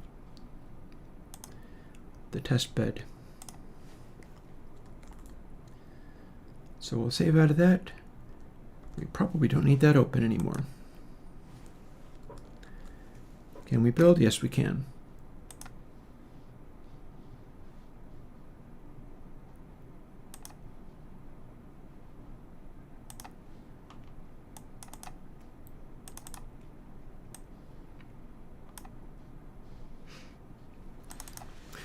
So now if we fire this up, we've got two fresh new plugins, AU only, haven't done the VSTs yet. Both of which should at least do something, because they're based off of other things that previously had done something. Let's go find them. KLM PQRS. Okay, Cathedral 4.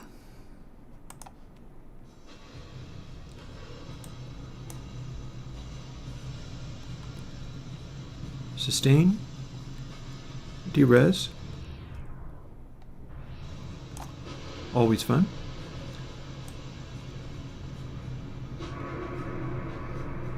There's that brick wall filter again.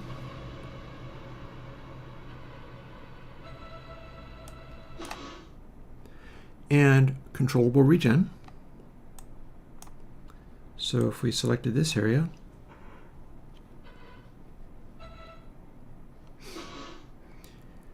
here's all wet. More early reflections. Less.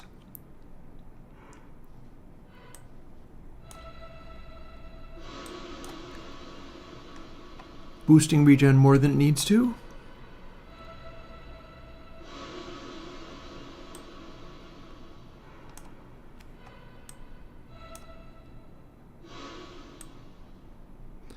Letting it fall back. I'm going to set these to mimic what the Bricasti one does. Although it's only going to get you so far, but still. And then pre-delay again.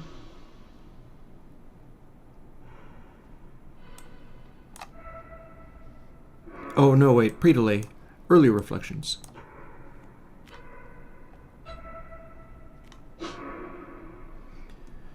Then pre-delay and early reflections. The amount of pre-delay I have on tap is excessive.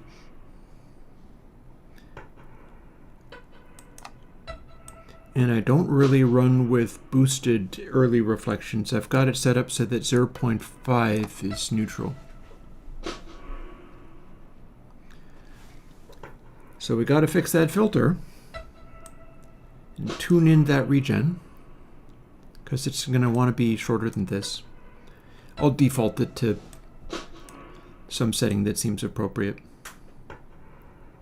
because 0.5 is definitely a little bit much. Doesn't need to be quite that hard.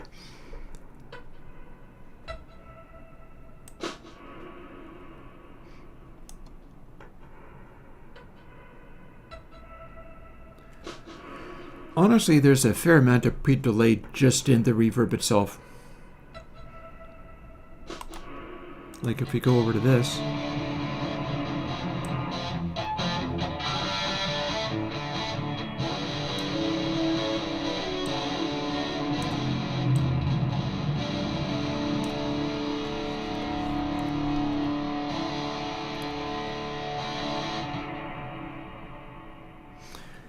There's that filter again. You can kind of hear it. You can kind of hear what that's doing.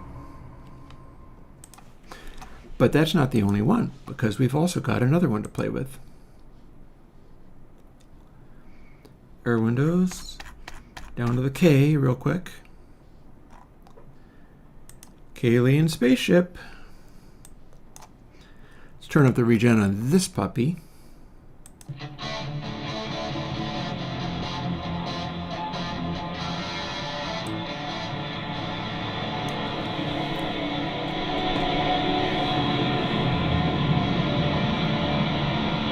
And of course that filter is still the brick wall.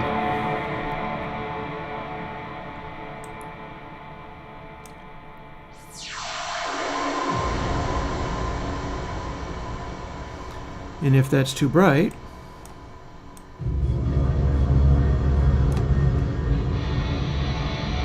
there's another way of dealing with that.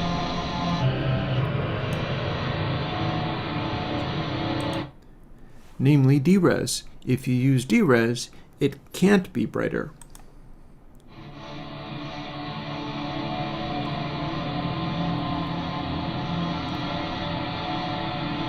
Well, it depends on how you mean.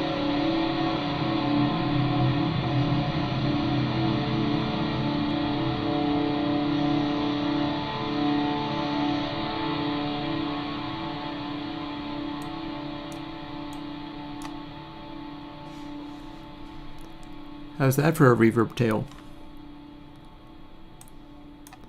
And filter doesn't affect that part because filter is the transition between early reflections and the main body of the reverb. Which is why it's going to be interesting throwing BezEQ in there. So there we are.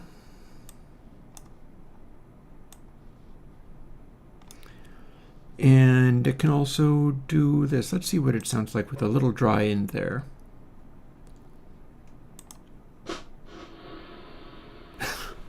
Okay, yeah, there's kind of a lot of built-in pre-delay there. Although with the D-Res not way down, it's still kind of a lot of space. That's because those first early reflections are all fairly long. So there's no way you can't be like a couple 100 feet away from every possible wall in this alien spaceship. There's always some pre-delay in there. If you had lots of pre-delay, it would act more like this.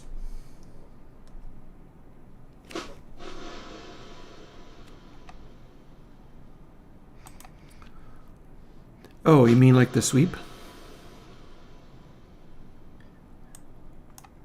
With the sweep, you can do this. Again, full regen.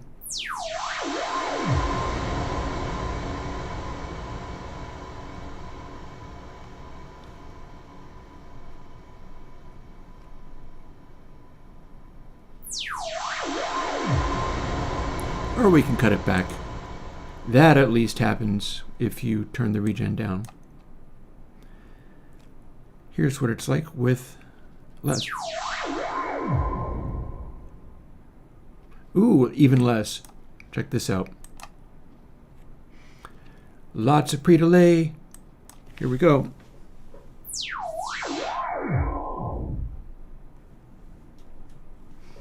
How's that grab you? Again.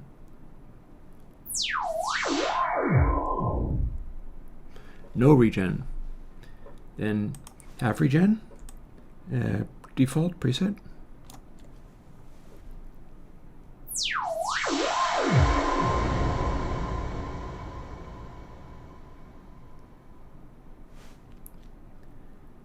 And lastly, full regen.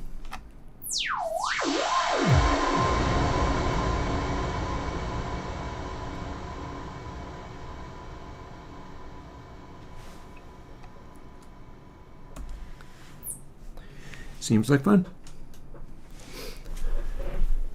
Okay, so It is 3:59. You know what that means? That means I have to thaw out some food. Thaw out the cheese for the tacos that I'll have this evening, which I will have earned. I'm starving. I've been starving slightly more than usual these days. Hopefully not too literally. So let's throw something on these speakers for now. I know, I'm not going to be away for long. Enjoy Alien Kittens, but through a reverb.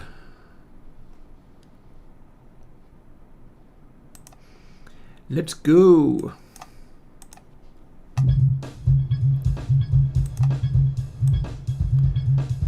Set to defaults.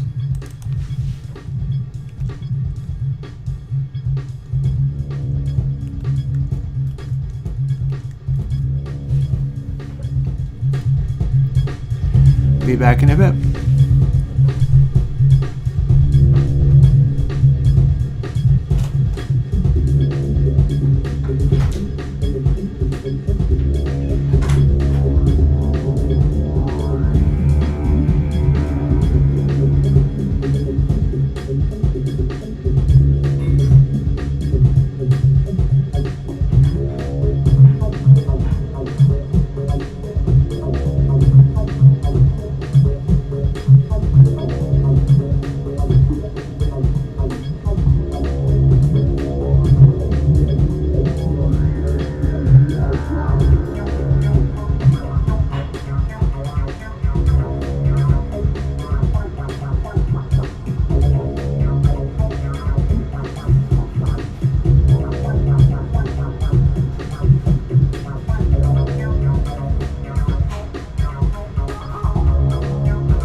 Alrighty, I feel better. And that wasn't even the entire song. Although, just for fun,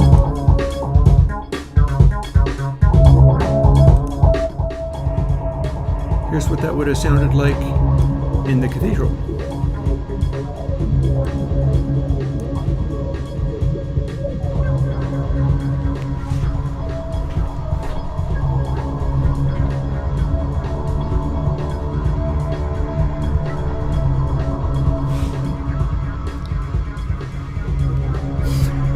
Yep, I can answer that question for you.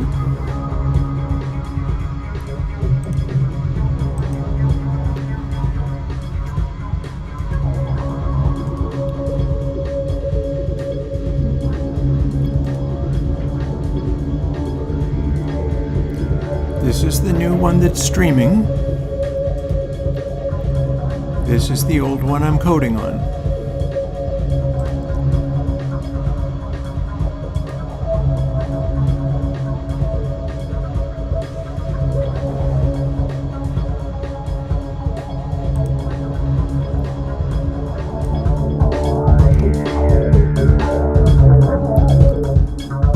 And as you can hear,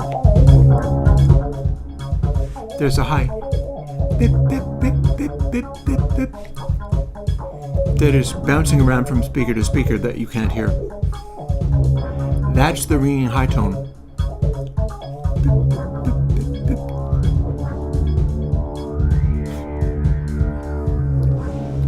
See, that's what's causing it. And there you have it. So the reverb is going to be stretching that tone out, especially when it's an alien spaceship or a cathedral. So let's see. So yep, that is my answer to you, Kevin Garcia, if you're still here. I have been known to tell people I'm a YouTuber, mostly because what I do would not get me anything if people didn't see me doing it. However, mostly I say I make audio tools for musicians.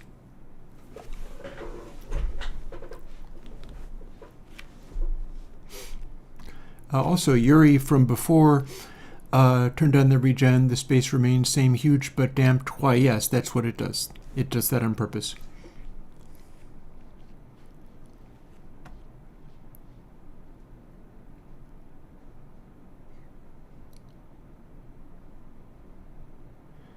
And I'm coding not only old school audio units, but also VST2s on, you can see on this screen, in fact, a Windows 7 virtual machine that doesn't connect to the internet and can't update or change anything. Specifically so that plugins can work on all manner of weird old machines and whatever, because computer and software makers have a nasty tendency of making stuff break and not work for people anymore. Now, the stuff that I build on this, the VSTs honestly will continue to work on whoever makes VSTs. That typically, on the Windows side, backward compatibility tends to reach way, way back. On the Mac, I do have to build all of the AUs over again on a modern machine that uses code signing, and I do. Meanwhile,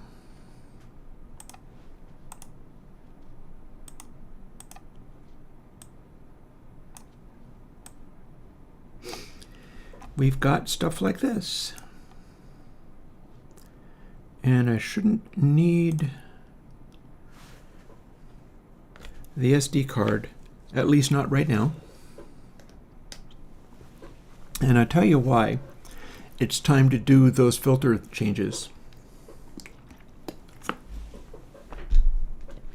Let's go do all the filter changes. Now there's two separate sets of filter changes I need to do, but the ones for Cathedral 4 probably will also work for Guitar Hall 2. And hang on. I do need this because this has the copy of the Bricasti Cathedral. And although it's not going to be the same, I'm going to get sort of certain aspects of the vibe I want to get the same. So where should we go from here? Let's do K Cathedral first.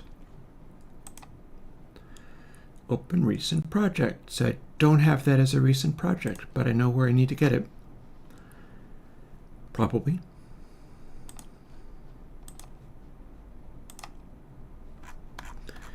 We're going to see whether this is a stereo plugin. I kind of bet you it's not. I might need to go and get the VST version. Let's have a look and see. Maybe it's also fairly simple to do. Well, that's ugly.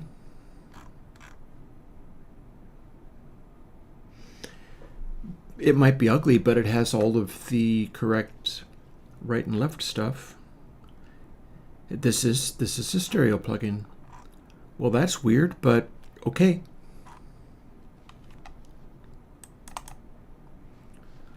That's pretty much what I wanted, so I can't complain. This part, I'm going to need to do something different for the Bez filter one. Because if this is the same mechanic, I have to change it a little bit for the internal Bezier filter. But this is not using the internal Bezier filter, although I probably don't need to have this many poles. But here we are.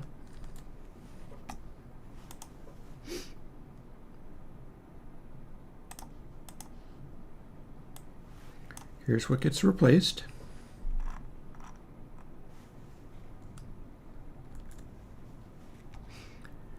It also is going to need to get instantiated, so we can do that.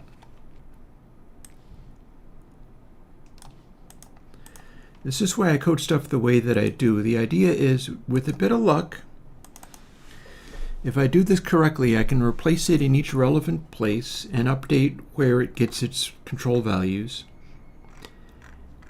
And then it might just simply work. We shall see. We shall see whether it just simply works or whether it requires a bunch of more tinkering. But there's the code from the previous one, and here is the code from this one.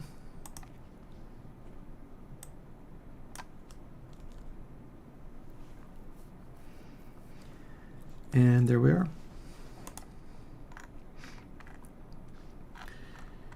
And now, let's see.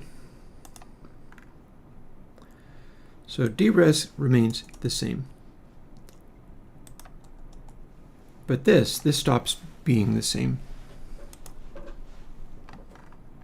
And some of this gets reconstructed in a different way here. And then we're going to steal this control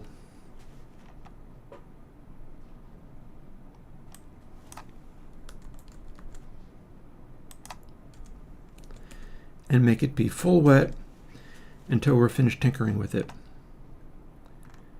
Because, let's see. Okay, so non-lin is one of the things we're going to use. That'll be per MF for the moment. And freak, that becomes another thing that we're going to use. And that's gonna go here, but it's not going to use this same code. No. And then all of this goes away, which will actually make it run more efficiently. As much as not everybody enjoyed the brick wall filter, it's also very inefficient compared to some of my other filters. My other filters are way better as far as not eating the CPU.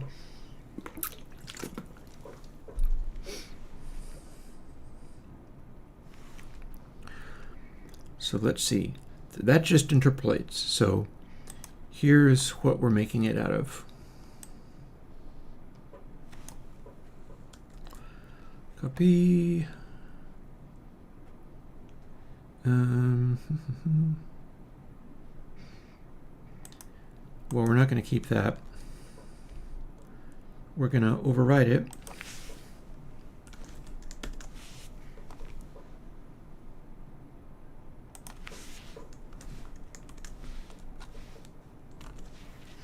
Modernize it a bit.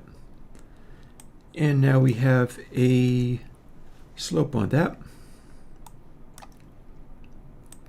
And then we have the same limit on each of them, which might or might not be relevant or useful, but we'll see.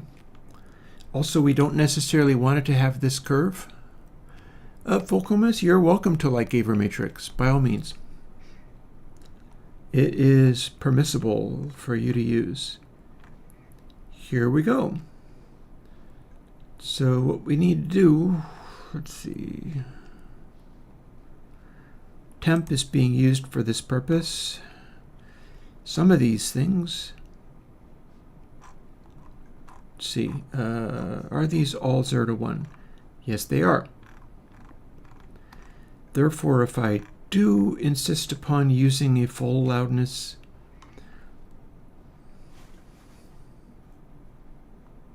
I could leave out the early loudness as well. Or I could leave out the pre-delay. We could just leave out the pre-delay. We're not doing anything with it. I don't see why not. Yeah, that's...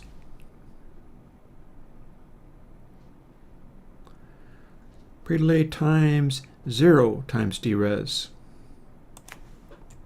Guess what? Pre-delay is 0 now. Meaning we get to use max poles.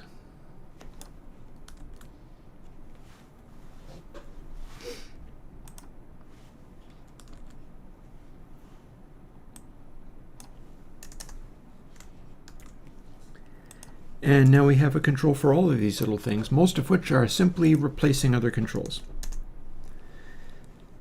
And this stuff I want to dial in and then have it be preset. Sorry about that.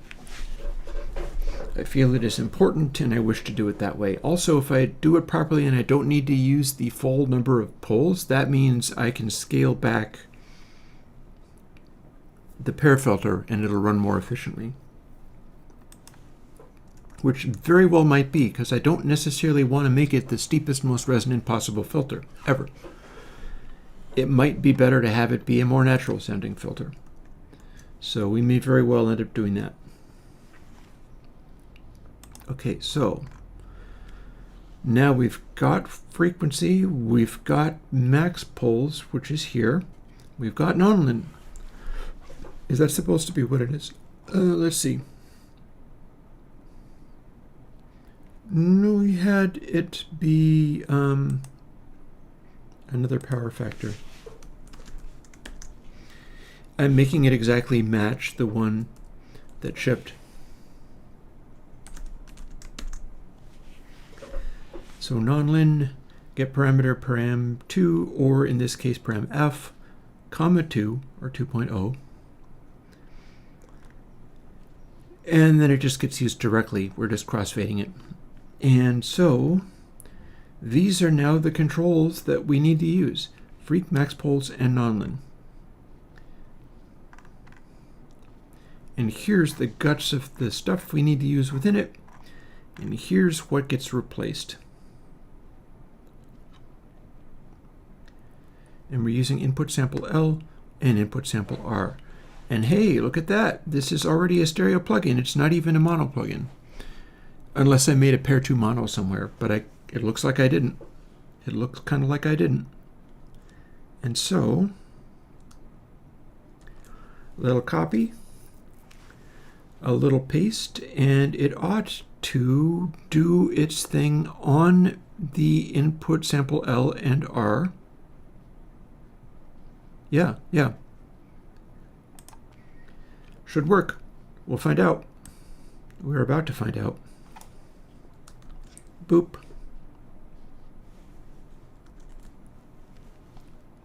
Does it build? That's the first question. Did it build? It did. Probably don't need to go back into this if it built.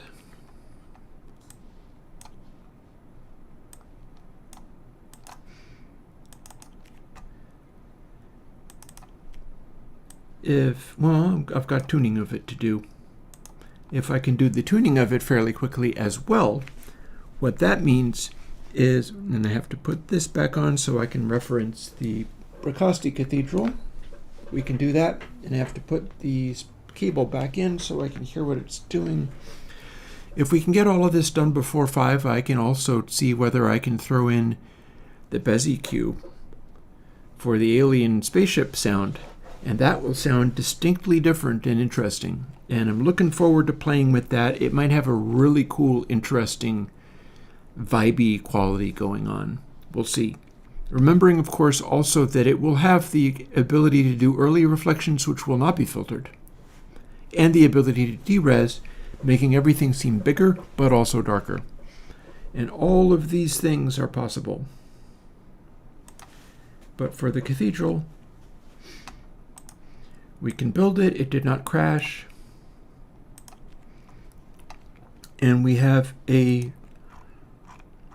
presumably a preset where, okay, so it's all wet, so there's no pre-delay. So we've got frequencies, and pre-delay and wet are now serving a different purpose. Let's move it to where I can see what everything's doing. And then off we go into our reverb testing thing. Starchild 3, when? I don't know. It's not a ridiculous idea. I'm kind of more hot to do a Householder Matrix 3x3 that is actually a chorus ensemble, or worse.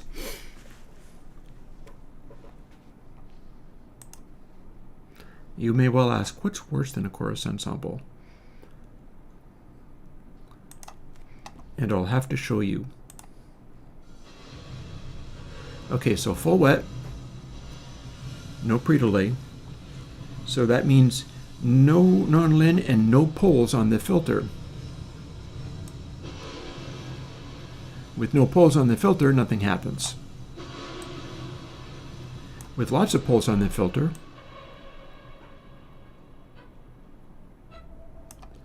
it needs to cut off higher.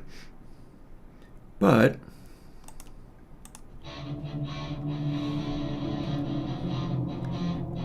and we're hearing the early reflections, so let's cut the early reflections out.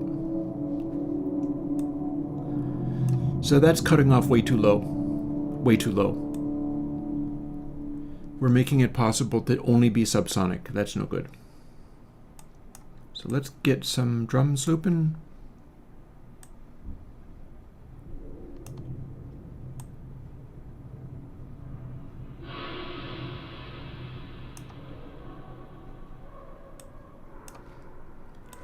So I can think of a quick little change. If this is how we do, let's move this over to where I can get at it. And then here's our bass K Cathedral setup. And here's this, and here is the frequencies that we're doing. The most obvious thing I can think of is that frequency doesn't need to be a power factor, or it can be an inverted power factor, like this. Power of inverted param C, and then this becomes 1.0 minus, so we've just reversed the taper. Let's see what we get.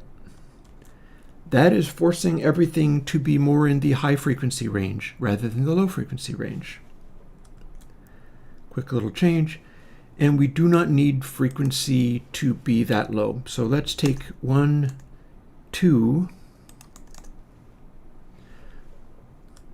decimal places off of it, and that will make the bottom level of the frequency not go down nearly as far into the bass, because I don't want it to be that unmanageable. Save that. We'll build again, and let's jump into this crazy mess again. It's not even 4:30, so this is going along. And you will soon hear what the max poles business means and does. I feel like I kind of want to move Cathedral to the desktop so I can refer to it more easily. And we don't honestly need these things, although I'm going to be generating them anyway, so I suppose I could just leave them. They are, after all, the first glimpses of Guitar Hall, even though I haven't run it overnight properly. So I might as well keep them. They're still the thing that I'll be referring to.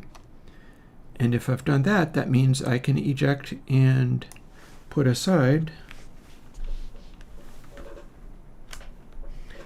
the SD card, because I don't need it again until tomorrow morning when I render all of those Guitar Hall things.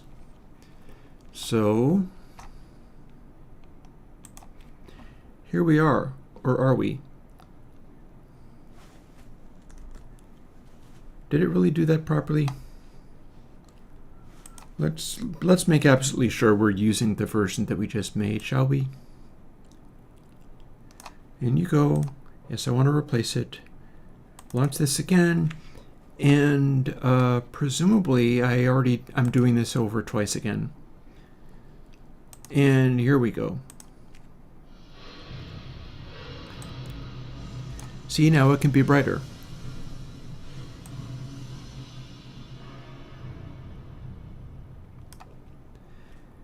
And 1 decimal place on frequency is still lower than we need.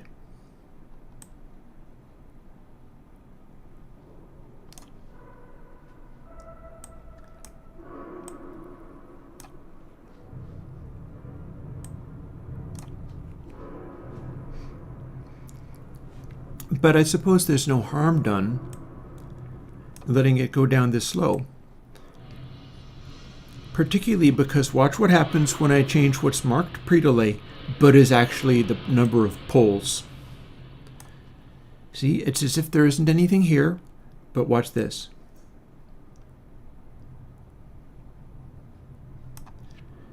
We don't need nearly as many poles as that. We probably don't want nearly as many poles as that.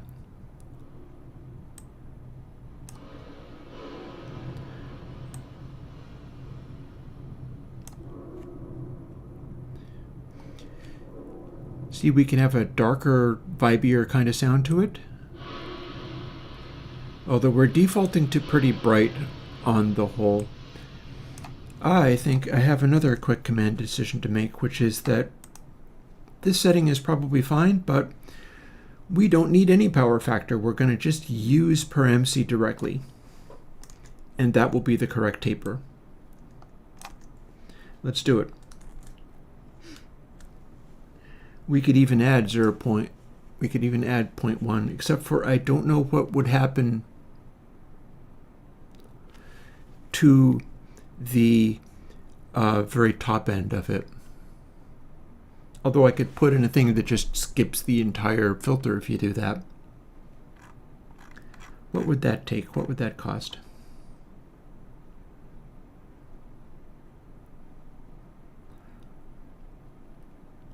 It's a thought. Let's. I didn't anticipate that.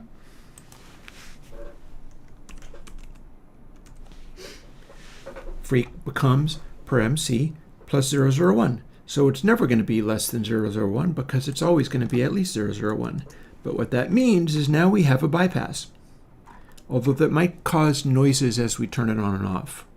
But I don't mind that. I'm okay with that.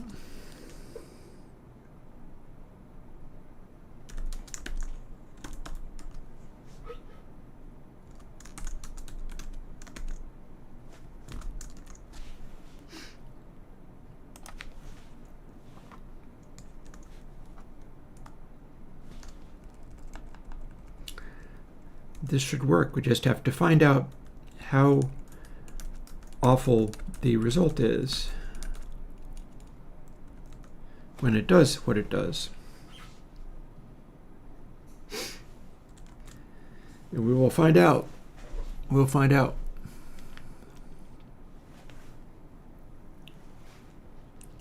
Okay, so if freq was less than 1, Otherwise, we ain't dealing with this. I think it would go crazy if it was more than one. I don't think it would behave if it was more than one.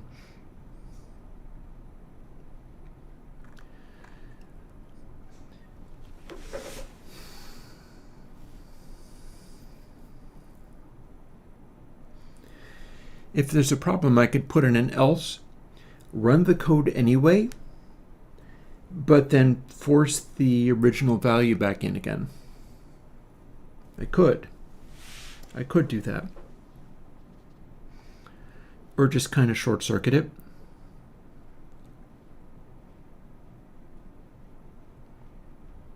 Anyways, this should work. Freak should be tailored correctly now. The only question becomes, what do we want to do with max poles? Do we want the full crank or do we want not as much? Because it's going to become hardwired. And for that, I need to refer to the cathedral sound and dial in a similar effect. And I'm pretty you know what I should do? I should make this something I can play in Finder.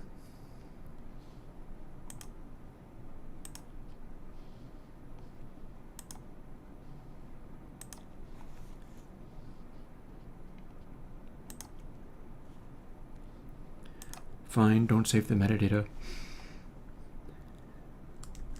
And now if I quit out of here,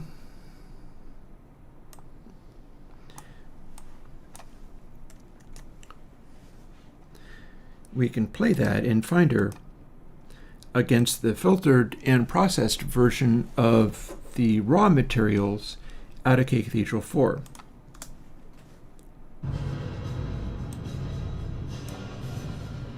Bricosti.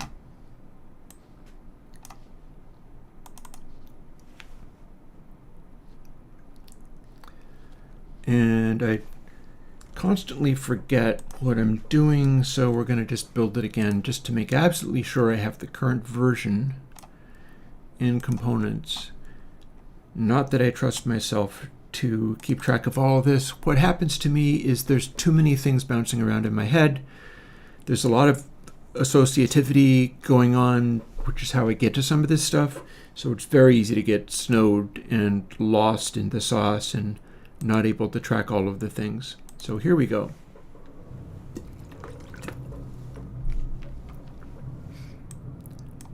Filter goes down this far.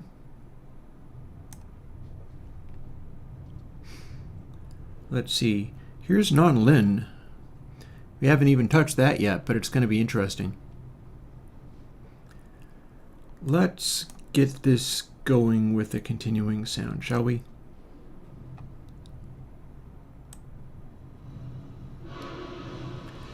So no filtering does actually work.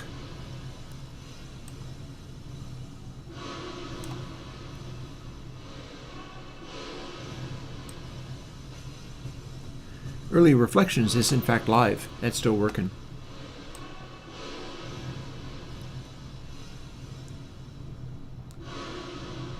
It's actually not acting like it blows up or breaks when I switch between the two things.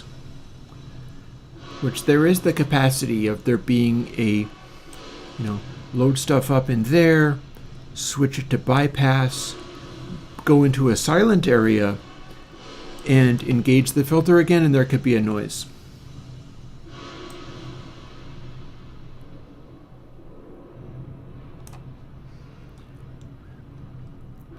So here's our filter, which is normally not going to be as bright as this. I'm probably going to want to set it up so that it's Bricosti-like at its middle setting.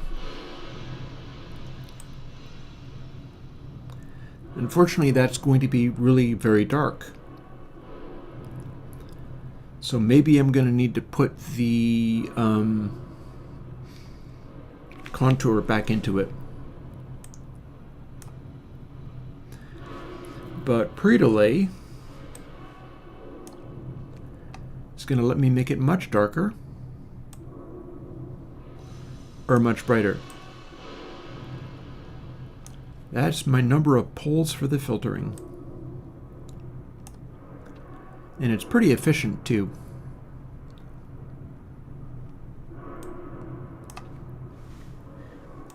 And we get this going. But our comparison is this.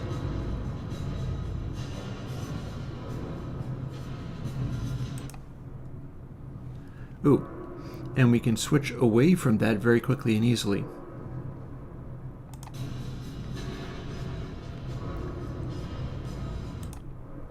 It's kind of louder.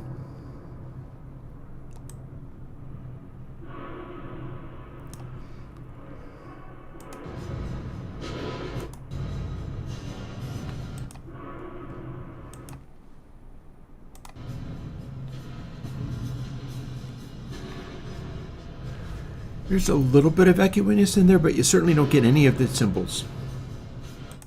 No cymbals in the verb tail. They are only in the early reflections.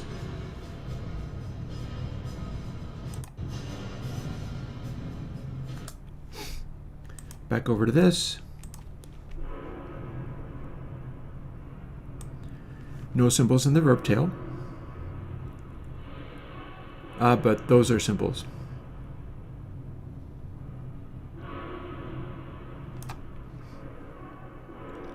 And if it's not as steep, it will not emphasize those high mids as much. Meaning I can cross it over lower.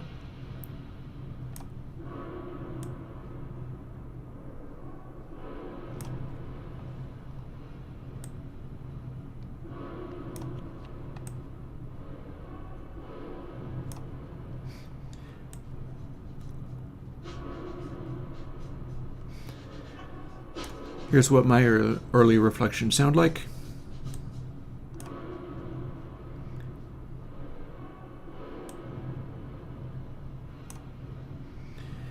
I just don't think I'm going to have the extent of lows in here, unless non-lin helps me out. Let's find out. Scooch it up to around here.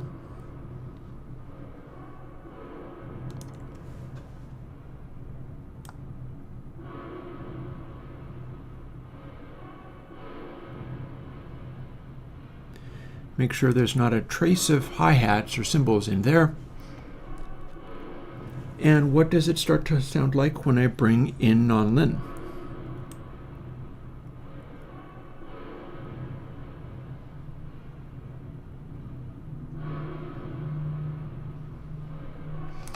I'm actually hearing more of that low rumble. Well, I mean, this is very quiet, sadly.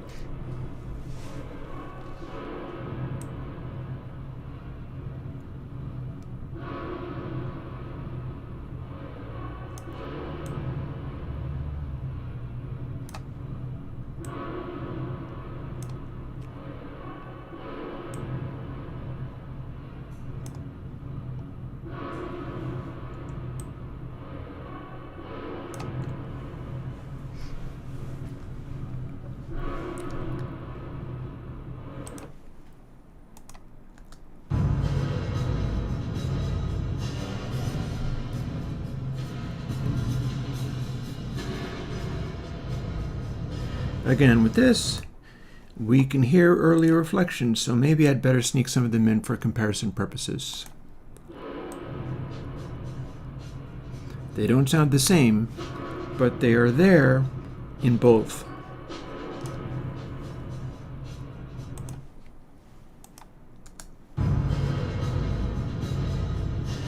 In fact, I honestly think Braccosti's are louder than mine.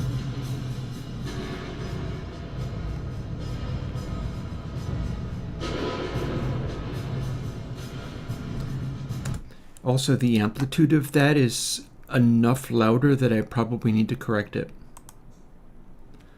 But I can't do that and work on this at the same time. So,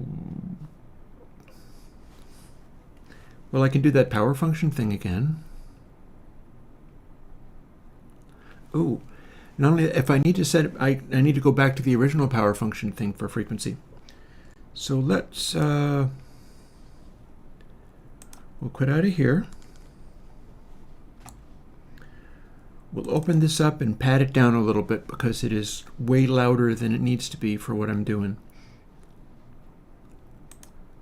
Let's just fire up a gain control of some kind. What do we got? Purist. How'd it work?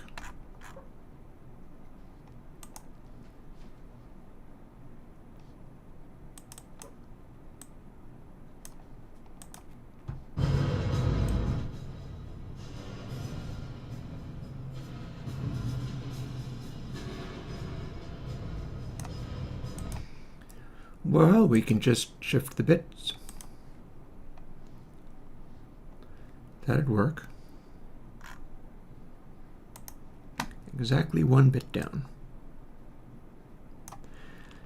Then we are giving the Bricasti the best advantage of being able to sound nice. Resave. Lossless. And bada boom. We'll quit out of here because we need to reload the new one in.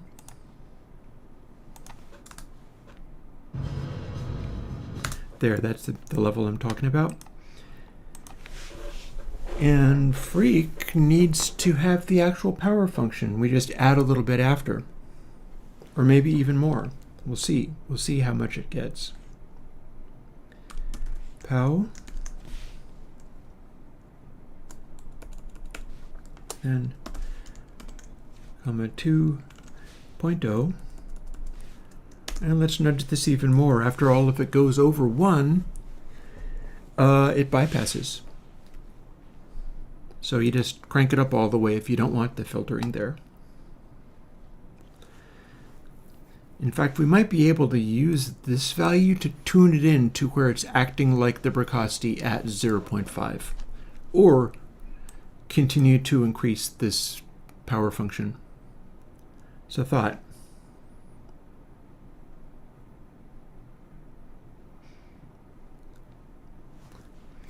Let's immediately try that and see what we get.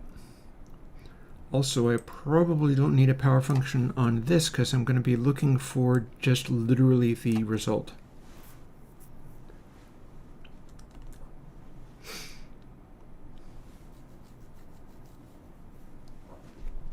Ooh, interesting. Also, look at this, max poles.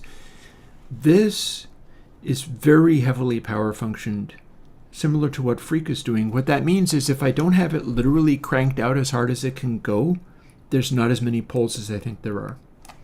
Let's take advantage of that. We'll use the raw level. It'll kick in way faster than before. We're going to build. We're going to drop it in here. We're going to start comparing what it does with the Bricasti version and trying to dial it in until it acts kind of like. It's never going to exactly match, nor do I even really want it to. But let's see what we can make it do.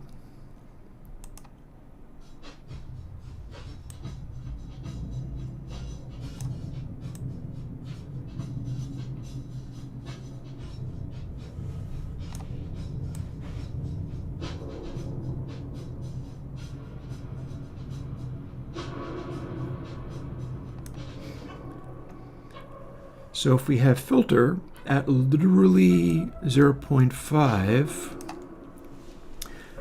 and then maybe we're going to tune it using poles rather than using the filter setting, because that's a decent filter setting, that is. So filter is 0.5, early RF is 0.5, deres is 0, regen is 0.5, and we can use what is labeled pre-delay but is actually max poles. And that one is just multiplied by pair total, so I should be able to calculate exactly what it ends up being and punch it in as a hard-coded number, and then strip out all of the poles I'm not actually using. It could just work.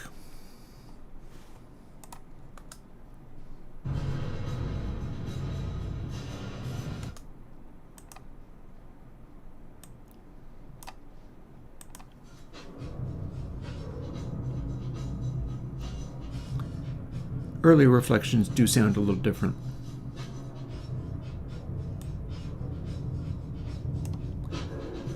Okay, we can make it way darker with more poles and the pair filter. It can be brighter than that. We just need to not hear any of those hi-hats, except in the early reflections.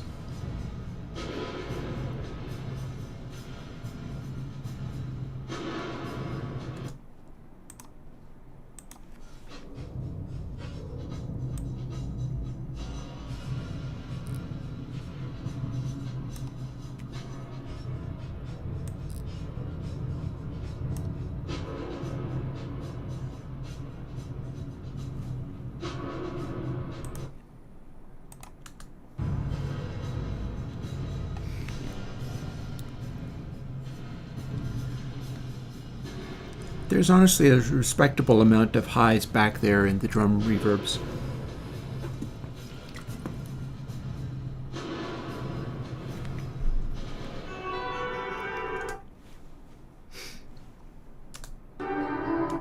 Yep, settle down, you. To the point where this is darker, I think, than the Bracasti's doing.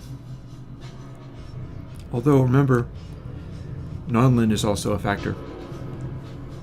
So let's go.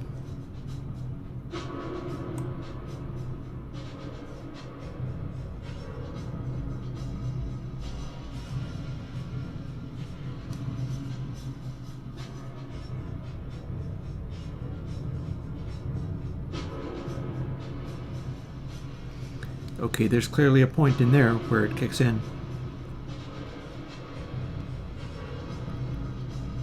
I think that's too bright.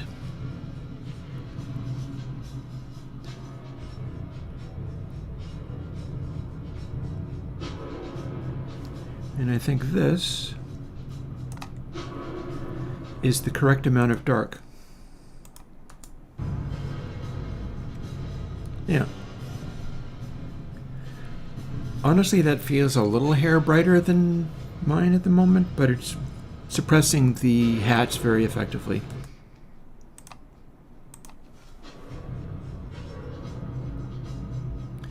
Now, where does Nonlin belong?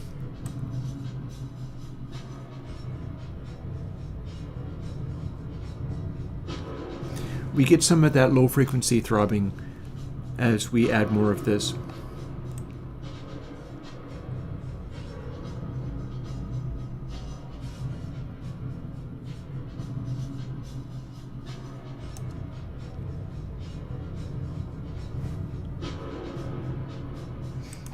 I'm hearing more of the kick.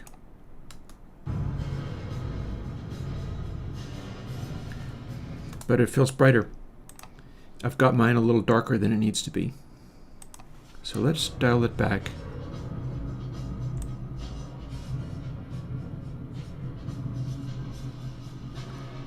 Not that much.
Starting to dial it in.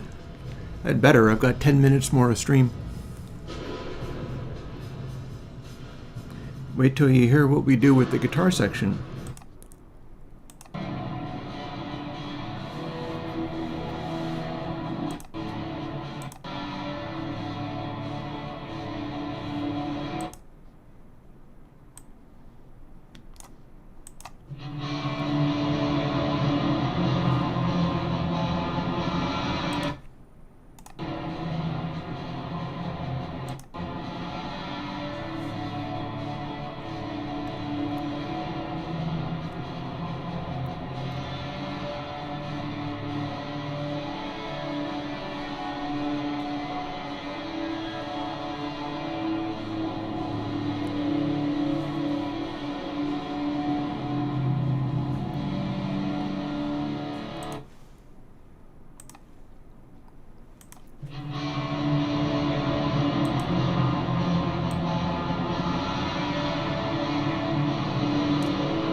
So there's a certain amount of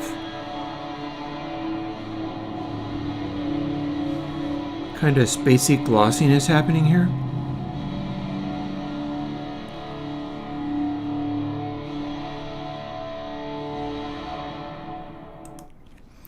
And it definitely closes off a little faster.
And I got a little more sustain in mind, that's for sure.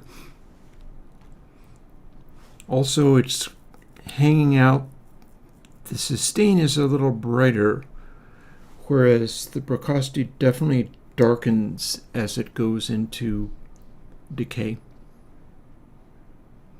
There's no question about that. On the other hand, Focomus likes the sparkly highs and the reverb tails, which is not what you get with her precocity.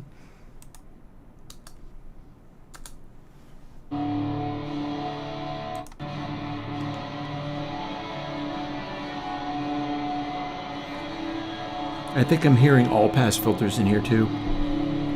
And since I don't like those, I'm not going to imitate it.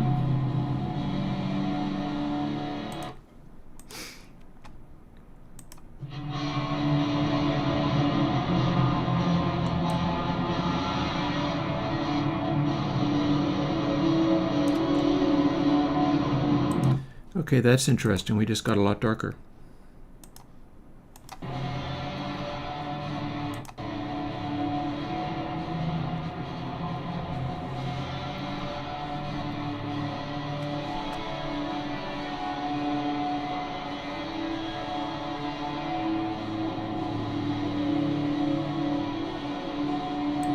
There's something funny and scratchy in that.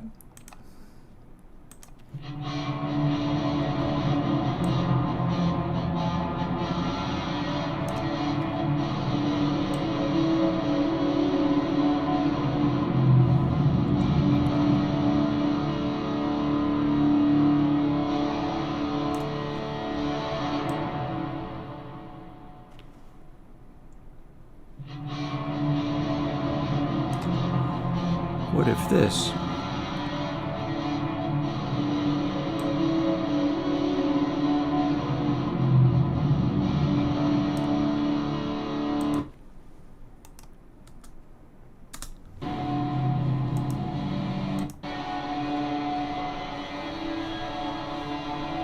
Yeah, I just cut back on the sustain to see what I could get.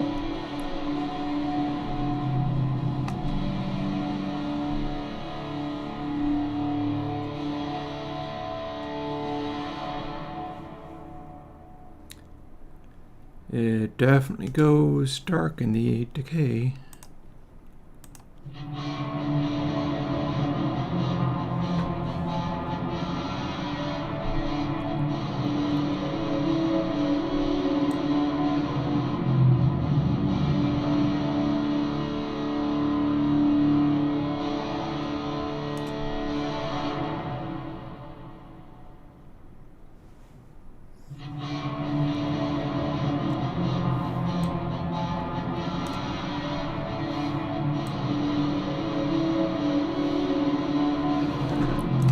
see what happens when we push it.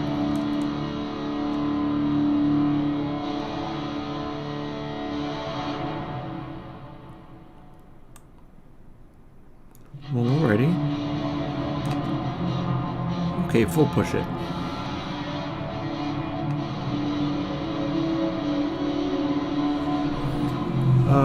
Try my point.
Might be looking at something that'll work.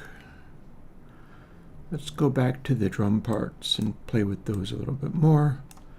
Almost time to finish stream, but we might be in the zone. Didn't expect to crank nonlin all the way. I can probably simplify the code if this turns out to work.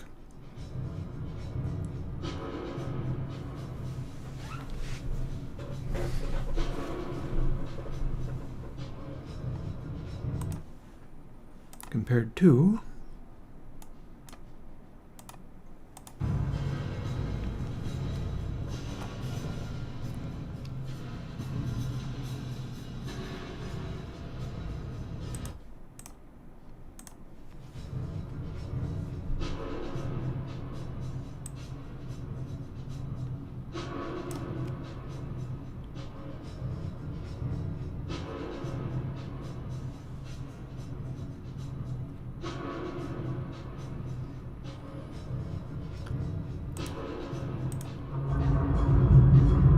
I don't have alien kittens on the Bracosti, but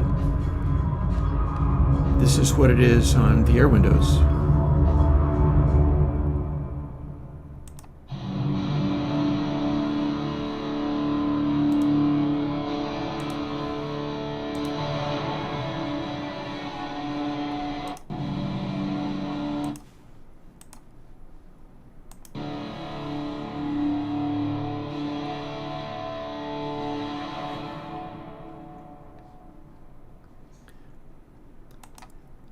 That's a little more sustained than I expected. I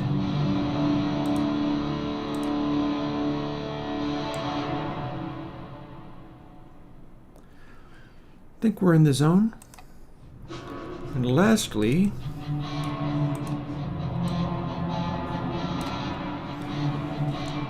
if this is all dialed in exactly the way I want, including the 0.4 settings, you can also do this.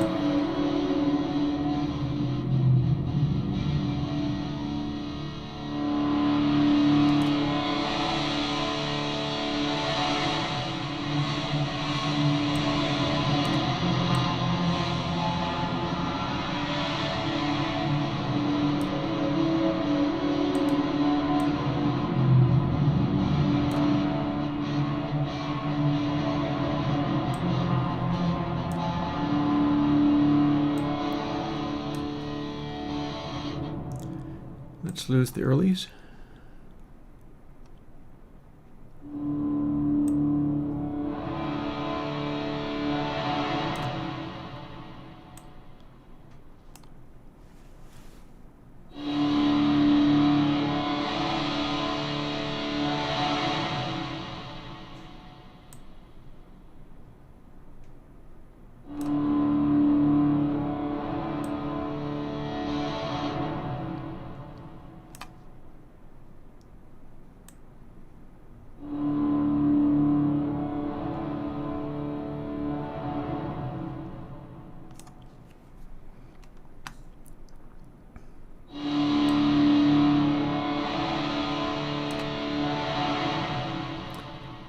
back over to our drums.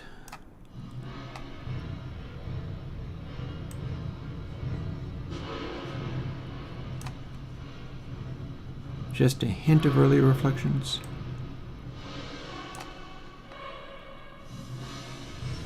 No filter.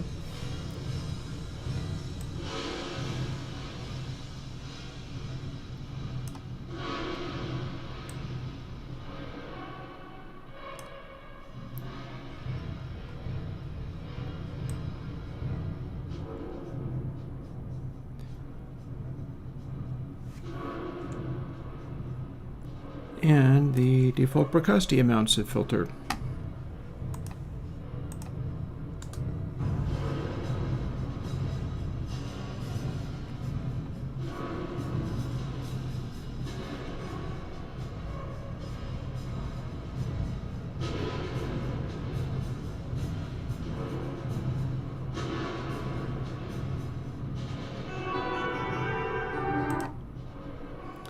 In that case, mine was the one that was darker, I think.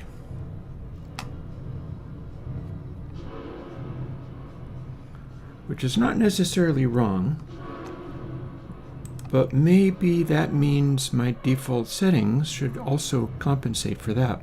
So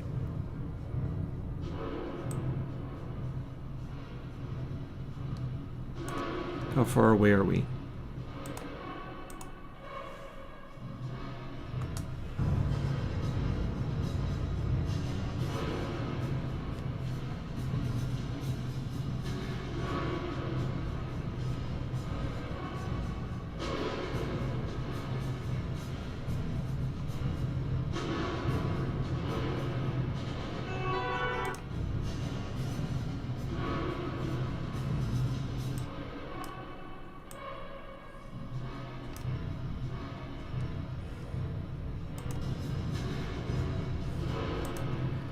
More early, clearly.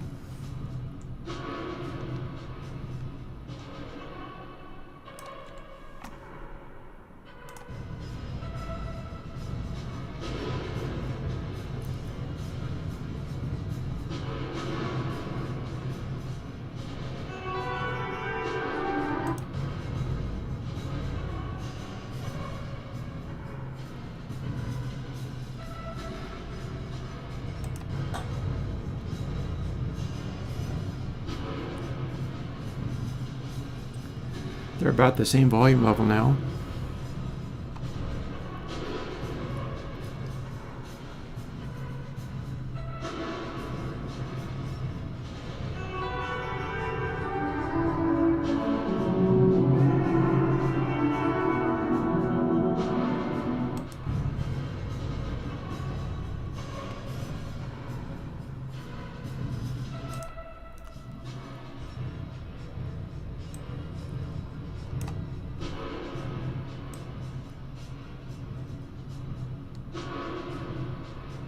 See, this sort of chokes it and darkens it in a weird way.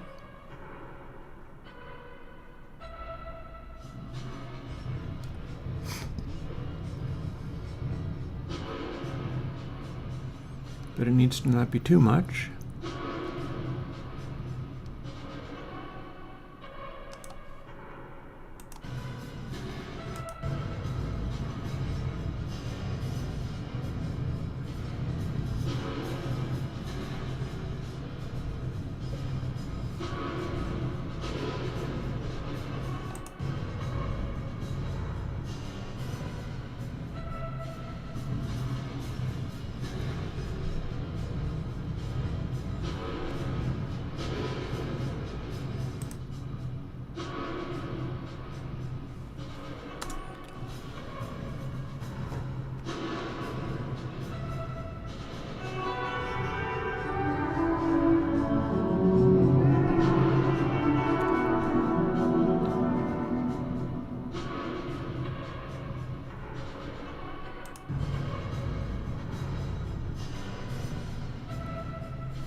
Oh dear.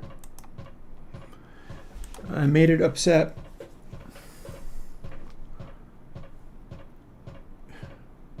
Okay. So that was a thing. I guess we'll find out later whether any of it survived. But for now, you are hearing my development laptop be very sad because I pushed it too far and too hard, doing too many things. And it's time for me to go have dinner.